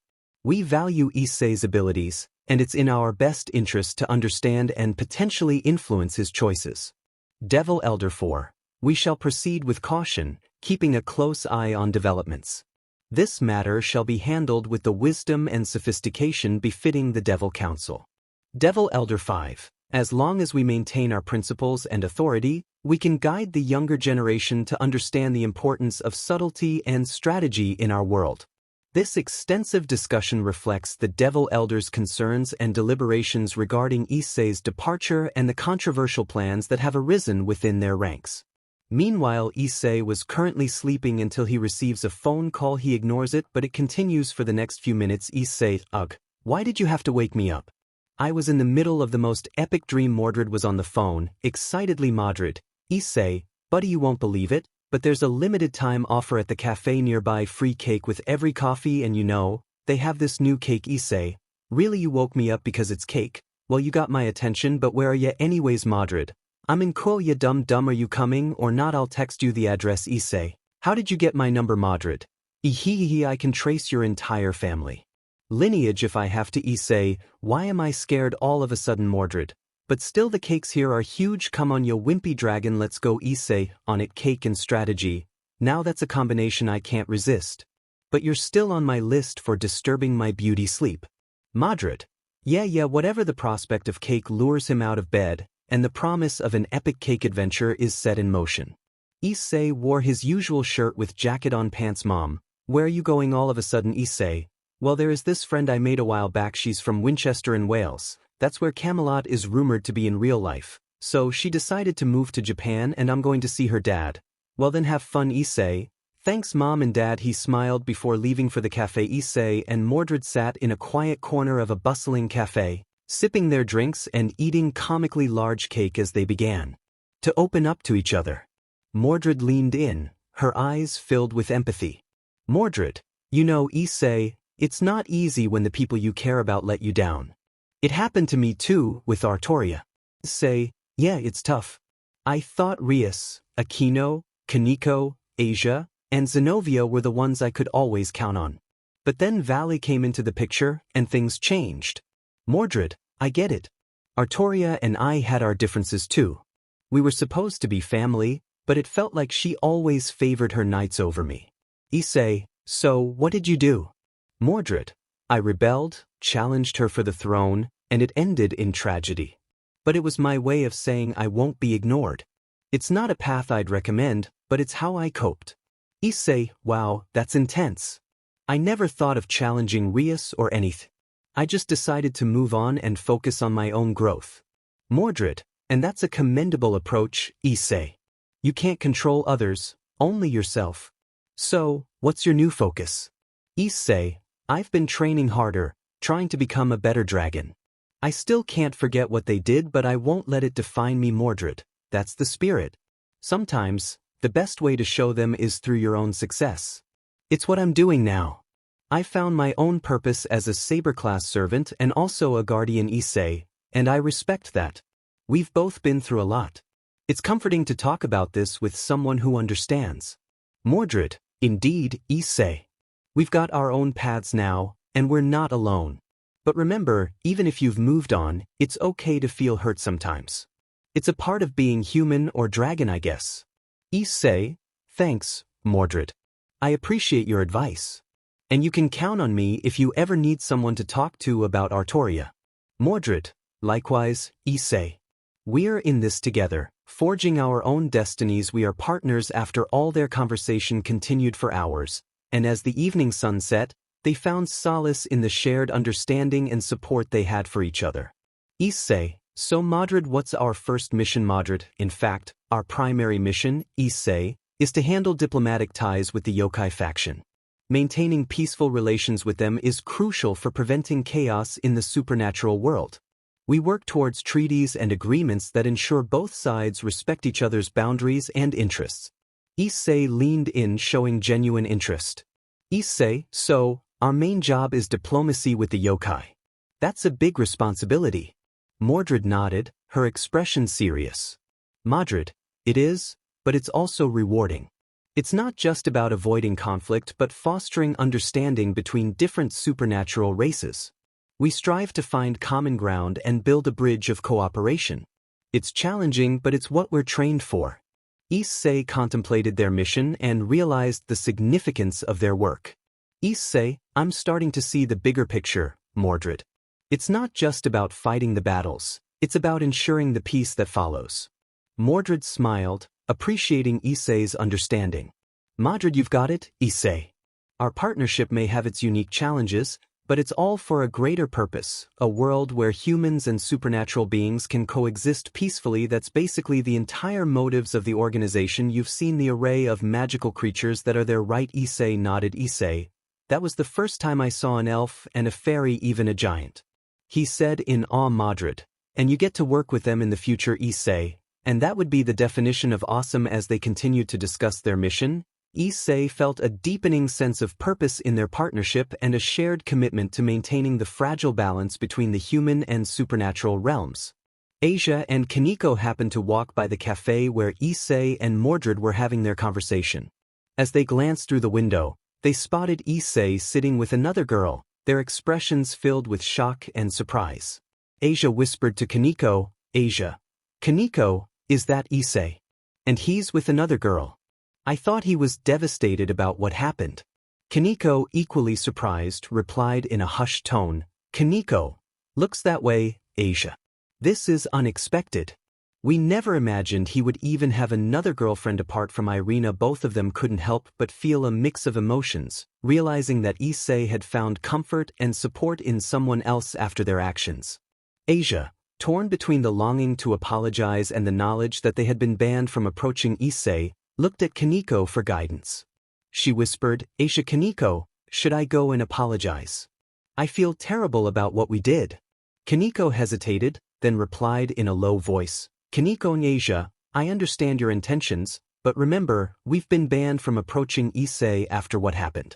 It might be best to respect his space and let him move on. Asia nodded, her eyes filled with remorse. Asia, you're right, Kaneko. It's just strong seeing him like this. Kaneko put a reassuring hand on Asia's shoulder and said, Kaneko, no, it's difficult, but maybe this is his way of healing. Let's hope he finds the happiness he deserves.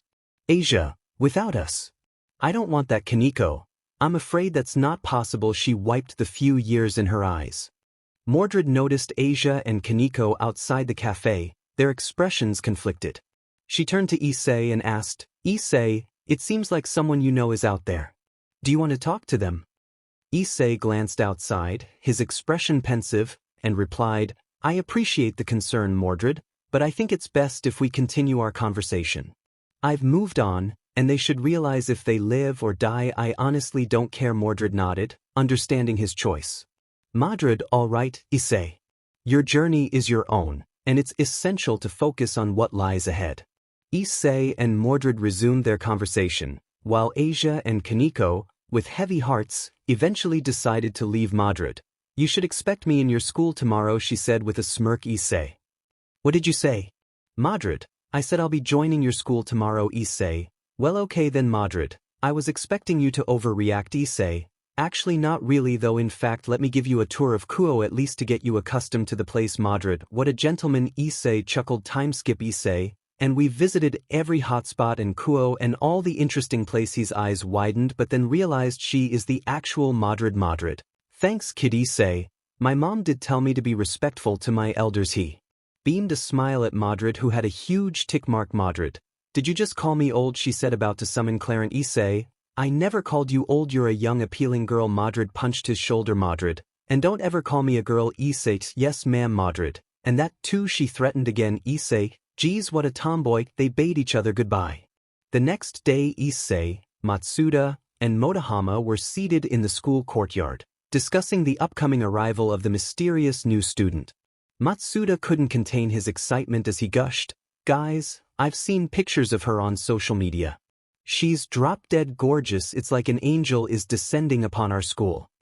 Motohama nodded enthusiastically. I heard she's not just appealing but also incredibly talented. She's won numerous awards in various fields. Issei, wearing a sly smile, decided to tease his friends a bit. Oh, a new girl? That's interesting. Irina, who was sitting nearby, overheard the conversation and inquired, Issei, do you know who this new girl is? Issei leaned in closer and spoke in a hushed tone. Well, it's a bit of a secret, but yeah, I do know her. Matsuda and Motohama leaned forward eagerly, intrigued by Issei's revelation. Come on, Issei, don't keep us in suspense. Who is she? Motohama asked. Issei, enjoying the attention, continued, Issei, she's different from the usual normal girls we met during some of my adventures, and she's not your typical high school girl. Irina raised an eyebrow, a mix of curiosity and concern in her eyes. Irina Ifrant how? Issei chuckled. Issei, let's just say she's a bit of a free spirit. She's got a unique perspective on life, and she's not one to conform to the norm. Matsuda, Motohama, and Irina exchanged intrigued glances. Issei's vague description had only piqued their interest even more.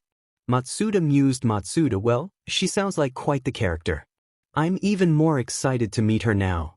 Issei nodded, still smiling, and decided to leave them with a bit of mystery. Issei, you'll see soon enough. She's unforgettable, to say the least, and no matter what you do, do not call her a girl. Surprisingly, she hates that. Matsuda. That's weird. Irina. Why do you sound so smitten by her? She said with jealousy in her voice. Issei laughed, then began to tease her. Issei. Irina, are you jealous? She smacked him with a book. Irina. Baka. As they continued to chat about the upcoming transfer student, Issei couldn't help but chuckle to himself, knowing that the arrival of Mordred would certainly add a unique twist to their daily school life. Teacher, our class, we have a new student joining us today. Please welcome our newest addition. The classroom hushed in anticipation as the teacher introduced the new student. Teacher, this Issei. Mordred, sitting at her desk, looked at the class with a mischievous glint in her eye. She had decided to use a fake name to keep a low profile.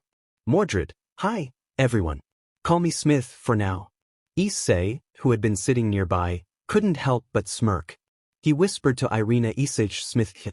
She's certainly sticking with the whole incognito thing. Irina stifled a laugh and replied, Irina, well, it's a creative choice. As the class continued, Issei noticed that Mordred had taken a seat not too far from him. He decided to strike up a conversation. Say, so, Smith, right? What brings you to our school? Mordred, keeping up the facade, leaned in and whispered, Mordred, a bit of a fresh start, you could say. Just trying to blend in. Issei, intrigued, responded in a low voice, Issei, I get it. Sometimes a change of scenery can do wonders. Mordred nodded, appreciating the understanding. Mordred, exactly. So, what's this place like? Any tips for a newbie like me? Issei leaned in, sharing some insights. Issei, well, this school can be a bit unpredictable, but you'll meet some interesting people. Just be yourself, and you'll do just fine. Mordred smiled, her eyes sparkling with curiosity. Mordred sounds like my kind of place, then. As the school day went on, Issei and Mordred continued to chat, sharing stories and getting to know each other, all while keeping up the charade of the mysterious Smith. It was a secret they both shared, adding an extra layer of intrigue to their budding friendship. Zenobia, I sense a very powerful holy sword who is each time skip my apologies for any previous misunderstandings. Let's correct the scenario. As Issei introduced Mordred to his friends, including Irina, Rosweiss, Kiba, and Saji, he didn't just reveal her as a partner but also as his eternal rival. Issei spoke up, Issei, guys, meet Mordred. She's not just a classmate but also my partner in the Loyal Guardians of Eternity. And well, Mordred, I'm the Red Dragon Emperor's eternal rival Kiba. Are you the reincarnation of the actual Knight of Treachery Mordred? Of course not, I'm now a heroic spirit, I'm the actual Knight of Treachery Kid Kiba. She's the... Ay. Tool Mordred. Issei nodded. Azazel, Saber of Red and the Red Dragon Emperor, that is one crazy combo. I wonder how Vali would react. Irina, Rosweiss, Kiba, and Saji looked surprised and intrigued. Irina asked, Irina, your eternal rival. Issei, this just got a lot more interesting. Mordred couldn't help but grin mischievously. That's right. Issei, after that draw last week, me and Issei decided to compete against each other, but we also make an excellent team when the situation calls for it. Saji, Himan, I'm impressed and scared. Saji nodded. Saji, welcome to the group, Mordred. This dynamic sounds like it will make things exciting.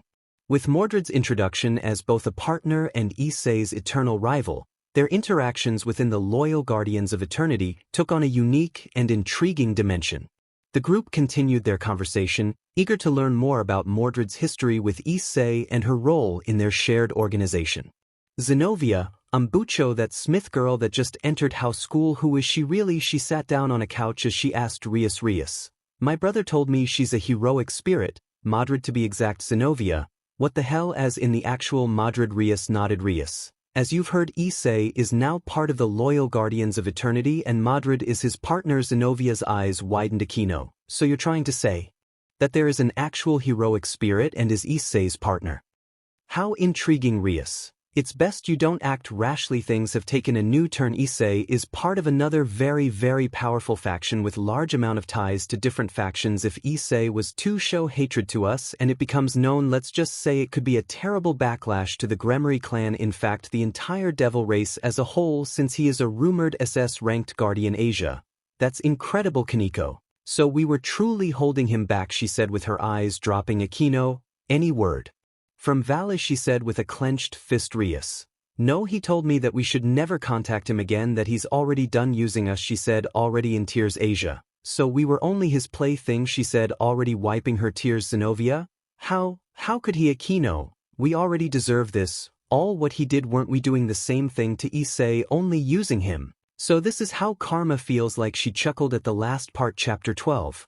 A Trip to Kyoto Part 1. Issei, alright, guys, I can't believe we're finally going on that excursion to Kyoto. I've always wanted to visit the historic temples and try out the local cuisine. Irina, you're right, Issei. Kyoto is known for its appealing shrines and traditional culture. I can't wait to explore the city. Maybe we can have our own private date there. Issei, of course. Kiba, and don't forget about the martial arts dojos. I've heard there are some legendary swordsmen there. It would be cool to learn from them. Mordred, swordset. Well, I'll make sure to keep an eye out for any worthy challengers. No one can defeat the Knight of Treachery. Issei, we'll see. He smirked. Mordred, what did you say? Issei, the grass looks appealing today. The rest laughed. Gasper, guys, I'm excited too, but I hope we won't run into any dangerous situations. You know how things can get when we're involved. Issei, don't worry, Gasper. I promise to keep you safe. And speaking of which, Mordred, try to tone down the aggressive attitude. We're here for a peaceful excursion, Mordred.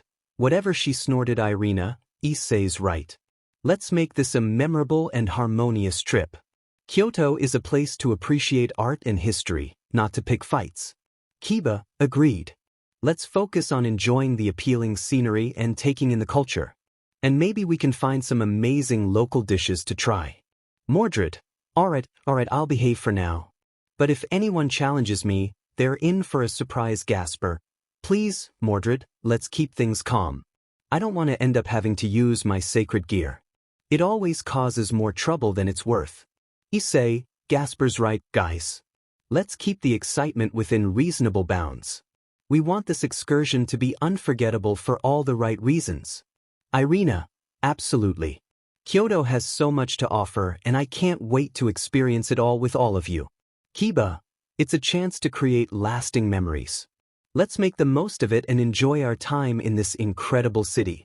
Mordred, Issei, let's talk privately. Issei, okay, Mordred. In a serious tone, Issei, we need to discuss our mission as members of the Loyal Guardians of Eternity. Our goal in Kyoto is to establish diplomatic ties with the yokai faction. It's a crucial task, and we can't afford any mistakes. Issei nods with a solemn expression. I understand, Mordred. This mission is of utmost importance. The balance between the human and supernatural worlds hangs in the balance, and we have a responsibility to ensure peace. Mordred, the yokai faction is known for their deep-rooted traditions and sometimes their skepticism towards humans. We must approach this with caution and respect, showing that we genuinely seek peaceful cooperation. Issei, absolutely, Mordred. We'll need to learn about their culture and customs, so we don't inadvertently offend them. Building trust is key to forming a successful alliance. And plus, I've always wanted to see other yokais, Mordred. Trust is earned through actions, not just words. We must demonstrate our sincerity by assisting them in a way that benefits both our factions.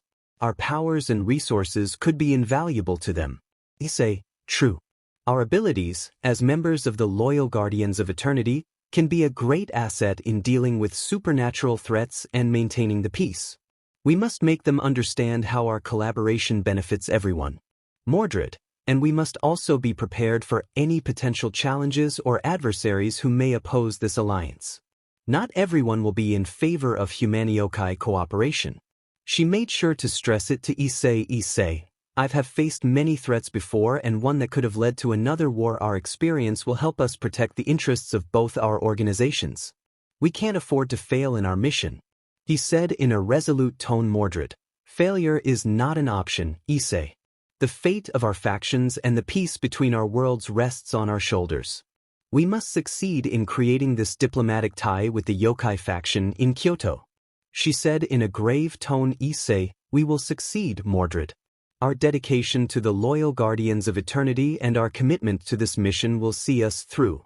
Together, we'll make this alliance a reality, ensuring the safety and harmony of both our worlds. Issei, this is it, my first mission as a member of the Loyal Guardians of Eternity. The responsibility weighs heavy on my shoulders. Establishing diplomatic ties with the yokai faction in Kyoto is no small task. I have to prove myself, not just to the organization but to the supernatural world. The fate of both humans and yokai could be affected by the success of this mission. It's a daunting thought. But I can't let doubt hold me back.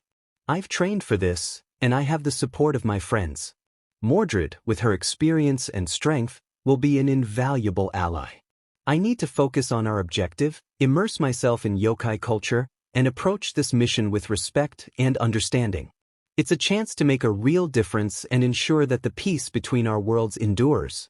I can't afford to fail. The future of the Loyal Guardians of Eternity and the balance between humanity and the supernatural depend on the success of this mission. Time to step up and prove that I'm worthy of this role.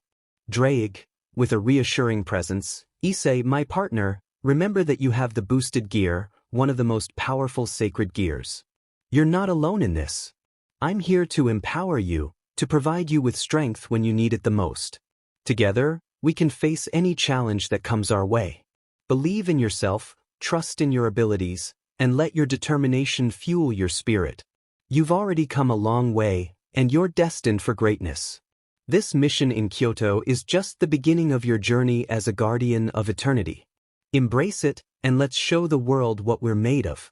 Issei, yeah, you're right, I can do this, thanks Drake, that really helped me a lot Drake. No worries partner, just happy to help Azazel, and Issei and Mordred, especially you Issei Azazel. Issei, Mordred, as we embark on your mission to establish diplomatic ties with the yokai faction in Kyoto, there are some crucial do's and don'ts you must keep in mind. Rosweiss, that's right. We're dealing with a foreign race with distinct traditions and expectations. Respecting their ways is paramount to a successful alliance. Azazel, firstly, always show respect. Bow when you meet a yokai, as it's a sign of courtesy. Yokai culture values politeness and proper etiquette. Your research. Learn about their customs and folklore. Showing an interest in their culture will earn you respect and trust. Azazel, never, under any circumstances, make fun of their abilities or appearance. Yokai can be sensitive about their differences, and mocking them can lead to hostility. Rosweiss, and remember, gifts are a common way to initiate goodwill. Offering a thoughtful present can go a long way in building trust. Azazel, now, onto what you should avoid. Don't touch their belongings without permission. Yokai can be possessive, and entering their personal space can be seen as disrespectful. Rosweiss, stay calm and collected. Yokai can sense fear, and appearing frightened may be taken as a sign of weakness. Confidence is key. Azazel, lastly, don't engage in any battles or displays of power unless absolutely necessary. We're here to establish peaceful relations, not to challenge or threaten them. Rosweiss, keep these guidelines in mind. Issei and Mordred, and your mission to build diplomatic ties will be off to a promising start. Issei, attentive, absorbing the advice. I'll make sure to keep all of these guidelines in mind. Building respect and trust is crucial for this mission. Mordred, yeah, I get it. Don't worry, I'm not planning on turning into a diplomat overnight. But I'll do my best to follow the rules, Azazel and Rosweiss. She said, displaying her tomboyish attitude. Issei, Mordred, let's aim for a bit more subtlety and diplomacy on this mission. We want to create a lasting impression for all the right reasons. He lectured her. Mordred, fine, I'll save my battles for when we really need them. But don't expect me to stop being myself entirely. Issei, I wouldn't want you to be anyone else, Mordred. Let's make this mission in Kyoto a success and show the yokai faction that the loyal guardians of eternity are here to foster cooperation and peace. Mordred, of course. Issei, smirking playfully, you know, Mordred, I was thinking you might want to consider a more traditional attire for our meeting with the yokai. Your school uniform isn't exactly the best choice for diplomatic occasions. Mordred, eyes narrowing, her patience wearing thin, what's wrong with my school uniform? It's comfortable and I can move in it just fine. Mordred, Inku Academy girl's outfit? This art belongs to me. Issei, well, it's just that, we're dealing with ancient and traditional beings. They might appreciate it if we show a bit more cultural sensitivity. Besides, a suit or kimono would be more appropriate. Mordred, are you telling me to wear a dress or something? Issei, you're out of your mind. I'll wear what I want, and if the yokai can't handle it, they'll just have to deal with me as I am. Issei, all right, no need to get so worked up, Mordred. Wear what you like. I was just teasing, Mordred, well, keep your teasing to a minimum. Issei, this mission is serious business, and we can't afford any distractions. Issei, understood, Mordred. I won't mention your school uniform again. Let's focus on the mission and maintain our professionalism. Mordred, fine. Let's just get this done when we get there. Azazel, I'm beginning to doubt if they'll succeed with such attitudes. He face-bombed. Rosweiss laughed. Rosweiss, just have faith in them. Azazel, yeah, what could go wrong? Mordred, Issei, if you laugh at me one more time I would shove Clarence down your. Sounds of destruction and laughing and screaming could be heard. Rosweiss / Azazel, anxious face with sweat. Time skip. Rias, Zenobia, Asia, I need to remind you both that you're forbidden from getting anywhere near Issei as preordained by my brother and Azazel unless it's absolutely necessary or he allows it. After what happened with Valley, it's important to maintain the boundaries we've set. Zenobia, I understand, Rias. I know we made a mistake, and I regret it deeply. Asia, yes, Rias, I'm truly sorry for what we did. It was a lapse in judgment, and I don't want to cause any more problems. She said with a hint of guilt. Rias, I appreciate your honesty, but we need to ensure that Issei's feelings are protected. He's been through a lot, and we can't afford any more complications. She said in a softer tone. Zenobia, I just hope Issei can forgive us someday. She said with a hint of sadness. Rias, time will tell, Zenobia. But for now, let's focus on your upcoming training and stay out of Issei's way. We have to respect his wishes and give him space to heal. Time skip. Issei was currently sitting down on the train with his headphones in his ear, focusing on the music he was listening to. Earthrise by Starset. He felt a soft pat on his thigh. He looked up and saw Irina. Issei took of his headphones. Issei, you need anything? Irina, can't a girlfriend sit next to her boyfriend? Issei chuckled. Issei, well then take a sit. Irina, eagerly flipping through the pamphlet.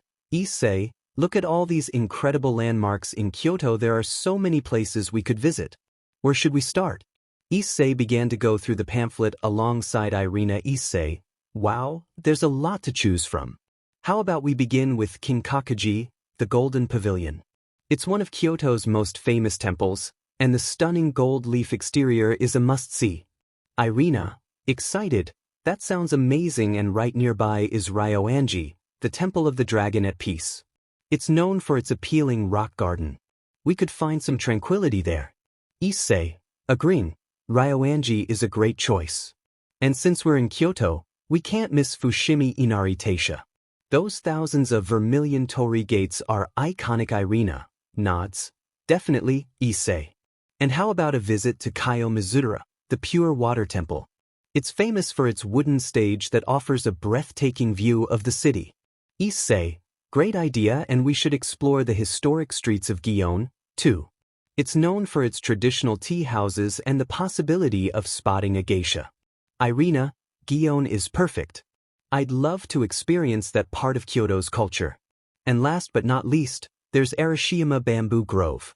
Walking through those towering bamboo shoots must be a unique experience. Issei, she seems so excited. I've never seen her this happy in a while. If anything bad doesn't come up, I'll make sure to spoil her here. Issei, the Bamboo Grove is a fantastic choice. Irina, our trip to Kyoto is going to be unforgettable with all these places to explore. It's going to be a mix of culture, history, and beauty. Irina, I can't wait. Issei, let's make the most of our time in Kyoto and visit these incredible sights. Issei, I promise. They were about to share. I embrace Madrid. Get a room. You two. Madrid's snort could be heard. Zenobia, hey Kiba. Kiba turned to meet Zenobia. Kiba, you need anything? He said with an emotionless tone. Zenobia, can you help me make a sword? My Durandal is currently not with me. Kiba, why can't you ask Issei? He would be happy to help. Even though no emotion could be detected in his voice, it was evident he was mocking her. Zenobia, I get it, please. I was just asking. You don't need to mock me. Kiba, fine, whatever. He created a very powerful holy demonic sword. Kiba, you can use this as a substitute just in case. Don't take that. I'm doing it from the bottom of my heart. If you die and was discovered that I could have stopped, I would receive / I hope you understand. Zenobia sadly nodded before leaving to meet Asia at the back. Rossweiss, I wonder if there's a 1,000 yen shop near our hotel. Gasper, there should be. If you don't mind, I could assist you in looking for one. Rossweiss, thank you. Gasper. Time skip. Matsuda, so this is Kyoto. Motohama, demon, look at that tower. Madrid, demon, that journey was long, she said with a yawn before gazing at the scenery. Issei, so Madrid, when should we expect their representatives? Madrid, I don't know, let's just get settled in first. Issei, okay. Irina, this place is so appealing. They later arrived at a hotel and Rossweiss and Azazel decided to inform the students. Azazel, attention, students of Kuro Academy who are on this excursion to Kyoto. We've gathered here to emphasize the importance of maintaining respectful and responsible behavior during our stay. Rossweiss, we're here to represent our school and maintain a good image. This excursion is not just about leisure, it's an opportunity to learn, appreciate different cultures, and develop new perspectives. Azazel, so, please be considerate of the local customs and traditions. Kyoto is a city rich in history, And we must show respect for the places we visit and the people we interact with. He emphasized on what he said. Rosweiss, every one of you is an ambassador of Kuo Academy. Your actions reflect on our institution. Let's ensure that our behavior is exemplary, and we return from this excursion with valuable experiences and great memories. She said in a firm tone. The students of Kuo Academy nodded in understanding, ready to make the most of their trip to Kyoto while upholding the school's reputation. Madrid and Irina were assigned a room while Issei and Kiba were in the same room. Kiba, the room looks really nice. Issei nodded. Kiba, you're anxious, aren't you? Issei sheepishly nodded. Issei, my first mission was a diplomatic exercise, so of course I'll be nervous. Kiba, Rosweiss has been giving you lessons, right? Issei, yep, he dropped his luggage. Issei, but I don't know why I've been having this intuition that something bad is going to happen. Not just intuition, is like my dragon instincts, and I was told when a dragon have such feelings it is rarely wrong. Kiba, wow, just focus on your mission and have a good time. If you keep on acting like that in front of the yokais you wish to associate with, it could, well, let's just say, make it difficult to talk to them. Issei nodded. Issei, thanks bro. Kiba, well, no worries, if you need my help I'm here to assist you. Time skip. Madrid, Irina, Kiba, Gasper and Issei were wandering around Kyoto. Irina, Kyoto is awesome. Gasper, it has so much cultural heritage.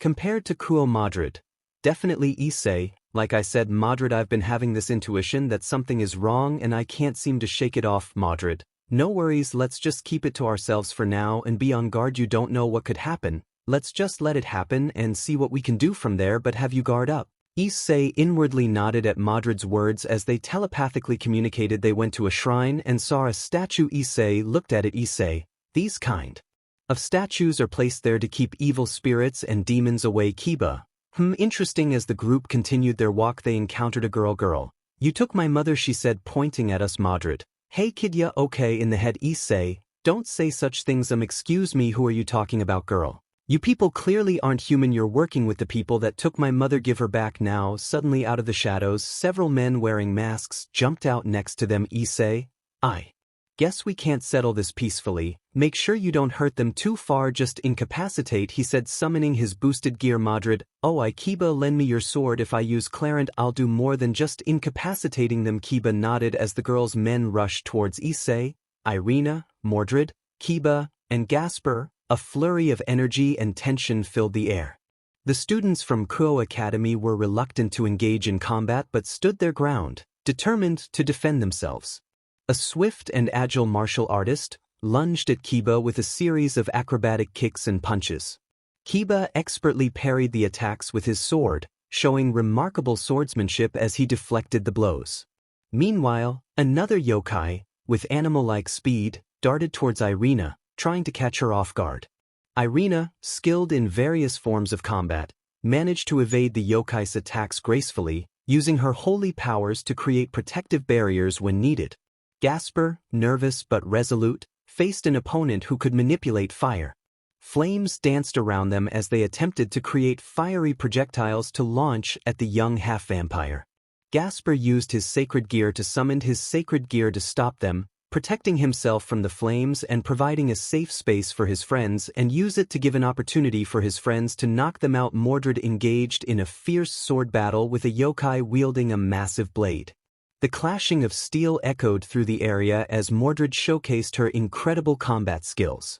With a well-timed strike, she disarmed her opponent without causing any harm. Issei confronted the yokai who had initially accused them of kidnapping. He could sense the yokai's anger and confusion. Issei decided to end the fight quickly and non-lethally. With a precise strike, he incapacitated the yokai and urged his friends to do the same. Issei didn't use his boosted gear. He summoned his dragon scales and proceeded to tank the attacks. They landed on him and responded with a harsh kick to one of them, landing squarely on the abdomen, knocking the wind out of them, completely knocking them out. He proceeded to his martial arts skills to defeat his opponents. Enough, everyone ceased their fight and focused on a young woman with fox features next to the same girl who also had her fox features. What is going on here? Someone should please explain. Only legends know who this is, and this is my own fan art of her. Then hope you enjoyed today's chapter. Chapter 13, Trip to Kyoto Part 2. Ari, sister, what happened? Why are you fighting with these people? Kunu, ever since mother went missing I followed her scent here, but then I thought these people had kidnapped her. I was worried sick. She sighed softly. Ari, I understand your fear, Kunu, but jumping to conclusions doesn't help. Accusations can create misunderstandings. Kunu, I'm sorry, sister. I should have been more patient and communicated with you first. Ari, it's all right, Kunu. We'll find a way to resolve this. But we must work together and avoid unnecessary conflicts. Ari approached Issei, her eyes sharp. Ari, I need to know who you are and what your true intentions are here in Kyoto. You seem to have a strong presence and powers I can't ignore. Issei, I understand your concern. My name is Issei Hairu, and I'm a member of the Loyal Guardians of Eternity. We're here on a diplomatic mission to establish ties with the yokai faction and maintain the peace between our worlds. He said, showcasing the badge. Same with Madrid. So you and your people should stop being so hostile. Geez, Issei. Sorry, she's normally like that, just ignore her. Ari gazed at the badge before using her magic to scan it. Ari, it's really genuine. Ari. Issei, now that we have a better understanding of your role, I must say it's a pleasure to have you here as a diplomat. Issei, thank you. Ari. I appreciate your understanding. We're here with a genuine longing to build bridges between our worlds. She nodded before turning to her sister. Ari, Kunu, your impulsiveness nearly led to a disastrous conflict. You should know better than to make baseless accusations. She said in a slightly stern tone. Kunu, apologetic, I'm sorry, sister. I was just so worried about you, and I acted without thinking. Ari, softening, I understand your concern, but we must be patient and seek peaceful solutions. You're a yokai princess, and your actions reflect on our people. Kunu, you're right, sister. I won't let my emotions cloud my judgment again. I'll learn from this experience. Ari, that's what I want to hear. We have a mission to focus on, finding our mother. Let's work with Issei and his team to achieve our goals peacefully and with diplomacy. She then turned to Issei. Ari, I appreciate your understanding, Issei and your team. We have much to discuss, and it's important that we address certain issues related to what happened here. Let's meet later to go over everything and ensure we're on the same page. She said with a friendly tone. Issei, that sounds like a good plan, Ari. We want to make sure this mission is a success, and open communication is key. The yokais disappeared in a flash of flames. Time skip. Kiba, I wonder what would have happened if Ari wasn't there. Irina, I know, right? Gasper, but who is she anyways? We all gathered in a room basically built for your gathering with Azazel and Rosweiss. Azazel, explaining to Issei and the team, Ari is a prominent and respected yokai figure and also a very powerful warrior in Kyoto. She's known for her wisdom and ability to maintain peace among the various yokai factions. Meeting with her is a significant step in our mission. Issei, I wonder how strong she'll be in a fight. Rosweiss, Ari's support is invaluable. She holds considerable influence in the yokai community, and her cooperation will greatly aid in fostering diplomatic relations. Issei, that makes our mission even more important. Madrid, she did say we're going to meet soon. She said, drinking beer. Issei, is that beer? Madrid, yeah. So Issei, we're about to meet a very respectful and powerful figure in the realm of the yokais, and you drink beer. Madrid, yes. Wanna try? Issei face-bombed. Issei, obviously no. Madrid, suit yourself. Rosweiss giggled. Issei, you two make excellent partner. The door opened, revealing two figures and Saji, what you were expecting. His pick. The door opened, and in walked Serafal and Saji, both with friendly smiles on their faces. Serafal couldn't contain her excitement as she greeted Issei. Serafal, excitedly, Issei, I look at you, you've gotten even more handsome since the last time I saw you. Issei, blushing, thank you, Serafal. It's great to see you too. Irina couldn't help but feel a twinge of jealousy at Serafal's enthusiastic compliment, but she maintained her composure. Irina, under her breath to Issei, she's not holding back, is she? Issei, whispering back to Irina, it's just Serafal being Serafal. She's always full of energy. Saji, standing beside Serafal, had a warm smile as he addressed the group. Saji, smiling, Issei, Irina, it's been a while. I'm here on Sona's orders to assist Serafal. Issei, friend, Saji, it's good to see you too. Sona's sending her support, I see. Serafal turned her attention to Mordred, and there was a sense of familiarity in her greeting. Serafal, recognizing Mordred, Mordred, it's been some time, hasn't it? Mordred, nods. That's right, Serafal. We've crossed paths before. Serafal, nostalgic, those were some interesting times, weren't they? Mordred, you could say that. She said with a smirk. Issei, weird. What is the relationship between these two? Saji explained the purpose of their visit, which immediately caught Issei's attention. Saji, Serafal and I are here to meet with the yokai faction. We're here to discuss a potential diplomatic alliance between our factions. Issei, a diplomatic alliance. While we also came here for the same thing but do the loyal guardians of eternity, that's a significant step, Saji. Strengthening alliances is crucial for maintaining peace. Serafal, that's right, Issei, and with your group here, I'm sure it will be an exciting adventure. Azazel, with a serious tone, I'm afraid, Serafal, that our plans for a diplomatic alliance might be delayed. Yasaka, the leader of the yokai faction, has been kidnapped by an unknown group. We received the distress signal, and it's imperative that we find her. Serafal, concerned, kidnapped. That's terrible news. Is there any lead on who might be behind this? Azazel, shaking his head, none yet, but it's essential that we act swiftly to locate her. Her safety is crucial for the diplomatic efforts between our factions. Mordred, intervening, there's another possibility we need to consider, Azazel. The Cows Brigade has been active, and we've been investigating them for some time now. Azazel, nodding, you're right, Mordred. The Cows Brigade is a group known for causing chaos and disruption.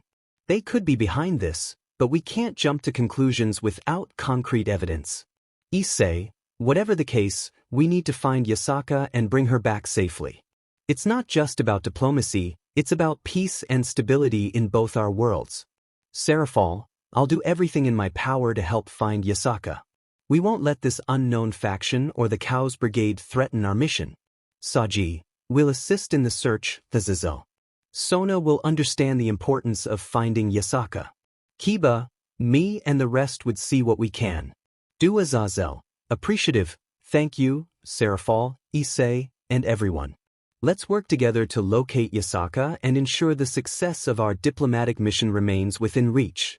Issei, but which faction between the Cows Brigade? Azazel, that is currently unknown. Rosweiss, checking her message, we've received the location from Ari. She's ready to meet us. However, there's a dress code. Issei, you'll be wearing a kimono, and Mordred, the same goes for you. Mordred, a kimono. Well, that's different. I'll make it work. Issei, with a chuckle, I'm up for the challenge. It'll be an interesting change of attire. Later, Mordred emerges in her kimono, looking surprisingly elegant despite her usual tomboyish demeanor. She spots Issei trying to stifle a laugh. Kiba, wow, Irina, you look appealing. Azaz, nice. Gasper, she looks cute. Mordred, I am not cute. Issei and Saji wanted to laugh. Mordred, laugh and you'll regret it. I'm still the same Mordred underneath this kimono. She said, drawing Clarence. Issei, I promise I won't laugh. Saji, okay, he said with a pale face. Rosweiss, Mordred, you do look quite stunning in that kimono. Mordred, you're pushing it. Rosweiss. As they prepared to meet with Ari, the group couldn't help but enjoy the comedic tension surrounding Mordred's kimono attire. The change in dress code added a touch of humor to the otherwise serious mission ahead. Issei stepped out in his kimono, looking both slightly awkward and surprisingly dashing in traditional Japanese attire. His friends and comrades couldn't help but react. Mordred, with a grin, well, look at you, Issei. You clean up pretty nicely. Issei, blushing, it's a bit different from my usual style, but I'm trying to embrace it. Rosweiss, you do look quite handsome. Issei. Serafal, oh, Issei, you're adorable in that kimono. Irina, my boyfriend cleans up well, doesn't he? Saji, Issei, you've got a whole new look going on there. It suits you. Kiba, it's a change, but I have to admit, you look good in a kimono. Issei. Gasper, Issei, you look really nice in that kimono. It's different, but it suits you. Azazel, Issei, you're rocking that kimono. It's good to see you embrace the change. He said with a smirk. Issei's kimono attire received a mix of teasing and supportive comments from his friends and comrades. They were all ready to meet with Ari and continue their mission, albeit with a bit of a wardrobe adjustment. She said in a proud voice, Issei, Thanks, everyone. Let's not forget the reason we're wearing these. Now, let's meet Ari and continue our mission. Time skip. Serafal and Azazel with Issei and Madrid arrived at the location via a magic circle and was led by a yokai servant to meet Ari and Kunu. As they approached, Ari and Kunu were waiting, surrounded by the serene beauty of a traditional Japanese garden. Ari, welcome, everyone. Thank you for coming. It's good to see you again, Issei. Issei, it's a pleasure to be here, Ari, he said with a smile. Kunu, thank you for helping us find my mother. I'm Kunu, by the way, Issei. Kunu, it's nice to meet you. Kunuo blushed as she got a good look of Issei. Kunuo, he's so handsome, no wonder my mom has been talking about him. Ari's plea was heartfelt as she turned to Issei, Serafal, Madrid and Azazel, her eyes filled with determination and concern. Ari, I can't express how much we need your help. Yasaka, my mother and the leader of our yokai faction, has been taken by an unknown group. We have no idea of her whereabouts or her condition. She's not just my mother, she's a symbol of unity and peace among the yokai. Please, help us find her and bring her back safely. Issei, Ari, you have our support. We're here for peace and cooperation, and that includes helping you find Yasaka. We'll do everything in our power to locate her and ensure her safe return. Serafal, Ari, you're not alone in this. We'll make it our mission to bring Yasaka back and maintain the peace we're striving for. Madrid, the loyal guardians of eternity, have dealt with similar situations before. We'll use our skills and resources to track down those responsible and rescue Yasaka. Azazel, you have our word, Ari. We'll work together to find Yasaka and make sure she's returned to you. Ari, thank you, all of you. I can't express how much this means to us. Kunu and I will assist in any way we can to help you during this mission. Kunu, we won't rest until we find my mother. She means everything to us. As they stood in the tranquil garden, a sense of unity and shared purpose enveloped them. They were ready to embark on a mission that was not only about diplomacy but also about protecting and preserving the bonds between the supernatural and human worlds. Serafal, such a lovely garden you have here, Ari. I must say, this is a perfect place for a diplomatic meeting. Ari, I'm glad you appreciate it, Serafal. We value the harmony of nature and the tranquility it brings to our discussions. Ari, we're hopeful that with your help, we can locate Yasaka. But first, let's discuss the terms of our alliance and the details of our mission. As they gathered in the serene garden, the atmosphere was charged with a sense of purpose and determination as the diplomats and yokai leaders began their important conversation to ensure peace and cooperation between their worlds. Issei and Ari found a moment of privacy amidst the serene garden, away from the others. They exchanged knowing glances, understanding the gravity of the situation. Issei, Ari, I want you to know that we're here to help. Finding Yasaka is a priority for all of us. But I also want you to remember that you're not alone in this. We'll work together and do everything we can to bring her back. Ari, Issei, I appreciate your words and your commitment. I can't help but worry. Yasaka is not only a leader but a mother to me, and her safety is of utmost importance. Issei, I understand your concern. But you're strong, Ari. You have your people, Kunu, and our team standing by your side. We'll face this challenge together and emerge stronger. Ari, you're right, Issei. We'll find Yasaka and ensure the peace and harmony between our worlds prevail. I didn't know the Red Dragon Emperor could be so charming. Issei, thank you, he said with a bright smile. A small blush formed on Ari's face. Their private conversation reassured Ari and solidified their resolve to work together in the mission to find Yasaka. As they rejoined the group, they did so with a shared determination to bring about a peaceful resolution. Time skip. Issei woke up seeing two beauties on top of him. It was Rosweiss and Irina. Issei, girls wake up. Irina hugged him tighter. Irina, just a few more minutes. Rosweiss, yeah. Issei, girls seriously get up. I have important things to do too. As they got up, Issei got a good view of what is in front of him. He tried his best to hold his already bloody nose. Irina, I guess old habits die strong. Rosweiss giggled. How did Rosweiss join them? Well, a few hours ago after the meeting. Issei, Menet. Where is she?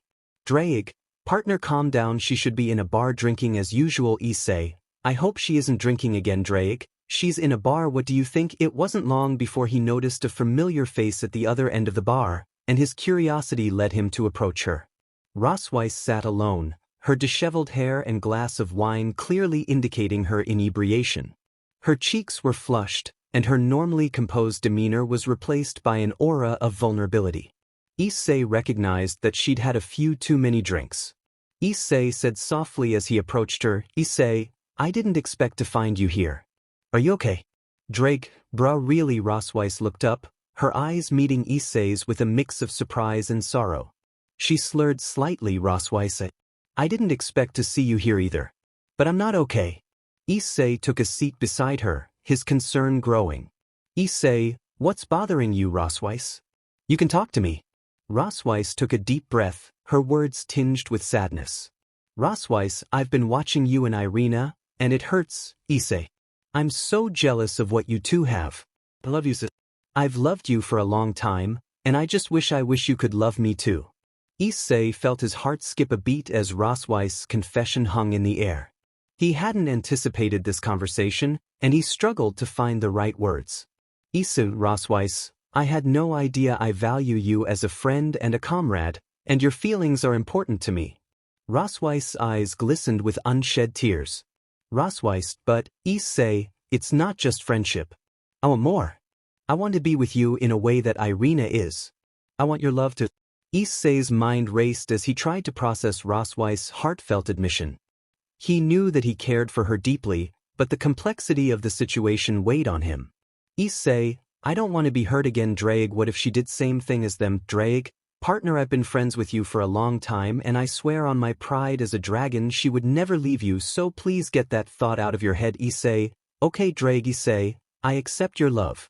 Rosweiss' eyes widened in surprise, and a glimmer of hope shone through her inebriated state. "Rosweiss, say you mean it." Issei nodded, his heart heavy but resolute.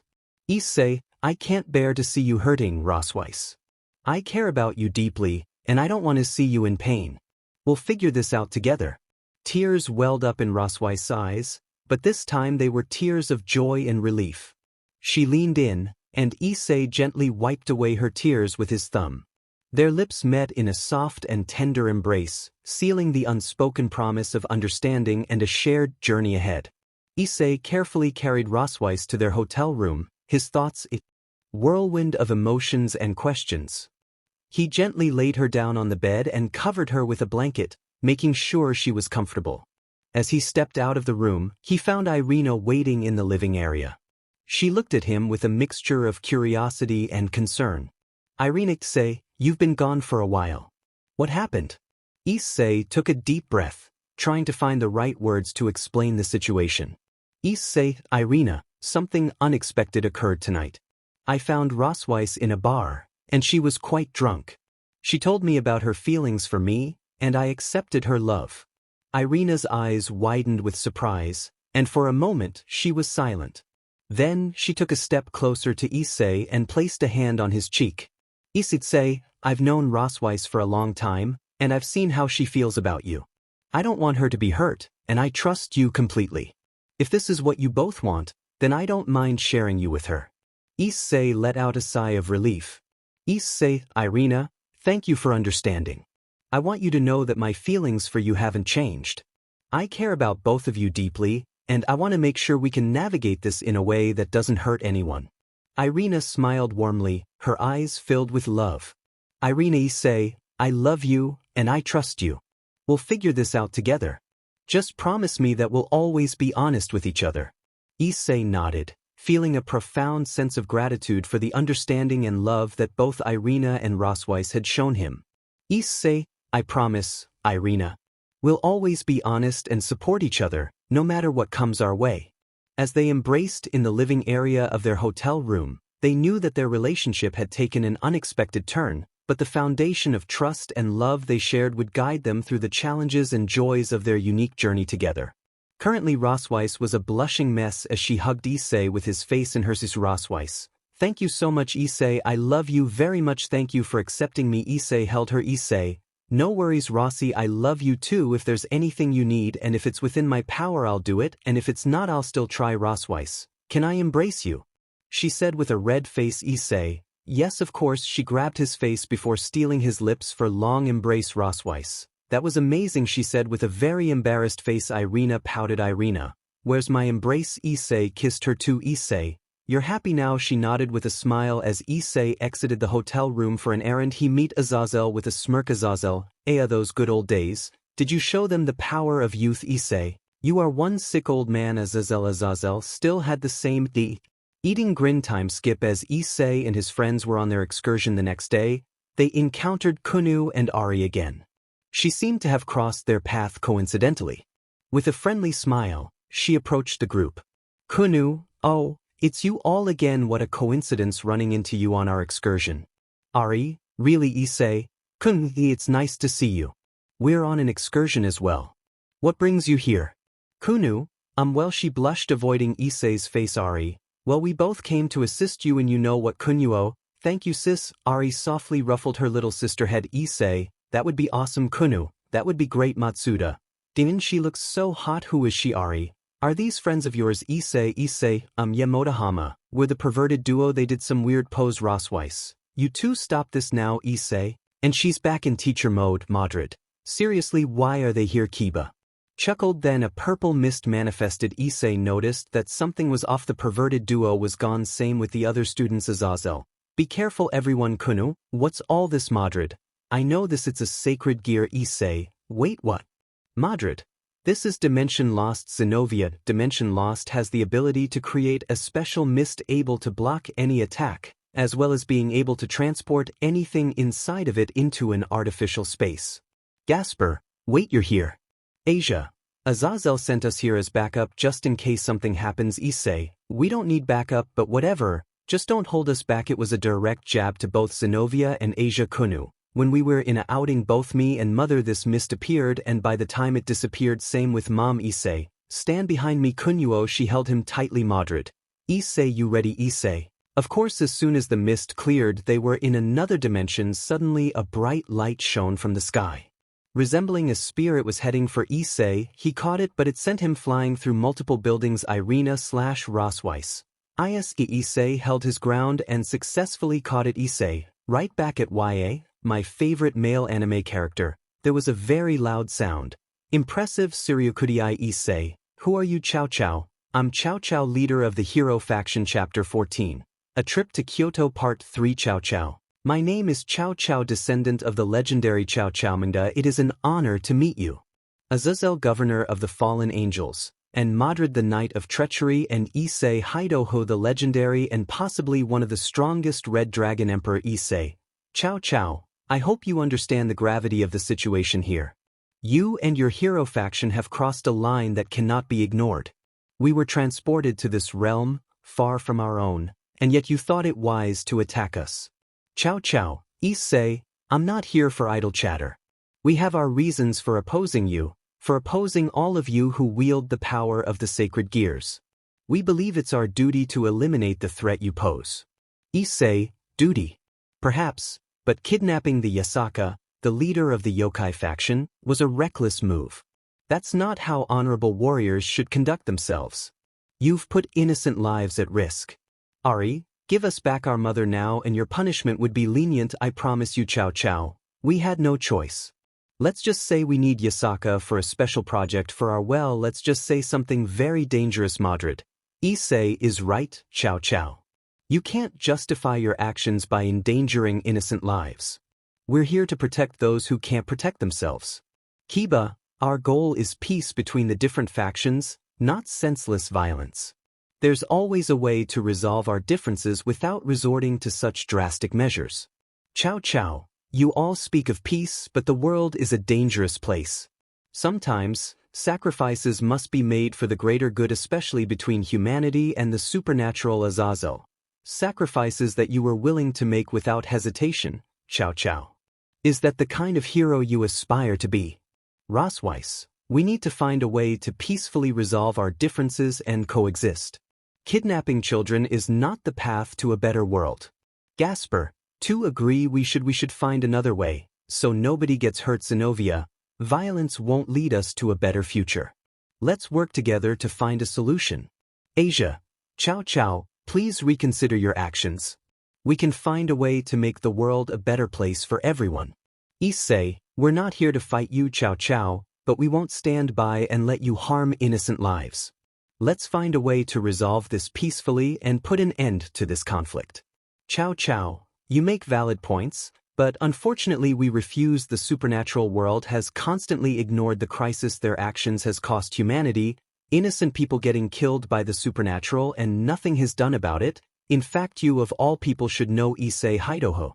Would you die for me, Issei? Don't try to mess up my mind, Cao Cao. You keep on talking about how much humanity is suffering under the world of supernatural. Can you swear on the first, Cao Cao, that what you would do won't lead to the death of the innocent? Cao Cao was silent. Issei, then get your hypocrisy out of my face, Cao Cao. Well then, battle was inevitable. I was wanting the smoke anyways. As the mist disappeared, all members of the hero faction made their appearance too. George, a member known for his combat abilities. 3. Leonardo, known for his sacred gear Annihilation Maker. 4. Heracles, a powerful member with superhuman strength. 5. Jean, a skilled fighter with a strong sense of justice and her blades blacksmith. 6. Siegfried, a formidable warrior with a unique twice critical and demonic swords. Cao Cao. Leonardo, will you please create some monsters for our friends to play with? Leonardo nodded before creating several anti-monsters. Issei. Alright, everyone listen up. We're facing a new threat, and we can't afford to underestimate it. Leonardo and his Annihilation Maker have created these anti-monsters, and we need a solid battle plan to take them down. Kiba, what are these anti-monsters capable of? Issei. Madrid, they're designed to counter our supernatural abilities, making them a formidable challenge. Gasper, I need you to analyze their abilities and weaknesses. Gasper, alright, I'll do my best to gather information and relay it to everyone. Azazel, let me take a swing at that. Cao Cao. Issei, and I'll tag along too. Irina, is there a way to disable the Annihilation Maker itself? Without it, they might not be able to create more of these anti-monsters. Issei, that's a good point, Irina. Rossweiss, can you create a diversion to draw Leonardo's attention while we try to get to the Annihilation Maker? Aquino, of course, Issei. I'll use my lightning to create a spectacle. Rossweiss, I can provide some illusions to confuse their side as well. Kiba, me and Zenobia will tackle. Cao Cao. Interrupting, Issei, you're all talking as if you're the heroes here. But we, the hero faction, are prepared to do what's necessary to ensure the survival of humanity. We won't let you interfere with our mission. Issei, Cao Cao, there's no need for this conflict. We can work together to find a way that protects humanity and preserves the peace between factions. Kidnapping Yasaka's daughters was a grave mistake, and it's not too late to make amends. Cao Cao, hesitating, we'll see, Issei. But we won't back down easily. As the battle plan unfolds, the tension between the two factions remains high. Issei's group is determined to find a peaceful solution, while Cao Cao's hero faction remains resolute in their mission to protect humanity, leading to an intense standoff. The tension in the room reaches its breaking point as Issei takes the lead, his dragon aura radiating with incredible power. His sacred gear, boosted gear, glows with a fiery intensity. Madrid from Fate, a fierce and skilled warrior, stands by his side. The anti-monsters created by Leonardo advance with lethal intent. Boost. Issei, gritting his teeth. Madrid, get ready, these anti-monsters won't hold back, and neither will we. Madrid, cracking her knuckles. Issei, you've got the power of the Red Dragon Emperor, and I've got this blade. Let's show them what we're made of. The first anti-monster charges at them with unnatural speed and strikes with a devastating energy attack. Issei counters with a burst of his boosted gear, creating a barrier that absorbs the energy. Issei, grinning, not bad. Madrid, take the one on the left, I've got the right. Madrid, nodding. Leave it to me. Issei. Madrid engages her opponent in a flurry of sword strikes, clashing with incredible speed and precision. Issei focuses on his own adversary, using his dragon aura to enhance his strength and speed. His boosted gear charges up, and he unleashes a powerful crimson dragon blast that engulfs the anti-monster. Dragon shot. Issei, breathing heavily, one down, but we can't let up more anti-monsters advance, each displaying unique abilities to counter their opponents. Issei and Madrid work together, coordinating their attacks and exploiting weaknesses. Madrid, parrying an attack. Issei, this is getting tough. They adapt to our tactics. Issei, grinning, good. We adapt to boost. Issei activates his Sacred Gears balance breaker, increasing his power exponentially. His entire body is enveloped in a fiery aura, and he charges at the anti-monsters with incredible speed. Madrid, too, pushes her abilities to the limit, slashing through the enemies with her noble phantasms. Madrid, with determination, Issei, we can't let them overwhelm us. Issei, shouting, right, we've got to protect our friends and find a way to end this conflict. The battle rages on, with Issei and Madrid displaying unparalleled teamwork and determination. They face increasingly powerful anti-monsters, each test of their abilities pushing them to their limits. The room becomes a battlefield, with fiery explosions and sword clashes echoing through the air. Issei, panting, Madrid, we've got to make a final push. We can't let them keep coming. Madrid, grinning, leave it to me. Issei and Madrid combine their powers, creating a devastating display of strength and speed. With a mighty roar, Issei releases a colossal dragon-shaped attack that obliterates the remaining anti-monsters. Issei, breathing heavily, it's over. The room falls silent, and the anti-monsters lie defeated. The battle has taken its toll, but Issei and Madrid stand victorious. Issei, smiling, we did it, Madrid. Madrid, panting, yeah, we sure did. But this conflict is far from over. We need to find a way to make peace with the hero faction. With the battle won, the group takes a moment to regroup and consider their next steps in the ongoing struggle for peace between the factions. Urza, sad face, resolute. It is decided then. Knight of treachery, you will be my opponent. Madrid, sad face with a grin. This is going to be fun. Issei, why does she look like Irene Drake? Maybe coincidence. As Issei and Madrid catch their breath after the intense battle, Rosweiss and Ari, the powerful Kitsune from League of Legends, step forward with determined looks in their eyes. Rosweiss, Issei, Madrid, you've done a fantastic job. But it's time for us to lend our magic to ensure the safety of Yasaka's daughters and end this conflict. Ari, with a confident smile, we Kitsune know a thing or two about magic, after all. Rosweiss and Ari join forces, their magic resonating with an otherworldly energy. Rosweiss, the expert magician, weaves intricate spells, while Ari draws upon her mystical abilities as a nine-tailed fox. Rosweiss, chanting incantations, let the elements obey my command. Ice, fire, and lightning heed my call. With a wave of her staff, Rosweiss summons a whirlwind of ice, fire, and lightning that engulfs the remaining anti-monsters. The elements dance to her command, freezing and incinerating their foes. Ari, eyes glowing, I can sense their emotions. Let me show you the power of a Kitsune's magic. Ari's tails sway gracefully as she conjures orbs of energy, mesmerizing the anti-monsters. Her magic wraps around them, their negative emotions absorbed and dissipated in an appealing display of energy. Issei, impressed, Rosweiss, Ari, your magic is incredible. Madrid, nodding, yeah, we could definitely use your help more often. Rosweiss, smiling, it's an honor to assist. Issei, Madrid. Ari, grinning, just remember, we Kitsune always know how to put on it. Together, Issei, Madrid, Rosweiss, and Ari combine their strengths to eradicate the remaining anti-monsters. With their combined efforts, Urza versus Madrid. Urza, Scarlet, and Mordred, both fierce and formidable warriors, found themselves on a desolate battlefield, their intentions clear. Urza had donned her most powerful armor, the Heaven's Wheel armor, a suit of armor adorned with intricate, celestial symbols, while Mordred, a knight of fate, held Clarent, a sword steeped in legend. As the battle began, Urza's armor materialized with a brilliant, bluish glow.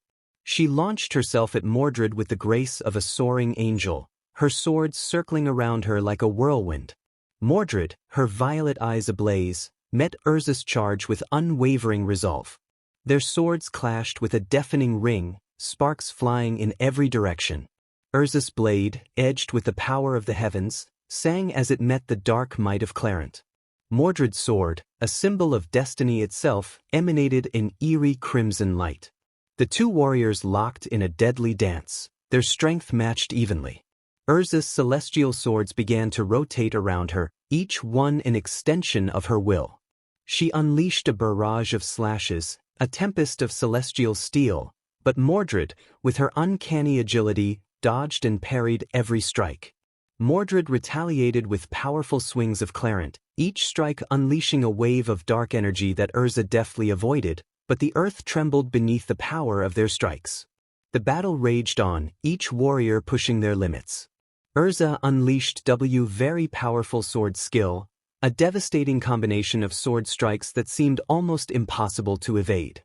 But Mordred, with an acrobatic leap, evaded the torrent of blows and countered with a barrage of her own, sending shockwaves through the ground.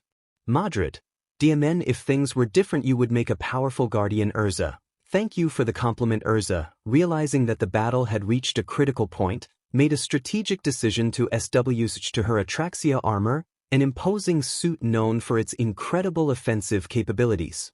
With this choice, her arsenal transformed into a myriad of powerful blades, each with unique and devastating properties. Mordred, however, was not one to be outdone. She unleashed her special skills, drawing upon her innate talents and the dark power of Clarent. Her abilities surged, and the battlefield crackled with her ominous presence. Urza, now clad in the Atraxia armor, began to launch a relentless assault. Blades materialized from the ether, surrounding her in a dazzling display of weaponry. With each swing, she sent a barrage of blades in Mordred's direction, each one with its own distinct power. Some blades crackled with lightning, others were wreathed in flames, and a few shimmered with an icy chill. Mordred, her violet eyes burning with determination, skillfully dodged and parried the onslaught of blades, her agility allowing her to narrowly evade Urza's calculated attacks. She responded with her Clarent-powered abilities, unleashing dark energy in the form of chaotic, piercing strikes. The air was filled with an eerie, crimson glow as their powers collided. Urza's Atraxia armor adapted to Mordred's dark abilities, creating blades that could neutralize and counter her unique skills. As the battle continued, the battlefield bore the scars of their fierce struggle, with craters and scorched earth left in their wake. Mordred and Urza fought with unrelenting intensity, their powers clashing in a chaotic display of energy and blades. The balance of power swung back and forth, neither warrior willing to yield. The ground trembled beneath their might, and the skies echoed with their determination. As the battle reached its zenith, Urza, with a final, masterful strike, managed to hold her own. Mordred, her special skills. Urza and Mordred, locked in a fierce standoff, recognized each other's strength and determination. With a mutual nod of respect, they sheathed their swords, ending the battle without a clear victor. The clash between these two titans had been a battle for the ages, an unyielding testament to their unwavering resolve and indomitable spirits. Cao Cao versus Azazel and Issei. Cao Cao. That was just a warm-up. Armed with the true Longinus shot right at Azazel and Issei. Issei. Welsh Dragon Balance Breaker. Azazel. Downfall Dragon Balance Breaker. Both of them armed with their Balance Breaker met Cao Cao. The battle rages on as Azazel and Issei, both empowered with their Balance Breakers, face off against Cao Cao and his true Longinus. The room crackles with tension, and the clash of titans begins. Azazel, with determination. Issei, let's give it everything we've got. Issei, nodding. Right, Azazel, we can't afford to lose this fight. Cao Cao stands his ground, his true Longinus gleaming with an otherworldly light. He raises it, ready to strike, and the battle commences. Cao Cao, focused, you two have impressive power, but this is the true Longinus. Let's see if it can match up to your strength. Issei and Azazel charge forward with incredible speed. Issei, his boosted gear glowing crimson, sends a barrage of dragon shots at Cao Cao, while Azazel, his downfall dragon spear shining with dark energy, releases a barrage of destructive energy bolts. Cao Cao counters with his true Longinus, deflecting the attacks with incredible precision. Cao Cao, smirking, not bad, but you'll have to do better than that. Issei and Azazel continue their assault, using their incredible speed and strength to close the distance. They attack in perfect synchronization, making it difficult for Cao Cao to defend. The room is filled with the sounds of clashing energy, and the battle becomes a blur of movements. Azazel, grinning, Cao Cao, your true Longinus won't be enough to stop us. Issei, shouting, balance breaker Welsh Dragonic Rook, defend. Issei summons a massive dragon-shaped shield made of his aura, protecting them from Cao Cao's counterattacks. Azazel seizes the opportunity to strike, releasing a powerful energy wave from his downfall dragon spear. Cao Cao, gritting his teeth, "You're persistent, I'll give you that." Cao Cao channels the power of the true Longinus, unleashing an incredibly potent attack. The room trembles as his strike collides with Issei's dragonic shield and Azazel's energy wave, creating an explosion of energy that sends shockwaves throughout the room. Issei, struggling to maintain the shield, "We can't let up." Azazel, determined, "Right, let's push through." Issei and Azazel redouble their efforts, determined to break through Cao Cao's defenses. They combine their powers, creating a spectacular display of energy and strength that forces Cao Cao to the defensive. Cao Cao, with a hint of surprise, "You're stronger than I expected. But can you keep this up?" The battle continues, with Cao Cao, Issei, and Azazel locked in a fierce struggle. The room becomes a battleground of energy and power, each side refusing to yield.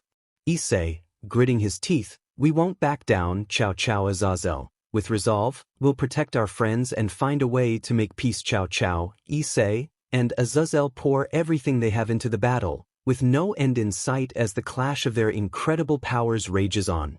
As Cao Cao harnesses the full power of his true Longinus, he begins to push Issei and Azazel back.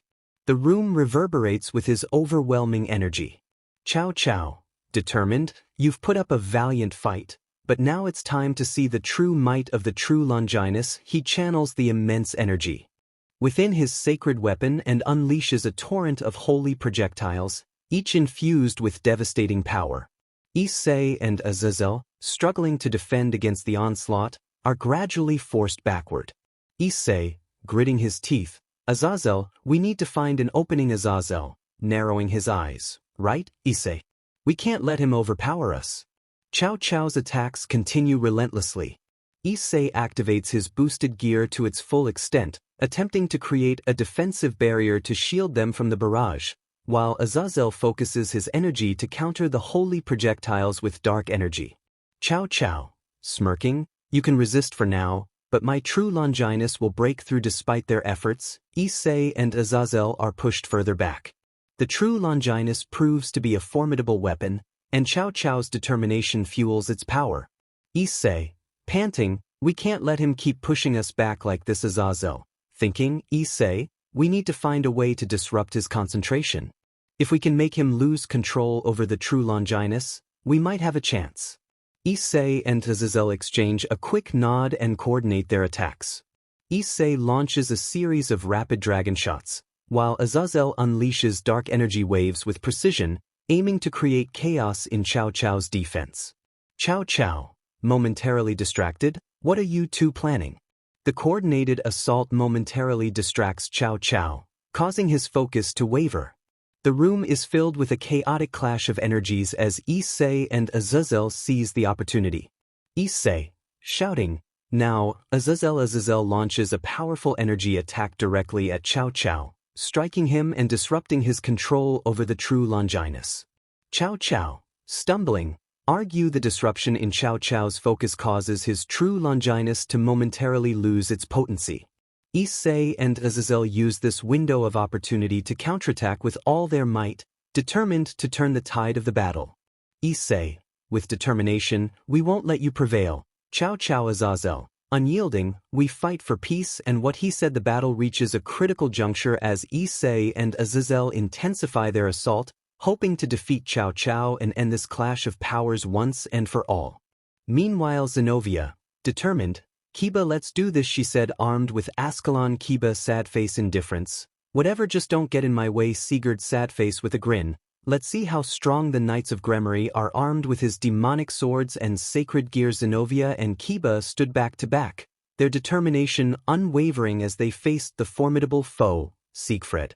He was a towering figure, his body enhanced by his sacred gear, which had granted him multiple powerful demonic arms, each wielding a unique and deadly sword. The battlefield was an otherworldly landscape, with the very ground trembling beneath their feet as Siegfried's presence sent shockwaves through the environment. The sky above crackled with dark energy, setting the stage for an epic battle that would determine the fate of their world.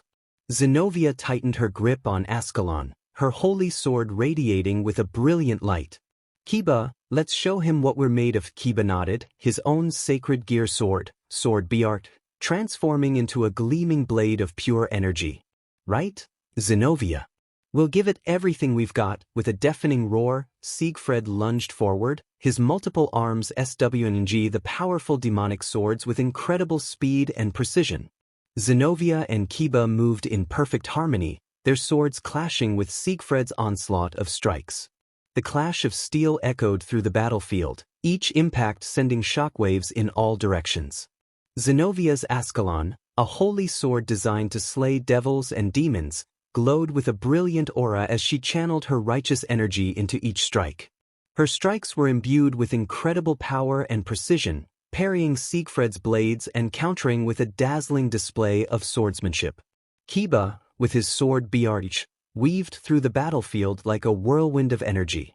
He left trails of ethereal slashes in his wake, each one aimed at Siegfried's multiple arms. The sacred gear sword's ability to cut through dimensions allowed him to strike at impossible angles, keeping Siegfried on the defensive. As the battle raged on, Siegfried's multiple arms adapted to the relentless assault. They formed a defensive wall, blocking Zenobia and Kiba's attacks. With a grin, Siegfried unleashed a devastating wave of dark energy that sent shockwaves rippling through the battlefield. Zenobia and Kiba were sent flying backward, crashing into the ground. They struggled to their feet, determination burning in their eyes. They knew that to defeat Siegfried, they had to combine their powers. Zenobia raised Ascalon high, and a radiant aura surrounded her. Zenobia, with determination. Kiba, lend me your strength. Kiba nodded, channeling his own power into Zenovia's sword.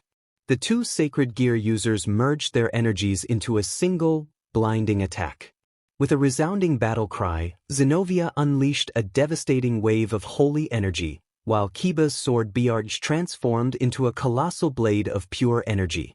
Using all his swords, he was successfully able to push them back. Siegfried's sad face impressed. That was amazing. I want more. With a grin, he charged at them. Zenobia and Kiba found themselves in a dire situation as Siegfried's multiple demonic arms swung his powerful swords with overwhelming force. Their initial attacks barely scratched the surface of his defenses. With each clash, Siegfried's strength seemed to grow, and it became clear that they were facing an opponent of unparalleled power. Siegfried's demonic swords emitted malevolent energy, cutting through the air like a storm of darkness. Zenobia and Kiba struggled to keep up, their blades constantly on the defensive, blocking and dodging Siegfried's relentless strikes.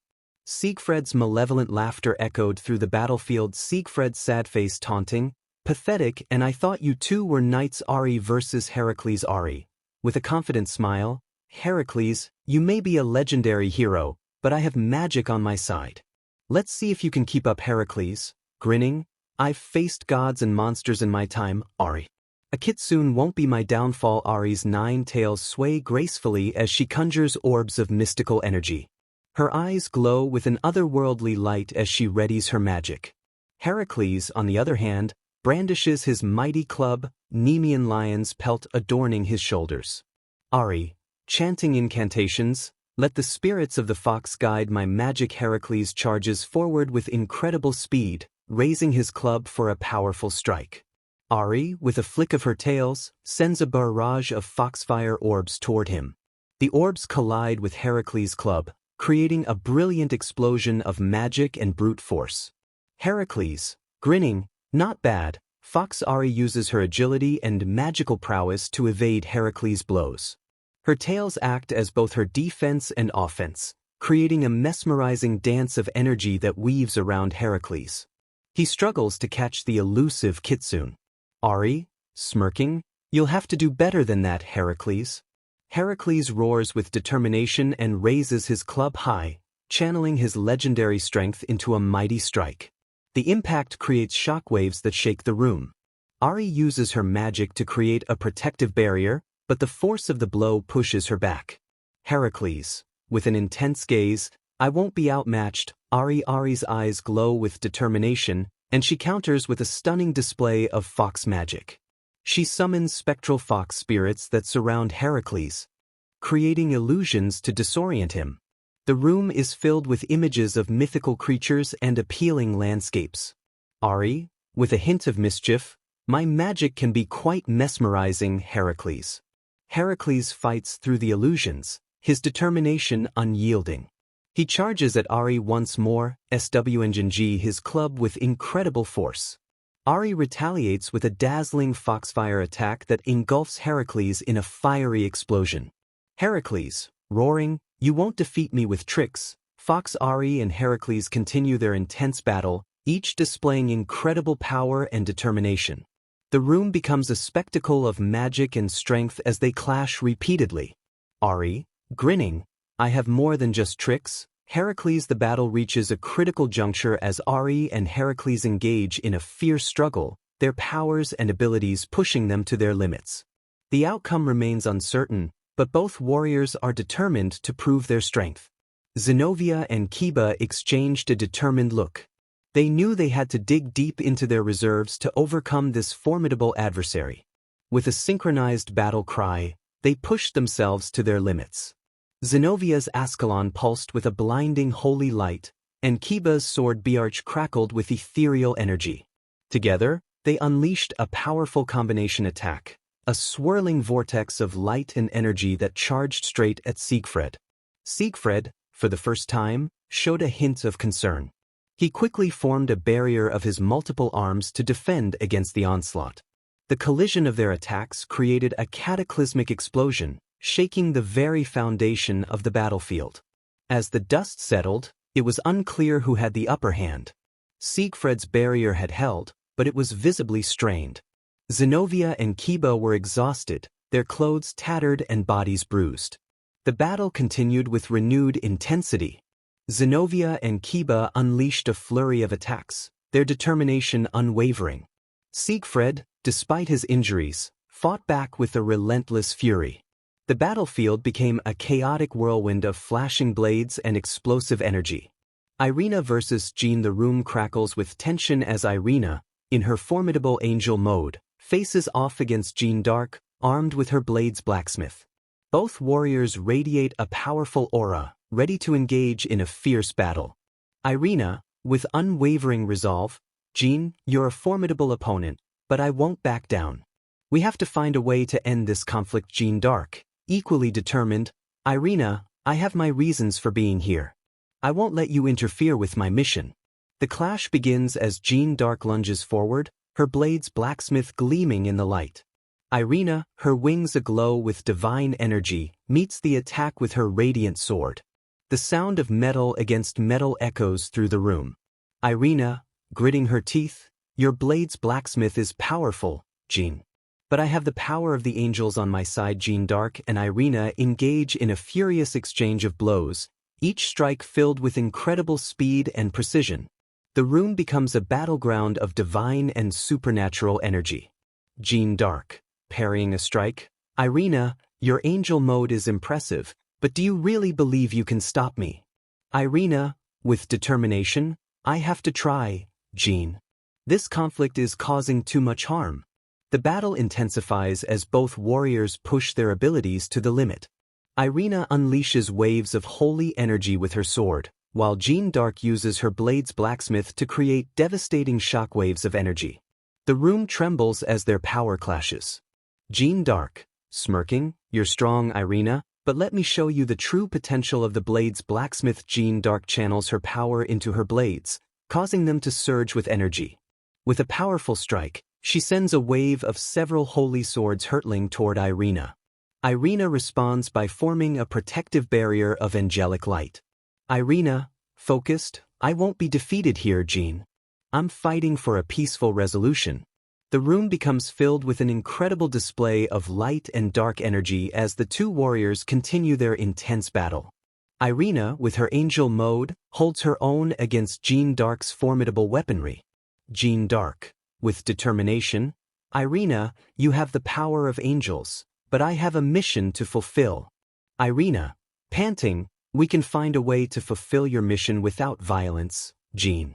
The battle reaches a critical moment as both warriors exchange powerful blows, their weapons clashing with earth-shaking force.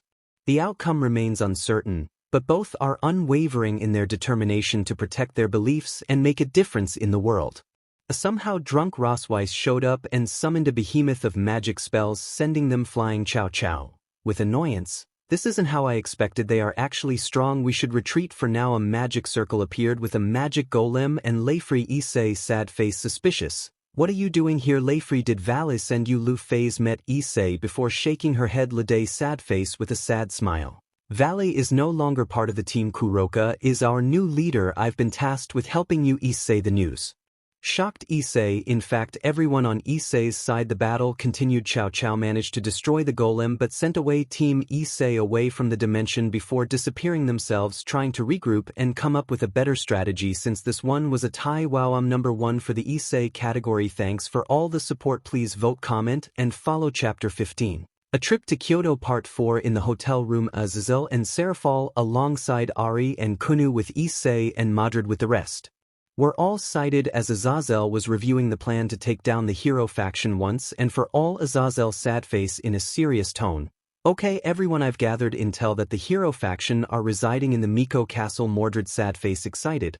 "Alright then, let's go there and kick some butt." Issei, sad face, shaking his head. "I'm afraid it's not going to be that simple, especially Chow Chow. Even I'm not confident to beat him if he uses his balance breaker unless I use my juggernaut drive." Rosweiss, sad face, serious? "And of course you wouldn't use it. It would do more harm than good." Issei, sad face, affirming.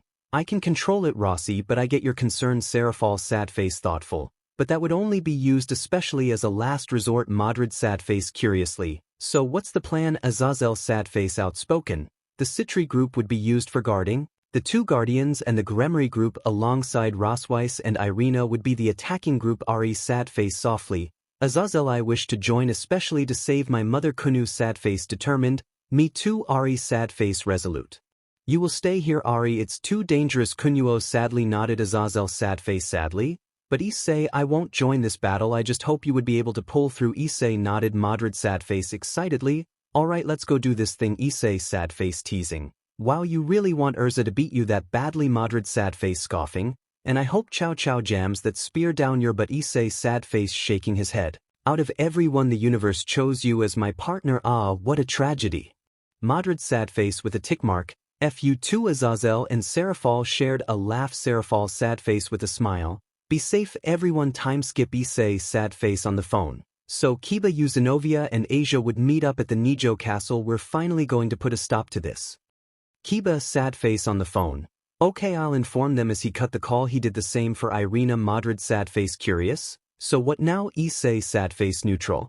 "I don't know, maybe we wait." Ari, sad face with a smile. "Just now that we are with you." Issei, sad face, darkly. "So the Red Dragon Emperor and the Saber of Red. Let me introduce myself. My name is Kalna. I possess the Sacred Gear Night Reflection." Kanla, a formidable opponent with the sacred gear known as Night Cross, sets up an ambush for Madrid, Kunu, Ari, and Issei. The room darkens as he manipulates shadows and darkness to obscure their surroundings. Kanla, emerging from the shadows, "You're all trapped in my domain of darkness. Prepare for a battle you won't escape from." Madrid, brandishing her sword, "We won't go down without a fight." Kunu, shifting into her fox form, "We'll use our abilities to counter your darkness." Kanla. Ari, with determination, "You may control shadows, but we have our own magic." Issei, activating his boosted gear. "Let's do this." Kanla's eyes gleam with power as he manipulates the shadows to create shadowy constructs that advance on the group. Madrid leaps into action, clashing with a shadowy figure, while Kunu darts around, attempting to disrupt Kanla's control over the darkness. Madrid, parrying a strike. "Your shadows won't stop me." Kunu, using her Foxfire, "Burn away this darkness." Ari and Issei work together to create a barrier of magic that provides them with some protection against Kanla's dark attacks. Ari, conjuring a magical shield. "Our magic will protect us." Issei, charging his boosted gear. "I'll break through this darkness." Boost. Kanla, undeterred, summons more shadows to engulf the room, making it increasingly difficult for the group to see and move. Kanla, smirking, "The darkness is my ally. You can't escape it." Madrid, Kunu, Ari, and Issei fight fiercely against the encroaching shadows, with Madrid delivering powerful sword strikes, Kunu using her foxfire to illuminate the room, Ari unleashing bursts of magic, and Issei creating fiery blasts with his boosted gear.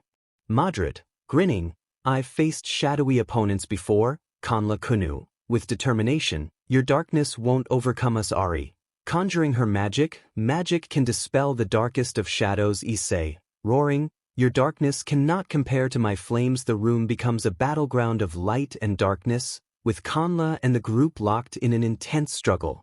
Shadowy constructs clash with swords and magic, creating bursts of light and darkness that fill the room. Kanla, struggling, you're stronger than I expected.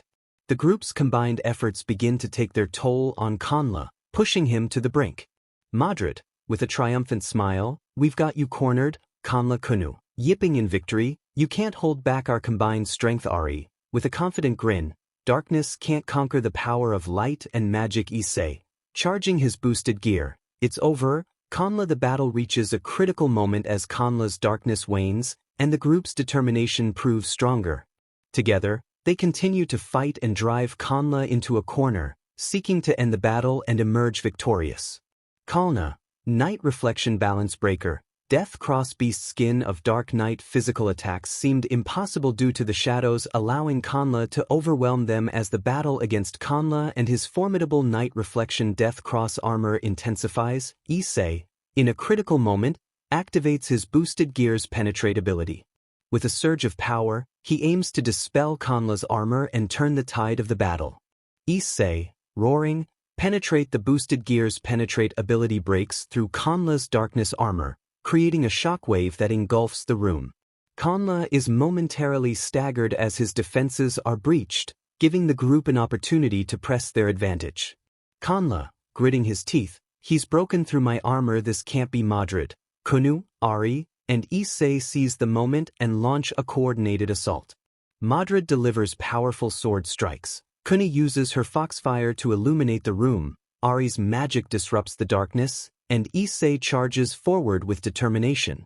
Madrid, grinning, we've found the weakness. Kunu, yipping in triumph, light up this darkness. Foxfire using her fox flames, she was able to weaken Kalna. Ari, conjuring her magic, this is the end for you. Issei, roaring, I won't let you escape. Kanla, still reeling from the penetrate attack, struggles to defend himself against the onslaught.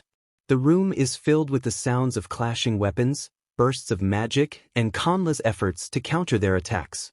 Kanla, with desperation, I won't be defeated like this. Despite his desperation, the group's combined efforts prove too much for Kanla to handle.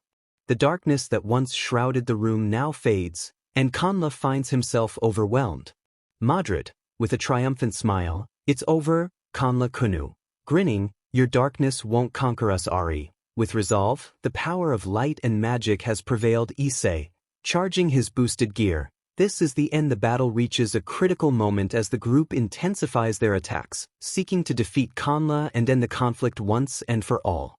Their determination and teamwork prove to be the key to their victory. Time skip. Issei, Madrid, Kunu, and Ari arrive at Nijo Castle to meet Kiba, Asia, and Zenobia. Issei's attitude towards Zenobia and Asia is tense, while his focus is primarily on Kiba. Kiba, smiling, Issei, I'm glad you made it. Issei, nodding, Kiba, it's good to see you. Glancing briefly at Zenobia and Asia, and the others.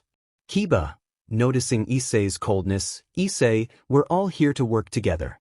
Zenobia and Asia want to help as much as we do. Zenobia, with a determined expression, that's right. We share a common goal.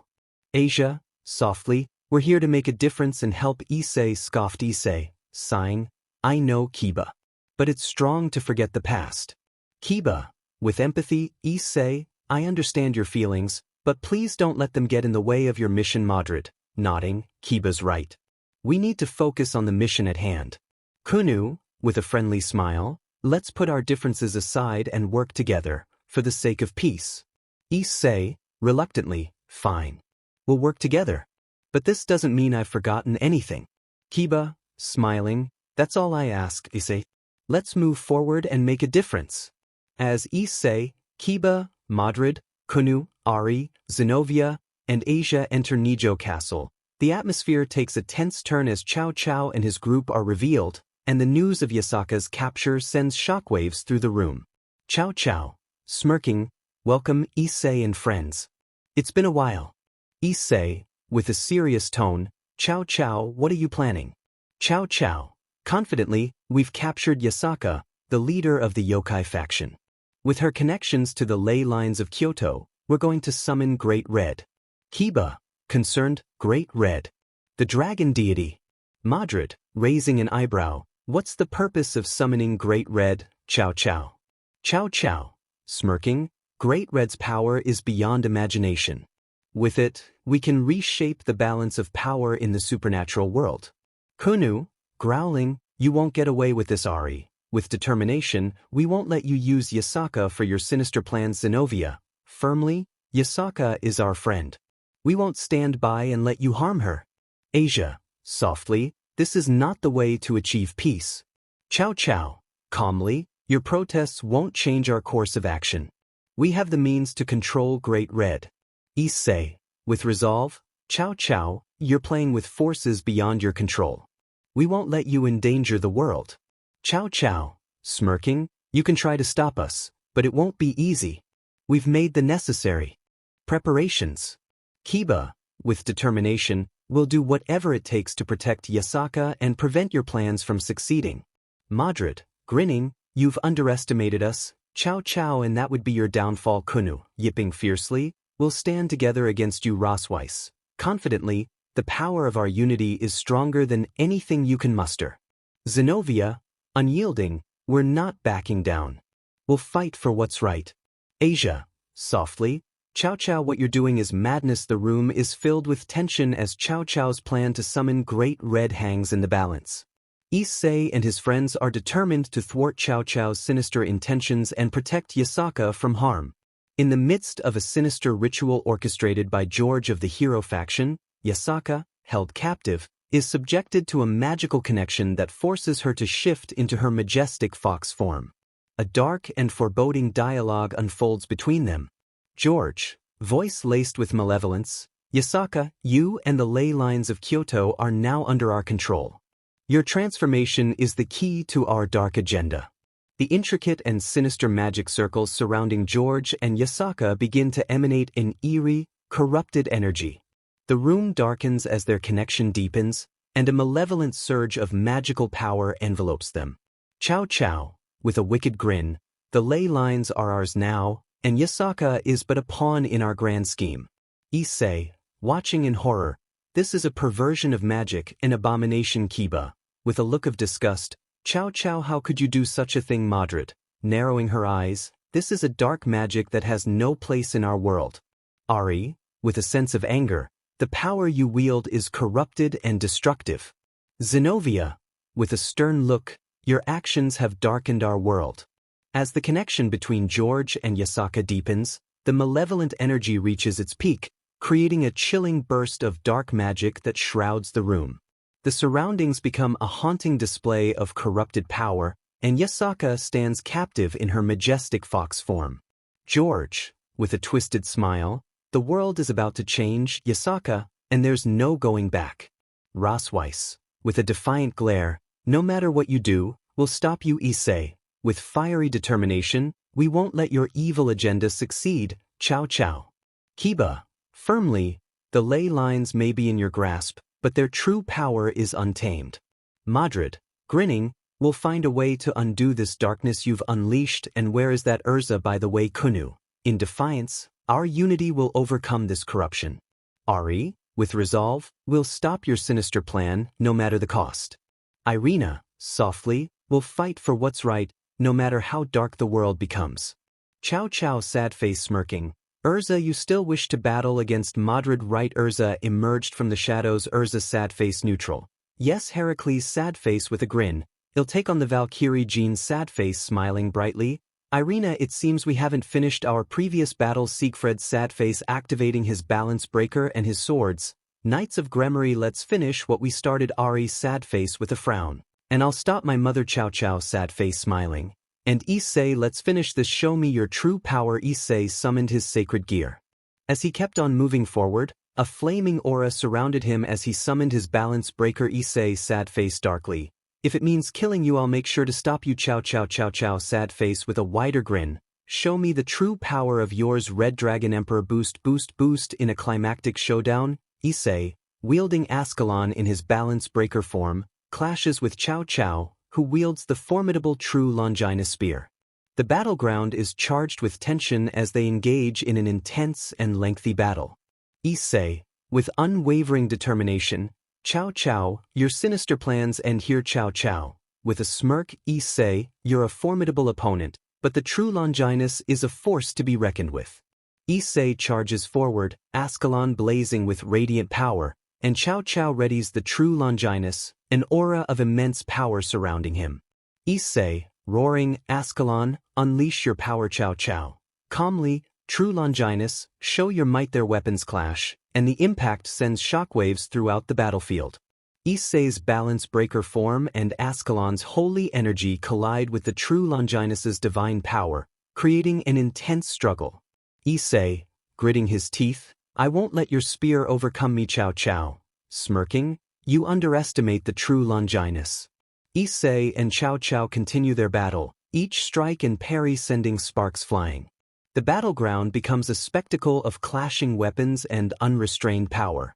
Issei, with determination, Ascalon, protect those we care about. Chow Chow, focused, the true Longinus will reshape the world. The battle rages on, with both warriors pushing their limits. Issei's balance breaker form continues to radiate power, while Chow Chow's mastery of the true Longinus remains unwavering. Issei, with a fiery resolve, this is for the sake of peace and justice. Chow Chow, calmly, your ideals won't deter me. The battle continues, with neither side giving an inch. Issei and Chow Chow's clash of weapons and ideals embodies the epic struggle for the fate of the supernatural world. In the midst of their epic battle, Issei, wielding Ascalon in his balance breaker form, prepares to unleash a devastating skill known as Divine Dragon's Judgment. He combines his own fiery dragon flames with the holy power of Ascalon to execute a powerful and awe-inspiring slash against Chow Chow, who stands ready with the true Longinus. The battlefield is bathed in fiery brilliance as this incredible attack is unleashed.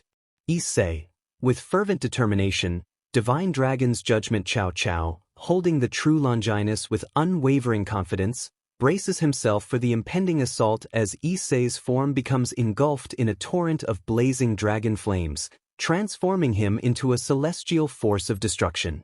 Chow Chow, focused and composed, I won't be swayed by your flames. Issei, the air crackles with energy as Issei charges forward, his blade poised to strike. The very ground beneath them trembles as the devastating power of Divine Dragon's Judgment takes shape. Issei, roaring, witness the power of the Red Dragon Emperor. Chow Chow's eyes narrow as he prepares to counter the impending attack. The moment arrives, and Issei releases the full might of Divine Dragon's Judgment. A massive wave of roaring flames mixed with Ascalon's holy power surges forward, creating an immense, radiant slash of unparalleled magnitude. The heavens themselves seem to tremble as this cataclysmic force moves toward Chow Chow. Chow Chow, calmly, true Longinus, protect me. The true Longinus is infused with divine energy, and Chow Chow raises it in defense, creating a barrier of holy light. The impact is titanic as the colossal slash collides with the true Longinus's barrier. The world seems to hold its breath for a moment as the two opposing forces wage an elemental battle. Issei, straining, I won't be stopped. Chow Chow, gritting his teeth, the true Longinus is unyielding. The clash continues, with the battlefield consumed by the sheer magnitude of the power unleashed by Issei's Divine Dragon's Judgment. The fiery brilliance illuminates the surroundings, and the two warriors pour their hearts and souls into this monumental struggle. Issei, with unwavering resolve, this is for everyone I care about. Chow Chow, resolute, my vision for the world won't be extinguished. The intensity of their battle reaches its zenith, and the fate of the supernatural world teeters on a knife's edge as Issei's Divine Dragon's Judgment and Chow Chow's true Longinus clash in a spectacle of unrelenting power. In a battle of fierce determination and unwavering strength, Urza Scarlet and Mordred, both formidable warriors in their own right, clash in a breathtaking and epic duel. The battleground trembles as their every strike and move test the limits of their abilities. Urza, with resolute determination, "I won't hold back, Mordred, grinning, "Nor will I, Urza. Show me your strength." Urza summons her mighty Heaven's Wheel armor, her sword at the ready, while Mordred wields her iconic sword Clarent. The air becomes charged with anticipation as their clash begins. Urza, roaring, "Take this grand chariot." Urza launches an array of magical slashes that fill the sky. Mordred, with a confident grin, counters with a powerful swing of Clarent, dispersing the magical onslaught. Mordred, laughing, "Is that all you've got, Urza?"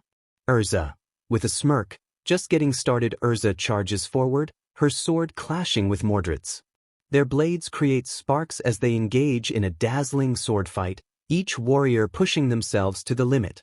Mordred, with a determined glint in her eyes, "You're strong, Urza, but I won't be outdone." Urza, grinning, "I've faced tougher opponents than you." Urza's Requip magic comes into play as she changes armors, each new armor revealing a different set of abilities and weapons. Mordred adapts to the challenge, her swordplay becoming even more formidable. Mordred, with a grin, "Let's see if you can keep up." Urza, roaring, "Clear heart clothing." Urza's clear heart clothing transforms her into a magnificent and powerful warrior. She unleashes a barrage of magical attacks, testing Mordred's limits. Mordred, laughing, "You think this will stop me?" With her sword Clarent, Mordred counters Urza's magical assaults, creating a storm of clashes and magical bursts. The battleground becomes a spectacle of power and grace. Urza, with unwavering resolve, "I'll give it my all." Mordred, grinning, "That's what I wanted to hear." The battle reaches a fever pitch as Urza and Mordred give their all. Each move is calculated and precise, a display of their incredible strength and fighting prowess. Urza, roaring, "Nakagami Starlight." Urza's Nakagami Starlight ability creates an ethereal and blinding display of magical slashes. Mordred, with a fierce determination, pushes through the magical onslaught. Mordred, with a triumphant grin, "Impressive, Urza, but you won't defeat me." Urza and Mordred continue their battle, their every move a testament to their unwavering determination and incredible combat skills. The battleground is filled with the clash of weapons and magical bursts as they give their all in this epic duel. In a daring and unexpected move, Mordred unleashes her trump card, a powerful technique that allows her to shatter her armor in a blaze of glory. The battlefield is filled with a breathtaking display of light and power as she takes this decisive step. Mordred, with a determined grin, "It's time to reveal my ultimate technique." With a mighty roar, Mordred's Clarent, her sword, begins to emit an intense and blinding light. The energy around her surges as her armor starts to crack and disintegrate, revealing her in her unarmored form, her sword glowing with an otherworldly aura. Urza, with a look of awe, "What is this power?" Clarent radiates an incredible amount of energy, her eyes filled with determination as she wields Clarent with newfound strength. Mordred, with a triumphant smile, "This is my true sword in this modern era. Only the Red Dragon Emperor pushed me this far. I didn't know someone like you." Urza, "Prepare yourself." Urza, in her black wing armor, readies herself for the impending clash. The air is filled with anticipation as they prepare for the next phase of their battle. Urza, with a determined gaze, "I won't back down." Mordred charges forward, her sword glowing with radiant energy, and Urza meets her with a determined strike. Their clash sends shockwaves throughout the battleground as they engage in the final phase of their epic duel. Urza was sent flying with her armor destroyed. She line a climactic showdown. Jean, wielding her balance breaker, creates a majestic holy dragon made out of a sword, and Irina, in her new form as a divine angel, faces off against her. The battleground is filled with divine energy as they engage in an intense and detailed battle. Jean, with unwavering determination, "Irina, you've become a formidable opponent. Let us test our strength." Irina, in her divine angel form, radiating with holy power, "I won't hold back, Jean." Prepare for the clash of the divine. With a mighty roar, Jean's balance breaker transforms into a magnificent holy dragon, its radiant scales glistening with divine light.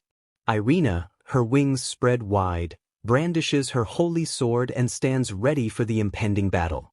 Jean, roaring, behold the power of the holy dragon Irina. With a determined gaze, the divine energy flows through me. The air crackles with energy as the holy dragon charges forward, its sword-like form poised to strike. Irina, her divine aura shining brightly, meets the attack with a swift and precise parry. In a fierce and detailed battle, Irina, in her new divine angel form, confronts Jean, wielding her majestic holy dragon made out of a sword. The battlefield becomes a stage for an intense and epic duel, as they clash with divine power and unwavering determination. Jean, with fierce determination, Irina, you've become a formidable opponent. Let's see if you can withstand the might of my holy dragon Irina. In her divine angel form, radiating with holy energy, Jean, I won't hold back. The divine power flows through me, and I'm ready to prove my strength. Jean's holy dragon, its scales glistening with radiant light, charges forward with a mighty roar, its sword-like form poised to strike. Irina, her wings outspread, her holy sword gleaming, stands unwaveringly to meet the challenge. Jean, roaring, witness the power of the holy dragon Irina. With a determined gaze, the divine strength empowers me, and I won't falter. As the holy dragon and divine angel clash, the air becomes charged with divine energy. Their movements are calculated and precise, creating a breathtaking and intense spectacle on the battlefield. Jean, grinning, my holy dragon will test your mettle. Irina, smiling, let's see if you can handle the power of the divine. The battle unfolds in a dazzling display of divine power. Jean's holy dragon releases a torrent of magical and sword-like attacks, while Irina counters with her own holy sword techniques. Their weapons clash with a force that sends shockwaves across the battleground. Jean, roaring, holy dragon's divine cleave. The holy dragon channels its divine power into a radiant and blinding attack. Irina, with a fierce determination, raises her holy sword to block the assault. Irina, with unwavering resolve, divine sword's radiant counter. Irina's sword emanates with holy energy as she counters the attack, creating a dazzling display of divine power that not only stops the holy dragon but pushes it back. Jean, with a triumphant grin, impressive Irina, but the holy dragon is relentless. Irina, smiling, my divine form won't yield to your power, Jean. I'll prove that the divine is unstoppable. The battle continues to intensify, with the holy dragon and divine angel clashing in a breathtaking and detailed duel. The heavens themselves seem to tremble as they push their limits and their divine strength to the fullest. Jean, roaring, I won't be defeated. Irina, with unyielding determination, the divine's power empowers me, and I will prevail. As their battle unfolds, the battlefield is filled with a display of divine strength and unwavering determination, a testament to their extraordinary abilities and their unwavering resolve. In the end, it is Irina who prevails, using her newfound divine power to overcome Jean in this epic confrontation. In a dramatic and emotional battle, Ari, transformed into her powerful fox form, confronts her mind-controlled mother, Yasaka. The battlefield is fraught with tension and magic as mother and daughter clash, both determined to break free from the control that binds them. Ari, in her fox transformation, her 9 tails radiating magic, Mother, I won't let them control you any longer. I'll free you from their influence. Yasaka, under the control of external forces, her eyes filled with struggle. Ari, you mustn't interfere. This is my fate. The air becomes charged with magical energy as Ari, her eyes filled with determination, prepares to face the mind-controlled Yasaka. Yasaka, her movements stiff and controlled, stands ready to face her daughter. Ari, roaring, the power of our bond will prevail, Mother Yasaka. With a hint of resistance, Ari, be careful. The forces that control me are strong. With a swift and powerful motion, Ari lunges at Yasaka, her 9 tails swirling around her. Yasaka, with limited control over her actions, defends herself with a counterattack. Ari, with a fierce resolve, I won't hurt you, Mother. I'll break their hold on you. Yasaka, with a hint of her true self, Ari, my love for you will guide me. Ari's magic clashes with the external forces controlling Yasaka, creating a dazzling and intense struggle. The battleground becomes a storm of swirling energy. Ari, roaring, foxfire enchantment. Ari's magic ignites in a blaze of foxfire, surrounding Yasaka. The mind-controlled mother struggles against the enchantment, but Ari's power remains firm. Yasaka, with a hint of defiance, Ari, remember who I am. With a supreme effort, Ari's love for her mother surges, overpowering the external control. Yasaka's eyes regain their warmth as the mind control weakens. Ari, with teary eyes, Mother, I knew you were still in there. Together, mother and daughter join their magic, pushing back the external forces controlling Yasaka. The battlefield becomes a dazzling display of foxfire and magic, the two foxes working in harmony to break free. Yasaka, with love in her eyes, Ari my dear, you've saved me. As the last remnants of control fade, Yasaka is freed from her mind control. She and Ari share a tearful and joyful reunion, their bond stronger than ever. Ari, with a smile, welcome back, mother. Yasaka, with gratitude, thank you, Ari. My daughter's love is a powerful force.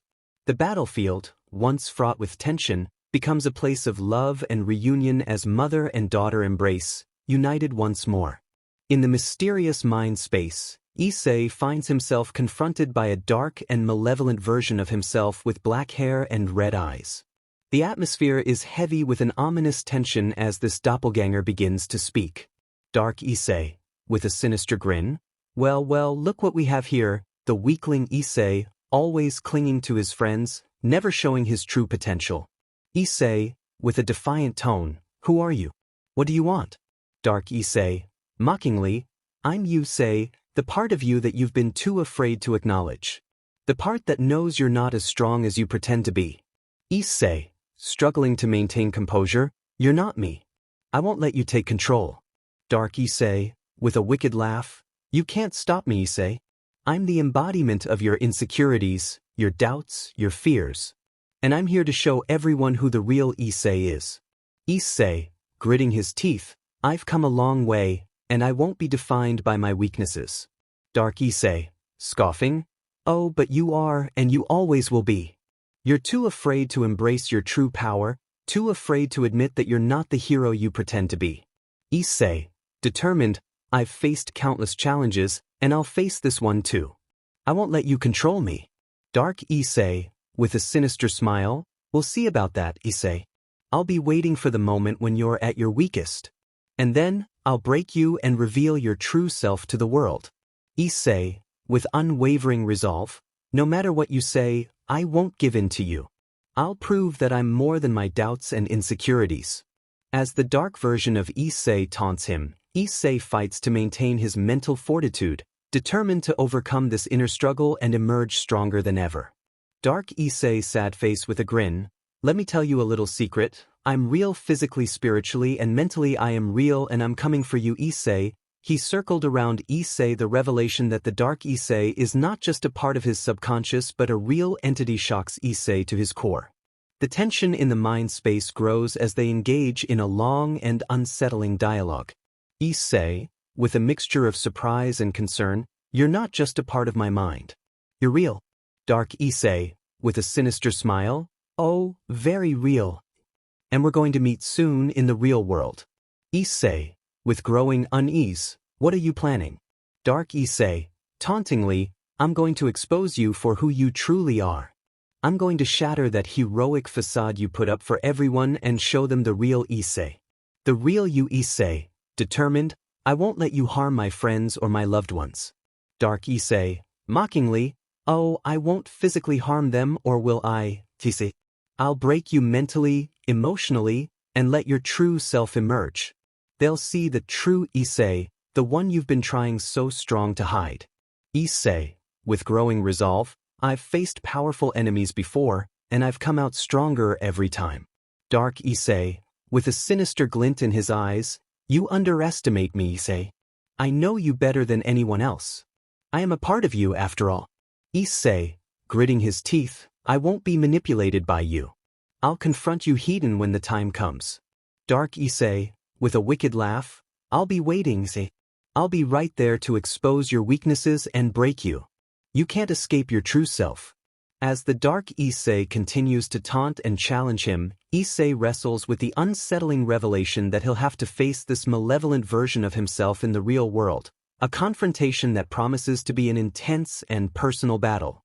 In the real world, Issei was surrounded by a fierce glow. Issei, sad face, determined, "I am not going to lose to you. I don't care what you think, even if you're a part of me." His wounds were slowly healing. "Drake, so you're finally going to use that form, right, Issei? I'm not holding back this time, Issei. By the strength of my unwavering resolve, I call upon the true dragon within my heart and the power of the boosted gear. With the flames of determination and the courage to protect, I become the embodiment of justice and love. In the name of my friends, my loved ones, and a world filled with peace, I rise to face any challenge. I am Issei, the Crimson Dragon Emperor, and I stand for the bonds that unite us, the courage to protect, and the power of never giving up. With this radiant glow, I will overcome all obstacles and forge a brighter future for us all." He was surrounded by a fierce blazing aura. His power surpassed the realm of Satan class. Already on par with mid-level to high-tier gods, as Issei's new form radiated an awe-inspiring and powerful glow within the Nijo castle, everyone present couldn't help but express their shock and amazement. Kiba, wide-eyed, "I've never seen anything like this. Issei's power is on a whole new level, Ari." In awe, he's become a force of nature. His determination and ideals have manifested into this incredible form. Zenobia, whispering in amazement, "It's as if he's transcended his own limitations." Rossweiss, with a sense of pride, "Issei has always been one to defy the odds." She stood next to a defeated Heracles with her battle outfit torn. Kunu, stuttering, "Three's this real? Issei Zazai's power is unbelievable." Irina, with tears of joy, "I believe in him, and his ideals are shining through." Rossweiss, with respect, "Issei's strength and conviction are nothing short of extraordinary." Yasaka, with a smile, "My daughter has chosen her friends well. Issei is a true hero." The Nijo castle was filled with an atmosphere of astonishment and admiration as Issei's ideals and power were made manifest in his remarkable new form. It was a testament to his unwavering determination and the strength of his convictions. Drake, sad face with pride, witnessed the true power, the true strength of the Red Dragon Emperor. This form born from his ideals. Crimson Dragonheart promotion. Chow Chow. Unbelievable. Chapter 16. A trip to Kyoto finale. Issei, in his awe-inspiring Crimson Dragonheart form, takes a step forward, his newfound powers resonating with the essence of the true dragon. Chow Chow, armed with the true Longinus, stands resolute, and their epic battle commences. Issei, sad face darkly, "Let's end this." Chow Chow Chow Chow, with a hint of excitement, "Show me what you've got, Issei. I'm not backing down." The air crackles with anticipation as Issei unleashes a torrent of dragon-infused energy. His every move and strike is precise, showcasing his newfound control over his powers. Issei, roaring, Crimson Dragon's roar. Issei's roar sends forth a blazing wave of crimson dragon fire, its power and intensity astounding. Chow Chow counters with the true Longinus, and their clash creates a blinding display of energy. Chow Chow, with a grin, "Your power has grown, Issei, but it won't be enough to defeat me." Issei's new form grants him incredible agility and strength, allowing him to evade Chow Chow's strikes and launch a barrage of devastating attacks.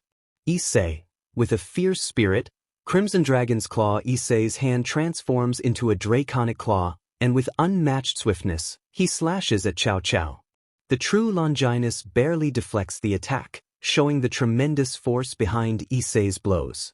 Chow Chow, grinning, "Impressive, but you're still not a match for the true Longinus." The battle intensifies as Issei and Chow Chow exchange powerful blows, their forms blurring in the midst of their epic confrontation. Issei's new techniques showcase his remarkable control over the true dragon's power.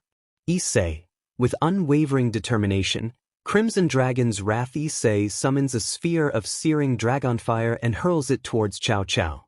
The impact creates a brilliant explosion, engulfing the battlefield in flames. Chow Chow, with a hint of challenge, "You're strong, Issei, but can you control that power?" Issei continues to press forward, each move a testament to his newfound abilities and the strength of his ideals. Their battle rages on, an epic struggle between two powerful warriors. Issei, roaring, "I'll use this power to protect what's important to me." As the battle rages on, the battleground becomes a spectacle of power and determination. Issei uses his newfound form and techniques to confront Cao Cao and suppress his opponent with a relentless assault, determined to protect his loved ones. In a climactic showdown, Issei, in his awe-inspiring Crimson Dragonheart form, engages Cao Cao in a fierce and detailed battle. The battleground becomes a maelstrom of power, as Issei pushes himself to the limit to defeat his opponent. Issei, with an unwavering resolve, "Cao Cao, your reign of terror ends here." Cao Cao, with a hint of desperation, "You won't break me so easily." Issei's new form grants him incredible speed and strength. He charges forward with an intense focus, each strike calculated and precise. Issei, roaring, Crimson Dragon strike. Issei's fist transforms into a powerful draconic appendage, and he delivers a devastating blow to Cao Cao. The impact sends shockwaves through the battlefield, and Cao Cao grunts in pain. Cao Cao, with a determined glint in his eyes, "I won't yield to you." Issei. The battle continues with unmatched intensity. Issei and Cao Cao exchange powerful blows, their forms blurring in the midst of their epic confrontation. Issei's relentless assault inflicts dangerous wounds on Cao Cao. Issei, with a fierce spirit, Crimson Dragon's roar. Issei releases a torrent of dragon fire, engulfing Cao Cao in its searing heat. Cao Cao struggles to defend against the flames, his armor showing signs of wear and tear. Cao Cao, gritting his teeth, "You've become a true force to be reckoned with." Issei's dragon-infused techniques continue to wear down Cao Cao. Every punch and strike carries the weight of his determination to protect those he cares about. Issei, roaring, Crimson Dragon's wrath. Issei summons a colossal sphere of dragonfire, and it engulfs Cao Cao in an explosion of incredible power. The true Longinus trembles as it struggles to repel the attack. Cao Cao, with a hint of desperation, I won't be defeated." As their battle reaches its climax, the battlefield becomes a spectacle of power and determination. Issei's relentless assault inflicts dangerous wounds on Cao Cao, showing the true extent of his newfound strength. "You can't stop me, Issei. I'm the embodiment of your insecurities, your doubts, your fears. And I'm here to show everyone who the real Issei is." Issei, I'll show you. His crimson armor, adorned with dragon motifs, glistened with an otherworldly power. The Crimson Dragon Emperor had awakened, and his newfound strength was awe-inspiring. On the opposite side, Cao Cao, the hero faction leader, stood with unwavering confidence. He held his sacred gear, the true Longinus, in his hand. The anticipation in the air was palpable as both combatants knew that this battle would decide the fate of many. Issei's eyes burned with determination as he activated his boosted gear, causing his armor to resonate with crimson energy. His wings unfurled, and he took to the sky, leaving behind a trail of dragon-shaped flames. Cao Cao raised his true Longinus, and the two warriors clashed in a blinding flash of light and power. Their swords clashed with deafening force, sending shockwaves rippling through the landscape. Issei's dragon shots and dragon blasts exploded in every direction, creating a chaotic battlefield. Cao Cao skillfully deflected the attacks with his spear, displaying unmatched precision and skill. Issei's eyes glowed with newfound power as he unleashed the full potential of his Crimson Dragonheart promotion. He summoned a massive crimson dragon, its scales shimmering like rubies, and rode it into battle. The dragon's roar echoed across the battlefield as it unleashed torrents of flames, incinerating everything in its path. Cao Cao was pushed to his limits, using his sacred gear to its fullest extent to defend against the relentless assault. The sky was ablaze with fiery clashes and lightning-fast strikes. Issei's strength seemed boundless, and his attacks were unrelenting. Boost X50. Despite Cao Cao's resilience, Issei's determination and the overwhelming power of the Crimson Dragonheart promotion were too much to handle. Issei closed the gap between them with blinding speed, landing a series of devastating blows on Cao Cao's body, easily breaking through his bones. With one final, powerful strike, Issei shattered Cao Cao's defense and sent him crashing to the ground. The hero faction leader lay defeated, his true Longinus shattered and his strength depleted. Issei's wings fluttered with immense strength as he dashed toward Cao Cao, leaving a trail of dragonfire in his wake. His boosted gear glowed with crimson energy, and he unleashed a barrage of attacks. Each punch and kick struck Cao Cao with incredible precision, sending shockwaves through the hero faction leader's body. Cao Cao desperately tried to defend himself, but Issei's attacks were relentless. He summoned multiple boosted gear cannons, launching an onslaught of crimson beams, overwhelming Cao Cao's defenses. The true Longinus began to crack under the sheer force of Issei's strikes. Issei's eyes blazed with determination and a hint of anger as he pushed forward. He grabbed Cao Cao's spear mid-thrust and shattered it with his bare hands. The hero faction leader was left defenseless, and Issei continued his one-sided assault. He sent Cao Cao hurtling through the air with a powerful kick, crashing into the ground with earth-shaking force. Issei then extended his arm, forming a massive crimson dragon claw, and with a single swipe, he cleaved through Cao Cao's armor and left a deep gash in his side. Cao Cao coughed up blood, his face contorted in pain. Issei showed no mercy. He grabbed Cao Cao by the collar and lifted him into the air. With a furious roar, he released a torrent of dragon flames from his mouth, enveloping Cao Cao in a searing inferno. Madrid's sad face worried. Issei, that's enough. The hero faction leader's screams echoed through the battlefield as the flames consumed him. Issei's eyes softened for a moment, and he pulled Cao Cao out of the flames, sparing his life. Cao Cao, scorched and defeated, lay on the ground, gasping for breath. Issei stood over his fallen opponent, his wings unfurled, and his armor still radiating power. The battle had been one-sided from the beginning, a showcase of the overwhelming might of the Crimson Dragon Emperor. Cao Cao, battered and broken, looked up at Issei with a mixture of awe and resignation. He nodded in acknowledgement of Issei's strength, knowing that he had been decisively defeated. The battle was over, and the Crimson Dragon Emperor stood victorious, a symbol of the indomitable spirit and power that resided within him. With Cao Cao defeated and incapacitated, Madrid, a member of the Loyal Guardians of Eternity, steps forward to address the situation and reveal Cao Cao's crimes. As she is about to arrest him, George, a member of the hero faction, intervenes and uses his magic to teleport the hero faction away. The dialogue unfolds as follows. Madrid. Firmly, Cao Cao, you stand accused of heinous crimes against both humans and supernatural beings. Your reign of terror ends here. Cao Cao, with a hint of defiance, do your worst. I have no regrets. Madrid, listing his crimes, you've plotted against peace and sought to bring chaos to our world. You've harmed innocent lives and betrayed the trust of your allies. Cao Cao, with a sinister grin, I did what I believed was necessary to achieve my goals. Madrid, determined, your ideals are no justification for the pain and suffering you've caused. You will face justice. As Madrid prepares to take Cao Cao into custody, George, a member of the hero faction, intervenes with his magic, teleporting Cao Cao and the hero faction away from the scene. George, with a determined expression, I won't let you arrest our leader, Madrid. Madrid, with a hint of frustration, George, you've interfered long enough. Cao Cao's crimes won't go unpunished. George, teleporting the hero faction, we'll deal with this in our own way. Farewell, Madrid. In a flash of magic, the hero faction vanishes from the scene, leaving Madrid standing with a sense of frustration and determination, ready to bring Cao Cao to justice. Time skip back at the hotel. After the battle with Cao Cao, a sense of relief and accomplishment fills the room. Azizel, Yasaka, and the group exchange congratulatory remarks for their successful defense of the Nijo castle.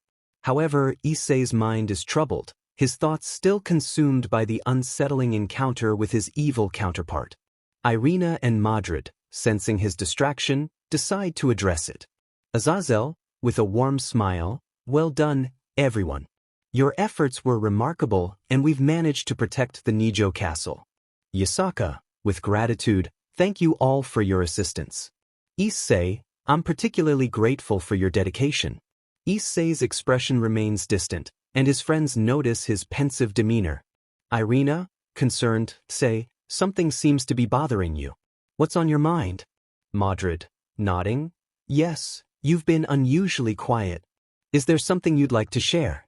Issei hesitates, torn between the truth of his encounter with the evil counterpart and a longing to protect his friends from worry. Issei, forcing a smile, it's nothing really. I can't help but wonder what if Cao Cao comes back, you know. We should remain prepared for any possibility. Azazel, with a reassuring tone, Issei, it's natural to have concerns, but you've all shown incredible strength today. If the need arises, we'll face any challenge together. Yasaka, supportive, Issei, your bravery and leadership have been exceptional. I have faith in your abilities to protect us. Issei feels the weight of their support and understanding, even as he keeps his true concerns hidden. He knows that the battle against his evil counterpart is one he must face on his own terms. Irina, with a smile, just remember, Issei, we're here for you. You don't have to carry the burden alone. Madrid, nodding, we're a team and we'll face whatever challenges come our way together. The conversation concludes with a sense of unity and camaraderie, despite Issei's internal struggles. The group remains ready to confront any future challenges that may arise, standing by one another as a united front. Oh, but you are, and you always will be. You're too afraid to embrace your true power, too afraid to admit that you're not the hero you pretend to be. We'll see about that, Issei. I'll be waiting for the moment when you're at your weakest. And then, I'll break you and reveal your true self to the world. Issei was still deep in thought. Issei continues to soak in the bathtub, deep in thought about the encounter with his dark counterpart. He hasn't shared this particular experience with Rosweiss and Irina, who are still concerned about his well-being. Rosweiss, softly, Issei, you've been distant since our victory over Cao Cao. Is there something on your mind? You can talk to us. She embraced him from behind and her soft perky excited him bit. Irina, concerned, we're here for you, Issei. If something's bothering you, we want to help. Issei, with a reassuring smile, it's nothing really. Just thinking about what we face today, you know, the dangers that may still be out there. Drake, whispering to Issei, Issei, you should consider opening up about the dark counterpart. Keeping it to yourself might make it even harder to deal with. Issei, sad face apologizing. Sorry Drake, I can't. Issei remains silent about the true nature of his inner turmoil, choosing to protect his friends from worry while continuing to grapple with his own inner demons. The bathroom is filled with unspoken tension and concern, as Issei keeps his troubling encounter hidden for now. Irina held his face and gave him a soft embrace which lasted for a few seconds. Then Rosweiss took their turns. He gently rubbed their thighs as he leaned closer to them and embraced them. Issei, sad face softly, I love you both. Rosweiss / Irina, sad face softly, we love you too. Skip. Issei, Irina, and Rosweiss find themselves strolling through the charming streets of Kyoto, hand in hand, savoring the serene beauty of the city. Irina, with a delighted smile, Kyoto is truly enchanting. I can't believe we're here on this date. Issei, grinning, it's a perfect day for it. And I'm with two of the most amazing women in the world. Rosweiss, with a teasing tone, Issei, you're quite the charmer today. But I have to agree, Kyoto's beauty is breathtaking. They wander through historic neighborhoods, admiring traditional wooden houses, vibrant gardens, and the occasional glimpse of a geisha. Irina, pointing at a kimono shop, oh, look at those appealing kimonos, I wish I could try one on. Issei, with a playful wink, maybe we can find a place where you can. Rosweiss, smiling, that sounds like a fun idea. Kyoto is known for its rich culture, after all. As they continue their exploration, they come across a serene temple. Irina, in awe, this temple is so peaceful. It's a nice break from our battles. Issei, reflecting, it's moments like these that remind me how important it is to appreciate life's beauty. Rosweiss, with a thoughtful expression, you're right, Issei. Love and beauty can be found even in the most unexpected places. They venture further into the city, stopping at a traditional tea house for matcha and sweets. Irina, sipping her tea, This matcha is delicious. It's a taste of Japan's traditions. Issei, grinning, and spending time with both of you makes it even sweeter. Rosweiss, raising her teacup, to our wonderful day in Kyoto and to the future. As evening descends on Kyoto, they find a cozy spot to enjoy a traditional kaiseki dinner. Irina, with a warm smile, Issei, thank you for this lovely day. I cherish moments like these. Issei, grateful. It's my pleasure, Irina. And Rosweiss, thank you for joining us. Rosweiss, with sincerity, I couldn't imagine a better way to spend the day. I hope there are many more like this in our future. Under the lantern-lit night sky, they savor their meal and each other's company, their bond growing stronger with every shared moment. As they leave the restaurant, they know that their love and connection will continue to flourish. Time skip. Issei, Madrid, Yasaka, Ari, and Kunu are seated around a table, finishing up a diplomatic meeting. As the formalities come to a close, a light-hearted and teasing atmosphere fills the room. Yasaka, playfully, hey dear, have you considered marriage? Maybe to Ari, or perhaps you could marry both of us to strengthen our bond between the loyal guardians of eternity and the yokai faction. Issei, blushing, Yasaka, you know how to catch a guy off guard. He glances at Ari with a hint of shyness. Drake's sad face with pride, show them the power of the Red Dragon Emperor. Issei's sad face inwardly, be quiet you Ari. Teasing, it's a tempting offer, Issei. You'd be one lucky dragon. Kunu, feigning jealousy, Issei, why are you only looking at them? What about me? Madrid, chuckling, the life of a dragon, Issei. Aren't dragons known for their HRM fantasies? Issei, with a nervous laugh, well, it's not like that really. I just care about all of you. Yasaka, smiling, we know dear. But a little teasing is always fun. Ari, winking, it's all in good spirits, Issei. Kunu, with a sly grin, maybe we should just have a friendly competition. Madrid, raising an eyebrow, a competition for what? Kunu, grinning mischievously, to see who gets to marry Issei first. The room fills with laughter and banter as the group enjoys their light-hearted teasing. Despite the playful atmosphere, their strong bonds and affection for one another are evident. Time skip. In the privacy of Yasaka's home, Issei and Yasaka sit down for a heartfelt conversation. Yasaka's curiosity and concern lead her to ask Issei about his past and the journey that brought him to where he is today. Yasaka, with a gentle smile, Issei, thank you for joining me here. I've been curious about your past and the path that led you to become who you are.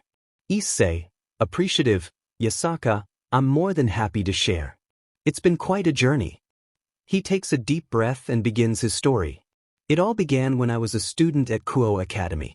I had dreams of becoming a HRM king and living a fun and exciting life. Let's just say that dream died. I was killed by a fallen angel and then turned into a devil, and I thought they were my family. I risked my life several times for them. Yasaka, listening intently, please, go on. Issei, with a hint of sadness, but my life took a sharp turn when I discovered that Rias, Aquino, Kaneko, Asia, and Zenobia, the girls I loved, cheated on me with my rival Vali. It was a painful experience, and it left me heartbroken. Yasaka, sympathetic, Issei, that must have been incredibly difficult for you. Issei, nodding, it was. I felt betrayed, lost, and alone. But it was during those dark moments that I made a fateful encounter. Drake, the Red Dragon Emperor, and he offered me a second chance at life. I became a dragon, and I joined the loyal Guardians of Eternity, where I met Madrid. Yasaka, curious, I'm impressed. In your first try you already became an SS rank guardian. I'm really impressed. Issei, passionate, we're a group dedicated to maintaining peace between the supernatural factions. We believe in protecting our loved ones and preventing conflicts. It's a cause I've come to believe in deeply. As Issei shares the tale of his past and the choices that have shaped his present, Yasaka leans in and kisses him deeply, her actions filled with empathy and a longing to offer solace. She wrapped her arms around his shoulder, her large fist pressed against his. He was a bit stunned, but due to her charm and the likes he leaned into it. She held his arms and placed it around her waist. Yasaka, whispering, Issei, I'm sorry you had to endure so much pain, but I'm glad you found your way to us. You're not alone anymore. Issei. Touched. Thank you, Yasaka.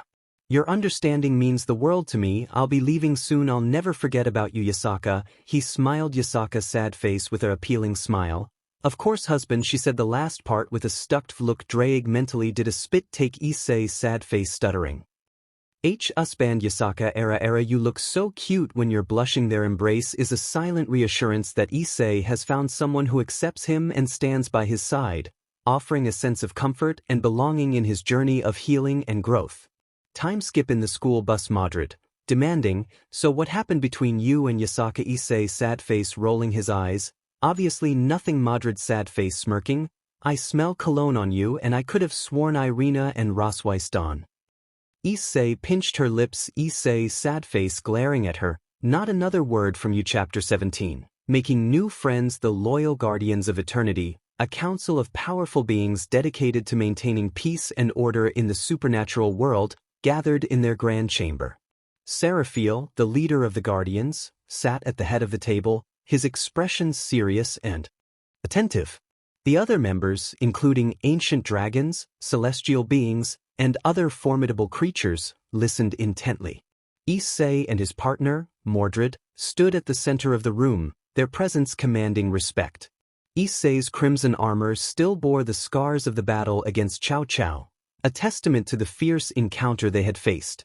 Issei began recounting the tale of their epic battle, the one-sided dempsey he displayed, and their ultimate victory over the hero faction. His words were filled with the passion and determination that had driven him in the battle, and it was clear that the council members were impressed by his prowess. Issei sad face serious. We faced Cao Cao and the hero faction in a battle that tested our limits, Issei explained. Issei sad face determined. With the helps of some allies and the likes, we were able to push back the hero faction, although they escaped. Mordred chimed in, sharing the details of their daring rescue of Yasaka, who had been held captive by the hero faction. Mordred's sad face chimed in, Yasaka was in a perilous situation, but we managed to free her from their clutches. She's safe and back with her family now. Seraphiel, a wise and powerful celestial being, nodded in acknowledgement of their accomplishments. Seraphiel sad face with a smile, your efforts are commendable and your victory over Cao Cao is a significant milestone. The hero faction has been a threat to the balance of our world for too long.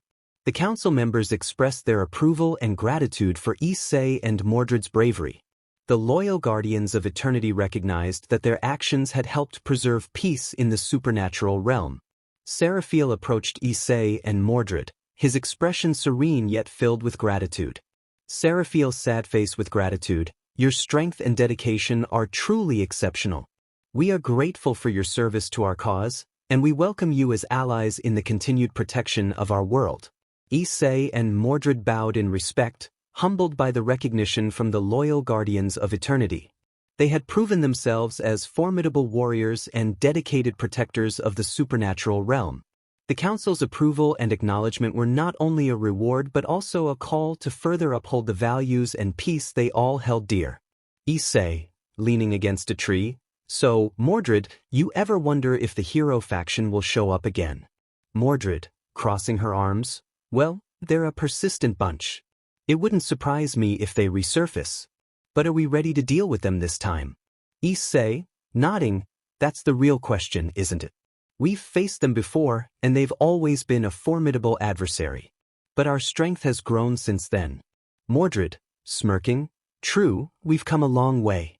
And with you being the Red Dragon Emperor and all, we've got some serious firepower on our side. Issei, grinning, thanks, Mordred. But we can't underestimate them. Cao Cao and his crew are no pushovers. They've got their own sacred gears and some powerful abilities. Mordred, raising an eyebrow, speaking of sacred gears, how's your boosted gear doing? Issei, looking at his gauntlet, it's as reliable as ever. I've been training strong to master its abilities. But I know I can't rely on it alone. Mordred, nodding, agreed. Teamwork is key, especially when dealing with a group like the hero faction. We need to be coordinated and have each other's backs. Issei, thinking, and we should also keep an eye on any potential new recruits. Our ranks have been growing, and we need to make sure they're up to the task. Mordred, smirking, I'm not worried about that. Anyone who joins us must be ready to face the hero faction Hedon. Issei, chuckling, that's the spirit, Mordred. But we should also be prepared for surprises. They've caught us off guard before, and we can't let it happen again. Mordred, grinning, don't worry, I'm always up for a good fight. And if the hero faction dares to show their faces, we'll give them a welcome they won't forget. Issei, determined, I have no doubt about that. Let's stay vigilant and keep training. When the hero faction does come back, we'll be ready to face them and protect our world. Mordred, raising her sword, agreed, Issei. Until then, let's enjoy the peace while it lasts and be prepared for whatever challenges come our way. Elizabeth, enthusiastically, hey, Issei, Mordred, I'd like you to meet someone. This is Kirito Issei. Curious, Kirito. Nice to meet you, Kirito. I'm Issei, an SS rank guardian Mordred, raising an eyebrow, and I'm Mordred, Knight of Treachery, his partner, also an SS rank guardian. What brings you here? Kirito, smiling, pleasure to meet you both. Elizabeth told me about your group and the challenges you face. I'm here to meet the two legends. Issei, impressed. Well, that's certainly unexpected. What can you bring to the table, Kirito? Kirito, confident, I've been through my fair share of battles, and I've got some unique skills and experience. I might not have sacred gears, but I know how to handle myself in tough situations. He unsheathed his two swords. Mordred, nodding, it's good to have someone with combat experience on our side. But we'll need to see what you can do in action. Kirito, understanding, I completely get that. I'm willing to prove my worth. Elizabeth, excited, that's right, Kirito has an extensive network of allies, and they can be a valuable addition to our group, and to be honest, he is one of the best swordsmen I've ever seen. Issei, thoughtful, well, it's clear that you're not just here for a casual visit. We could use all the help we can get, especially if the hero faction makes a comeback. Kirito, determined, I've heard about the hero faction and their threats. I'll do whatever it takes to help protect this world. Mordred, smirking, that's the spirit. We'll put you through some tests to assess your skills, but if you pass, you're in. Kirito, grinning, I wouldn't expect any less. I'm up for the challenge. Issei, serious, welcome to the team, Kirito. We'll train together and be prepared for whatever comes our way. Kirito, grateful, thanks, Issei. Mordred, I'm looking forward to working with you and doing my part to ensure the safety of this world. Elizabeth, cheerful, this is fantastic. With Kirito and his friends on board, we're even stronger as a team. Issei, smiling, indeed, Elizabeth. Let's make sure we're ready for anything, whether it's the hero faction or any other threat that comes our way. Mordred, raising her sword, we'll face them Hedon and protect this world with everything we've got. Welcome to the team, Kirito. Kirito, drawing his sword, elucidator. All right, Mordred, let's see what you've got. Mordred, unsheathing Clarent, prepare yourself, Kirito. The two warriors faced each other, their swords gleaming in the sunlight. The tension in the air was palpable as they circled each other, looking for an opening. Kirito lunged forward with blinding speed, his sword a blur as it clashed with Mordred's. The force of their collision sent shockwaves through the training ground. Mordred grinned, her eyes filled with excitement. She swung Clarent in a wide arc, creating a whirlwind of energy that Kirito barely managed to dodge. The ground cracked beneath them as the shockwave passed. Kirito retaliated with a series of lightning-fast strikes, each one aimed at a different angle. Mordred parried and dodged with equal speed, her agility matching Kirito's. The battle continued, the two warriors exchanging blows that echoed across the landscape. Each strike was filled with power and precision, as Kirito's dual-wielding skills met Mordred's incredible swordsmanship. Mordred unleashed her noble phantasm, Clarent BLD Arthur, a devastating attack that sent a wave of destructive energy toward Kirito. He narrowly avoided the attack, but the ground behind him was obliterated. Kirito activated his sword skills, a combination of sword techniques that allowed him to strike with incredible speed and accuracy. His attacks pushed Mordred on the defensive, forcing her to focus on blocking and parrying. Mordred grinned again, her eyes burning with determination.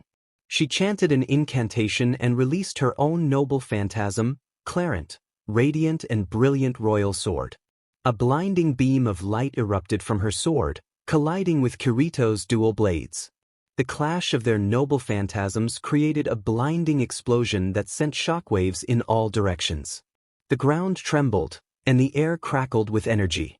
As the smoke cleared, both warriors were breathing heavily, sweat dripping from their brows. They stood several meters apart, their swords at the ready. Kirito, smiling, "That was an impressive battle, Mordred." Mordred, grinning, "Likewise, Kirito. You're no slouch with a sword." The two warriors sheathed their swords and extended a hand to each other in a sign of mutual respect. Their spar had pushed them to their limits, and they had both proven their skill and strength. Issei and Elizabeth watched in amazement, knowing that with Kirito's addition to their team, they were now even better prepared for the challenges that lay ahead. Kirito, reflecting, "You know, my journey with these unique abilities started when I got trapped in a virtual reality game called Sword Art Online. It was supposed to be just another immersive gaming experience, but things took a dark turn." Issei, Mordred, and Elizabeth listened intently as Kirito began his tale. Kirito, continuing, "We were all trapped in the game by a powerful mage, Akihiko Kaiba. He had designed Sword Art Online with incredible realism, and there was no way to log out. If we died in the game, our physical bodies in the real world would die too. It was a life-or-death situation." Issei, concerned, "That sounds incredibly dangerous. How did you manage to survive?" Kirito, nodding, "It was a struggle. I became a solo player, honing my skills and working to clear the game's levels. Over time, I discovered that some of the abilities I acquired in the game began to manifest in the real world, though not as potent. I could move faster, react quicker, and had enhanced combat instincts." Mordred, intrigued, "So, you're saying that your in-game abilities started to affect your real-life capabilities?" Kirito, confirming, "Yes, it was as if the boundary between the virtual world and reality began to blur. But the abilities weren't near as strong as they were in the game. I could still get hurt or killed in the real world." Elizabeth, thoughtful, "That's both fascinating and dangerous. It must have been quite a challenge to adapt to those changes." Kirito, grinning, "You're absolutely right. It was a steep learning curve. But as I continued to clear the game's levels and face its challenges, I grew stronger. And when I finally defeated Akihiko Kaiba and freed everyone from the game, I knew I couldn't just let my newfound abilities go to waste." Issei, impressed, "You used those abilities to protect and fight for what's right, just like us." Kirito, nodding, "Exactly. I couldn't stand by and do nothing when I had the power to make a difference. Now, I'm here to help protect this world from any threats that may come our way, using the skills I've gained both in the virtual world and the real one." Mordred, smirking, "Welcome to the team, Kirito. It seems you've got quite the unique set of skills that can come in handy." Elizabeth, enthusiastic, "We're glad to have you with us, Kirito. Together, we'll be even stronger." Kirito, grateful, "Thank you, Issei, Mordred, Elizabeth. I'm looking forward to making a difference in this world and facing any challenges that come our way." Kirito, smiling, "Hey, everyone, I'd like you to meet some of my friends. This is Asuna, my girlfriend, and some of our closest allies from the virtual world." Asuna stepped forward, a determined look in her eyes, and extended her hand to Issei, Mordred, and Elizabeth. Asuna, warmly, "It's a pleasure to meet all of you. Kirito has told me a lot about your group and the challenges you face. We're here to offer our support." Issei, friendly, "Nice to meet you, Asuna. We've already welcomed Kirito to our team, and we're happy to have you and your friends with us as well." Mordred, nodding, "You seem like a formidable group. We're always looking for more allies in our fight against powerful adversaries." Kirito, grinning, "Thanks, Issei, Mordred. Let me introduce you to some of the key members of our group. This is Klein, a skilled swordsman in the virtual world." Klein, enthusiastic, "Hey, nice to meet you all. Kirito's a great friend, and we've been through a lot together." Elizabeth, curious, "It's wonderful to have a diverse set of skills among us." "Welcome, Klein." Kirito continued with the introductions, pointing to his other friends. Kirito, pointing, and this is Lifa, a powerful magic user, and Sinan, an expert sniper. They bring their own unique strengths to the team. Lifa, smiling, hi there, I've heard a lot about your battles, and I'm excited to join forces with you. Sinan, confident, Kirito's vouched for your abilities. I'm sure we can make a formidable team. Asuna, introducing, and this is Yui, our AI daughter. She's got a unique perspective on the virtual world and its systems. But now Yui, innocently, hello, everyone. I'm here to help in any way I can. Issei, impressed, you've gathered an impressive group, Kirito. We're thrilled to have you all on board. Mordred, raising her sword, the more allies we have, the stronger we become. We'll face any challenges together. Kirito, grateful, thank you for the warm welcome, Issei, Mordred, Elizabeth. We're here to support you in any way we can, and together, we'll be ready for whatever comes our way. Timeskip Issei was currently walking around after hanging out with Team SAO. He bumped into someone. Issei, apologetic, oh, I'm so sorry about that, I didn't see you there. Nezuko, with her mouthpiece and a curious look in her eyes, remained silent but gave a slight nod in acknowledgement. Issei, smiling, my name is Issei, by the way. It's nice to meet you. Nezuko continued to gaze at Issei, her eyes reflecting a mixture of curiosity and wariness. Tanjiro, approaching, Nezuko, is everything okay? Tanjiro's arrival caught Issei's attention, and he extended his hand to Tanjiro. Issei, friendly, hey there, I'm Issei. I just bumped into your sister, Nezuko here. Sorry about that. Tanjiro, grateful, no need to apologize. I'm Tanjiro, and this is my sister, Nezuko. She doesn't speak much, but she's quite expressive in her own way. Issei, understanding, I see. Nezuko, you have a unique presence. I can tell you're strong. Nezuko nodded again, and her expression softened slightly. Tanjiro, smiling, thank you, Issei. Nezuko and I are demon slayers from the Demon Slayer Corps, and we're here on a mission. We're trying to eliminate demons and protect innocent people from their threat. Issei, impressed, that's an honorable mission. It's crucial to keep demons in check. We have our own responsibilities here as part-time guardians. We deal with various supernatural threats to keep our world safe. Tanjiro, curious, part-time guardians. That sounds interesting. Can you tell me more about what you do? Issei proceeded to explain their role as part-time guardians, dealing with supernatural threats and working to protect the world from various dangers. Issei, explaining, I heard that they've recently formed collaborations with individuals from different backgrounds, each with their unique abilities. We join forces to face threats and challenges that are beyond the capabilities of regular humans. Tanjiro, impressed, that's quite a noble cause, Issei. It sounds like we have a lot in common. We're always looking for allies in our fight against demons. Issei, grinning, it seems like our collaboration could be mutually beneficial. We can support each other in our respective missions. Tanjiro, nodding, I agree. Let's work together and make the world a safer place for everyone. Nezuko, sensing the positive atmosphere, let out a faint smile from behind her mouthpiece, and it was clear that she too was willing to join forces with the part-time guardians to combat the supernatural threats that loomed in their world. Issei, enthusiastic, so, Tanjiro, you mentioned being a demon slayer and hunting demons. Well, I've got some unique abilities too. I'm the Red Dragon Emperor, and my power comes from a sacred gear called the Boosted Gear. Tanjiro, intrigued, that sounds fascinating, Issei. How does your sacred gear work? Issei, explaining, the Boosted Gear allows me to double my own power every 10 seconds. It's like an exponential growth in strength. I can also transfer my boosted power to others temporarily. It's a versatile and powerful ability, especially in combat situations. Tanjiro, impressed, doubling your power every 10 seconds?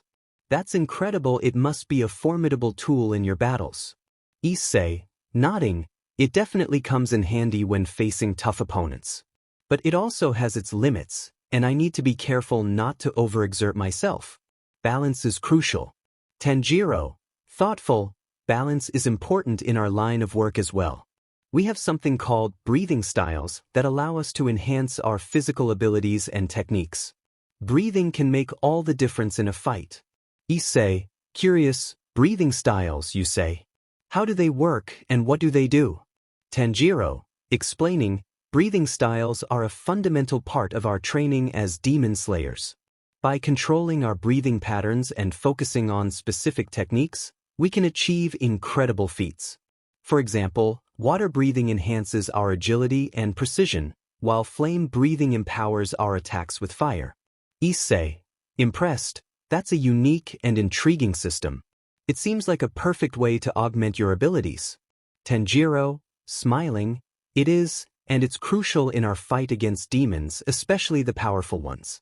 Breathing styles are like our secret weapon, and they can turn the tide of a battle. Issei, grinning, it's fascinating how different worlds have their own unique abilities and systems. I'm glad we can share our knowledge and skills. Maybe there are ways we can learn from each other and become even more powerful. Tanjiro, enthusiastic, I'm all for that, Issei. Combining our strengths and techniques could make us an even more formidable force in the battle against supernatural threats. Issei and Tanjiro continued to discuss their abilities, sharing insights and tips with each other, excited about the potential for future collaborations and the opportunity to become even stronger together. Issei, curious, Tanjiro, I've been thinking about what you said regarding your breathing styles. Do you think it's possible for me to learn something similar? I'm always looking to improve my combat skills. Tanjiro, thoughtful, well, Issei, while the breathing styles are deeply rooted in our world and its traditions, there might be some aspects of it that you can adapt to your own abilities. The core principle is controlling your breath to enhance your physical and mental capabilities. Issei, intrigued, that sounds like something I could work with. How should I start? Tanjiro, advising, begin by focusing on your breathing. Inhale deeply and exhale slowly. Try to feel the energy flowing through your body as you do so. It's all about maintaining control and being in tune with your own power. Issei, following the advice. All right, I'm trying that now. It's interesting. I can feel something different about my energy. Tanjiro, encouraging, good. Now, let's try to combine your unique abilities with this controlled breathing. When you use your boosted gear, synchronize it with your breath. See if you can enhance your power further. Issei concentrated, using his boosted gear while maintaining his controlled breathing. A surge of energy coursed through him, and he felt a noticeable boost in his strength. Issei, excited, it's working, Tanjiro, I can feel my power increasing even more when I sync it with my breathing. Tanjiro, smiling, that's the spirit, Issei. It's all about finding ways to integrate these techniques into your own style. Keep practicing, and you'll discover what works best for you. Issei, grateful, thanks for the tips, Tanjiro. I'm determined to make the most of this new knowledge and become an even more formidable fighter. Tanjiro, supportive, I have no doubt that you can do it, Issei. Your determination and willingness to learn are your greatest strengths. As Issei continued to practice and adapt the principles of controlled breathing into his combat style, he was excited about the potential for further growth and the ability to combine his boosted gear with this newfound knowledge. The exchange of skills and techniques between different worlds was proving to be a valuable learning experience for both Issei and Tanjiro.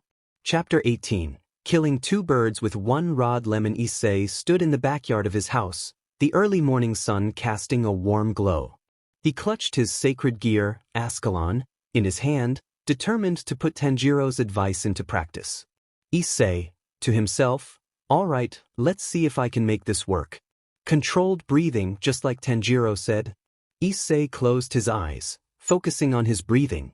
He took a deep breath, then exhaled slowly, feeling the energy coursing through his body. With each breath, he synchronized his breathing with the release of power from Ascalon. Issei, concentrating, inhale, exhale, feel the energy. This is challenging, but I've faced tougher foes. As he continued to practice, Issei noticed a subtle change. The energy flowing through him seemed more stable, and the connection with Ascalon felt stronger. It was as if his sword responded to his controlled breathing. Issei, determined, it's working. I can feel the difference. Thanks, Tanjiro, for the advice. Issei continued his training, performing various sword techniques while maintaining his controlled breathing. With each strike, he could sense an increase in his power and precision. Issei, improving, this is amazing. It's like my attacks have become more focused and efficient. Ascalon, the powerful holy sword, seemed to hum with approval, and Issei could almost feel a connection with the sacred gear that went beyond what he had experienced before. Issei, smiling, Ascalon, it's like we're becoming one, working in harmony. The morning sun had risen higher in the sky by the time Issei finished his training. He was both physically and mentally exhausted but satisfied with the progress he had made. Issei, catching his breath, that was intense, but I can see the potential in this. Keep practicing and refining these techniques. The more I learn, the stronger I become. Issei sheathed Ascalon and headed back inside, determined to continue his training and explore the new possibilities unlocked by his collaboration with Tanjiro. The exchange of knowledge between their worlds had opened up new horizons for him as the Red Dragon Emperor. Issei, pausing as he sheathes Ascalon, Draig, what do you think of the new techniques I've been working on? Do you sense any improvements? Draig, the Red Dragon Emperor's consciousness within the sacred gear, responded with a deep and thoughtful voice. Draig, encouraging, Issei, I've been observing your training and I must say I'm impressed. You've embraced this controlled breathing concept, and it's adding a new dimension to your abilities. Issei, grinning, thanks, Draig. It's all thanks to the advice I got from Tanjiro. I've been able to enhance my power and precision by syncing my breathing with Ascalon. Draig, approving, syncing your breath with your sacred gear is a profound way to harness your true potential. It can lead to a stronger connection between you and Ascalon, making your attacks more efficient and powerful. Issei, curious, do you have any advice or insights on how I can further improve this technique? Draig, thoughtful, well, Issei, remember that it's not just about syncing your breath but also your intent and focus. Try to visualize your desired outcome with each strike and channel that intent through your sword. Issei, nodding, visualization, intent, and focus. I'll keep that in mind. It makes sense to put my heart and soul into each strike. Draig, encouraging, that's the spirit. And don't forget, this is an evolving process. Continue to train and refine your skills. You've already demonstrated your adaptability and growth as the Red Dragon Emperor. Issei, determined, I won't stop here, Draig. I want to become the best I can be, not just for myself but for the team and the world we protect. Draig, proud, that's what I like to hear, Issei. Your determination and the way you embrace new knowledge and techniques are what make you a true Red Dragon Emperor. Keep pushing your limits, and you'll achieve greatness. Issei, smiling, I will, Draig. I'll keep pushing forward and growing stronger. With your guidance and my newfound skills, there's no challenge we can't overcome. As Issei continued his training and exploration of the controlled breathing techniques, he felt a deep sense of purpose and a stronger connection with Ascalon and Draig. The road to becoming an even more powerful guardian was clear, and he was determined to walk it with unwavering resolve. Issei, standing alone at the mission board, this is it. Time for a solo Shrank monster hunting quest. I've trained for this and I'm ready to put my skills to the test. Issei carefully examined the mission details, knowing that Shrank quests were not to be taken lightly. The target was described as a colossal, ancient dragon that had been terrorizing a remote village. Issei, to himself, a dragon? This won't be easy, but it's a challenge I'm willing to take on. With his gear prepared and Ascalon at his side, Issei set out on his journey. The path led through dense forests, up treacherous mountains, and into the heart of dragon territory.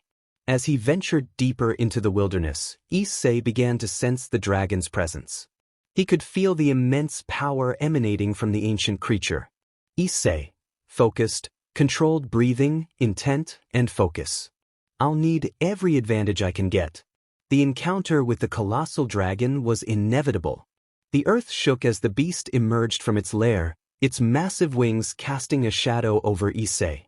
Issei, undaunted, it's now or never.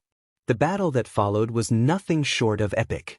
Issei used his newfound techniques and his boosted power to engage the dragon in a fierce showdown in his balance breaker. Issei, gritting his teeth, "I won't back down. I have to protect that village and prove myself as the Red Dragon Emperor." The clash of titans continued, and Issei's determination never wavered. He utilized his controlled breathing to increase his strength and speed to enhance his attacks, aiming for the dragon's weaknesses. Boost, boost, boost. Issei, exhausted but resolute. "We can do this, we will do this." Hours passed, and the battle raged on, but Issei's relentless efforts began to take their toll on the colossal dragon. The beast showed signs of exhaustion. Issei, sensing victory, now, Ascalon, one final strike. Divine Dragon's judgment, focusing on his breathing to enhance the strike with a mighty swing of his holy sword, Issei delivered the finishing blow, striking the dragon's weak point and defeating the ancient creature. Issei, victorious but fatigued, "We did it. The village is safe." As he returned to the village as a hero, Issei felt a sense of accomplishment and fulfillment. The solo rank quest had been a true test of his abilities, and he had proven that he could face even the most formidable adversaries. It was a defining moment in his journey as the Red Dragon Emperor. Time skip. Issei was seen at home with a red face and was on the bed rolling around. Issei, embarrassed, rolling on his bed. "What's happening to me? Why is my face so red, and why do I feel so weird?" Draig, with an amused tone, "Issei, it's a natural part of being a dragon, and it's known as being in heat." Issei, confused, "In heat? What does that even mean?" Draig, explaining, "Well, it's a physiological state where dragons, including me, experience increased urges and desires. It's part of our nature, and it's quite common among dragons." Issei, flustered, "So, you're saying I'm in heat because I'm a dragon? What am I supposed to do about it?" Draig, calmly, "It's a temporary phase, Issei. The best thing you can do is find a way to release that excess energy, either through exercise or some other activity." Issei, frustrated, "Exercise? That's it? I feel like I'm on fire, and you're telling me to go work out." Draig, with a chuckle, "Well, physical activity can help, but you can also try focusing on something that relaxes you or engages your mind. It's about finding a healthy outlet for the increased energy, and if you don't know what I mean sec dude, you gotta get laid." Issei, grumbling, "This is so embarrassing. I can't believe I have to deal with this." Draig, supportive, "It's a part of who we are, Issei. Just remember, it's a temporary phase, and it will pass. In the meantime, find something that helps you manage the energy in a healthy way." Issei, reluctantly, "I guess you're right. I'll try to find a way to deal with this situation. Thanks for the advice, Draig." Draig, encouraging, "No problem, Issei. We all go through it, and it's just another aspect of being a dragon. You'll get through this, just like you've faced every challenge that came your way." Issei, sighing, "I hope so. It's just a bit overwhelming." As Issei tried to manage his unexpected situation, he realized that even the extraordinary life of a Red Dragon Emperor had its unique challenges. With Draig's guidance, he would find a way to handle this phase and continue to grow stronger in every aspect of his life. Irina, concerned, knocking on the door, "Issei, are you okay? I heard you were feeling unwell." Issei, surprised and flustered, "Irina. Yeah, I'm just dealing with something. It's a dragon thing." Irina, worried, "A dragon thing? What's going on, Issei? You look really flushed." Issei, awkwardly, "It's, a temporary phase." Draig explained it's a natural part of being a dragon. Irina, blushing, "Oh, I see. I've heard about that. It can be quite intense. Is there anything I can do to help?" Issei, embarrassed, "I don't think so, Irina. Draig said I should find a way to release the excess energy. I'll figure it out on my own." Irina, supportive, "Well, if you need anything or just want to talk, I'm here for you, Issei. We're friends after all." Issei, grateful, "Thanks, Irina. I appreciate your understanding. I'll get through this." Draig, sad face, enticing, "Bro, seriously dude, you gotta tell her or else." Issei, sad face, threatening, "Don't you dare." Suddenly Irina blushed as she saw Issei's crotch area, which was large. Issei, sad face, hateful, A few times infinity UBS Drag sad face with a grin. Thank you. Coming from you that means a lot. Irina sad face blushing.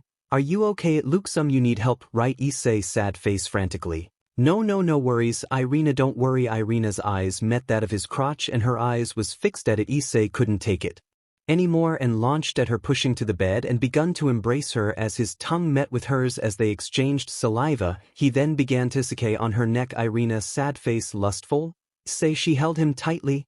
His hand ran across her sissy area before joining her melons as he sucked on her lips while placing several kisses from her face to her neck. Irina took off her blouse with her bras, allowing her large sissy to be visible to the world. Issei sad face stunned.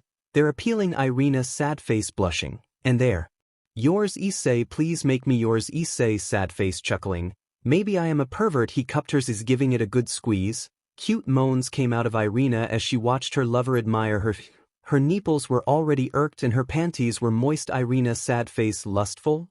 If you want to you can suck them, I don't really mind. He then began to suck on her NPL of her right BD while squeezing the other one. He softly bit at Irina's loud was heard. Her face was red and some liquid dripped down her face.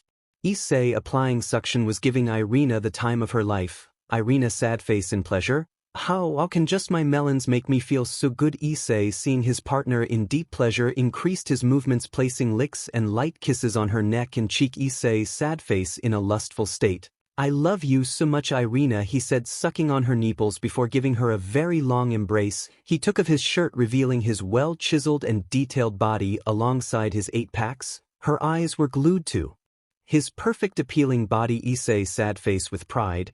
You like what you see? She blushed before nodding. He held her softly in his arms as they shared a very long passionate embrace. The door opened, revealing Rosweiss sad face curious. Guys, where her eyes met the shirtless Issei and Irina with only her panties. Her face turned crimson. Rosweiss sad face embarrassingly apologizing. I'm sorry, wait, I'll go. Issei held her arm before embracing her. Issei sad face softly. If you want to you can join us, you're my lover too, I won't force you. Rosweiss sad face blushing. Really? Issei nodded before softly kissing her neck. Rosweiss kissed Issei while cupping his face. Issei's hands wandered inside her clothes, reaching her bras before giving her melons good squeeze. Rosweiss released muffled moans. Rosweiss was currently naked with her face crimson red as she watched Issei and Irina engaged in a tug of war as they kissed. He began to grope her melons as she released muffled moans as they kept on kissing. Their lips separated with strings of saliva. Irina sad face excited. Rosweiss, come and have your fun too. She beamed a smile. Rosweiss embarrassed but still nodded. She and Issei began their own makeout session as Irina's gaze met his heated rod. She held it in her palm as Shy was hypnotized. Irina sad face shocked. So this is how a man's junk looks like in real life? Issei was stunned. What does she mean by in real life? She held it while kissing the tip as Issei began to suck on Rosweiss melons, even sucking both at the same time. Rosweiss sad face moaning. Please suck my melons like that, it feels so good. Issei released his own grunts and moans as Irina began to bob her head while applying suction on it, smoldering it with her saliva. Issei sad face groaning. Irina, how are you so good at it? Irina sad face softly. I've been watching a lot of hentai. She smiled before continuing to give Issei a BLW. Issei was left stunned as Rosweiss nipples were still in his mouth. Irina hentai. Issei wondered if it was his lust that was clouding his earring. Rosweiss sad face blushing. She sent me some to watch. Issei came into her mouth. She sucked and lapped everything up like a cat with milk. They changed position with Irina sucking on his dragon ball while Rosweiss softly smoldered her saliva all over his. Rosweiss felt her entrance completely drenched in fluids as she sucked him off. Rosweiss sad face lustful. I love your PP, she said, lavishly sucking and kissing it. Irina still had a mouthful of his ball, mumbled a few words. Issei gripped his bed sheet tightly, gritting his teeth due to the double simultan. It didn't take too long for him to come again, drenching both his lovers with his white jizz. Both of them shared a embrace, exchanging his isnam. Issei, this is the best day of my life. This time Irina and Rosweiss did a combined melons job, smoldering his dragon titan in between their melons from opposite sides, which was been blessed with his draconic essence. He inwardly rejoiced as Irina and Rosweiss grabbed their bountiful sisti and constantly moved it up and down, constantly squishing against his PP. He was getting a double melons job from his appealing girlfriends. There are many people who are willing to die for this, and the author included. Both Irina and Rosweiss gave him a playful wink as they kept on working his askel. And with their Issei, his sword twitched, rejoicing, blessing heavens for giving it this opportunity. Somehow this truly surprised him. He was just planning to train his abilities today, not be getting melons F by his two girlfriends, their lustful gaze, their sweaty body, their appealing, well-toned body, and their carnal scent. Everything turned him on. His mating instincts were at their peak. His hormones were moving at very high speed, constantly secreting large amount of dopamine. It didn't take too long before Issei released again, blessing both of them with his dragon venom release. Both of their mouths opened, happily receiving his essence. This is so delicious. Irina and Rosweiss had the same thought. Irina was now spreading her legs with a lustful face. Rosweiss did the same. Issei grabbed his 12 inches rod and held her hips. Issei sad face softly, "Please Irina, are you ready?"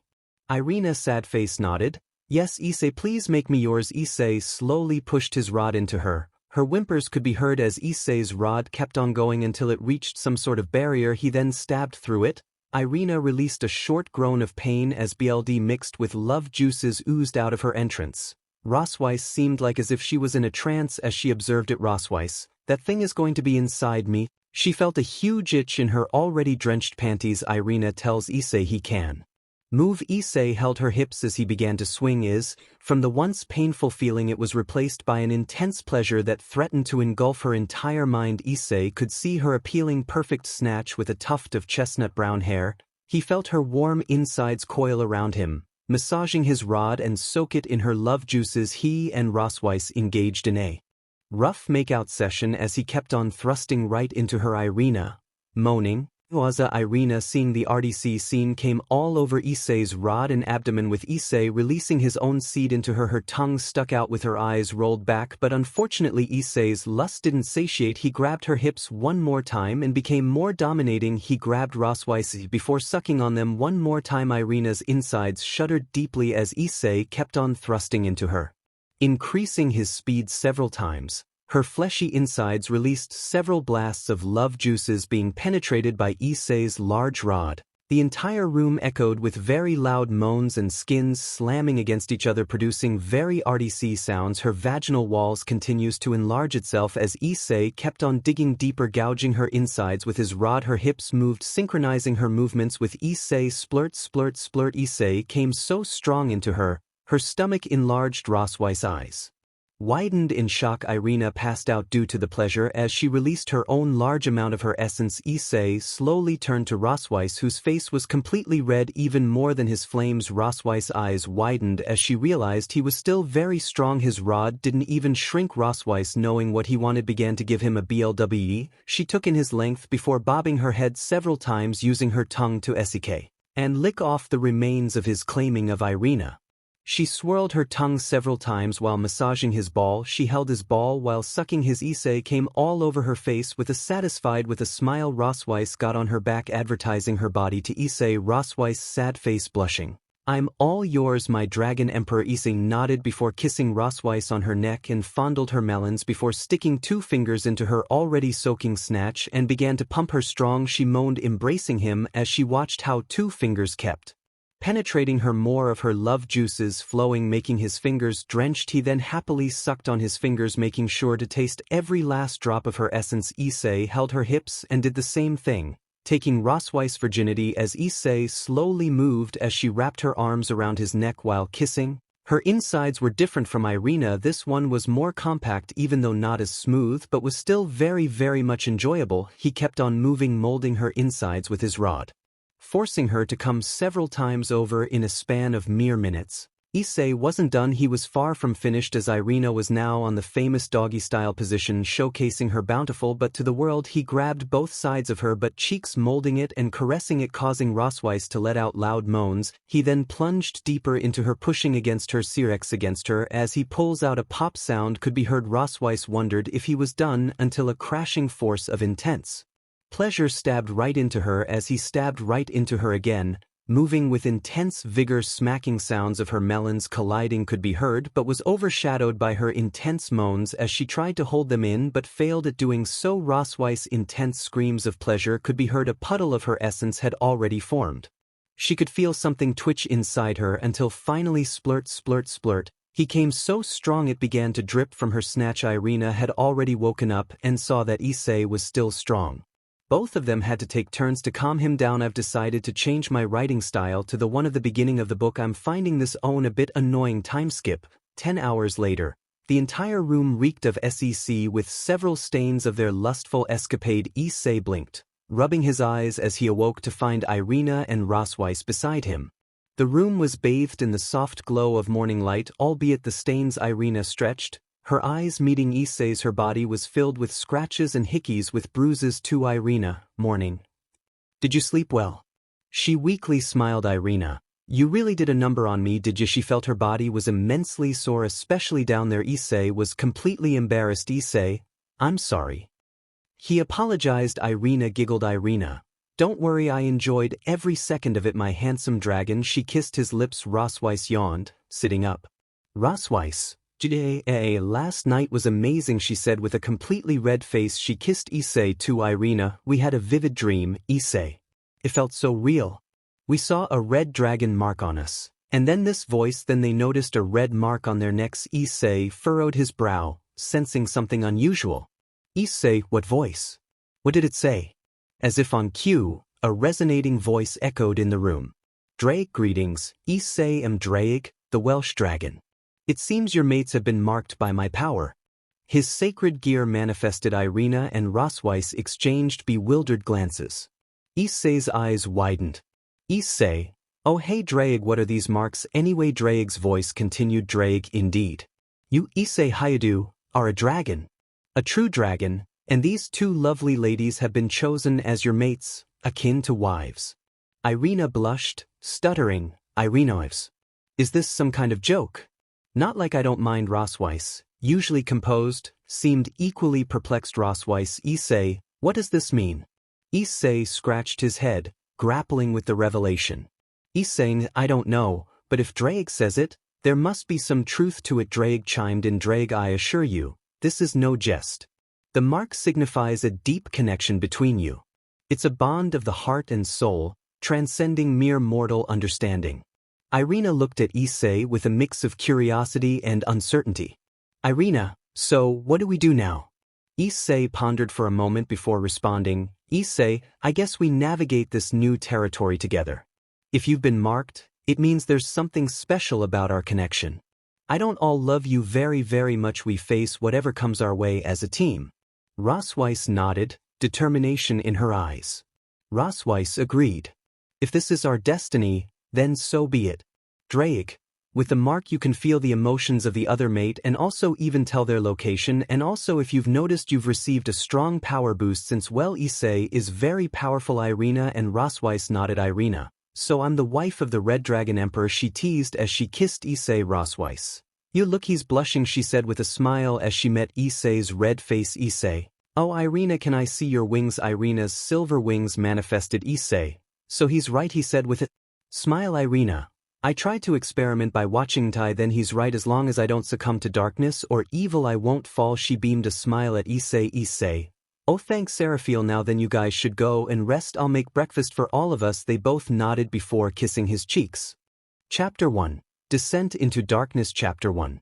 Descent into Darkness. The bustling streets of Kuo Academy were bathed in the golden hues of a setting sun, casting long shadows across the grounds.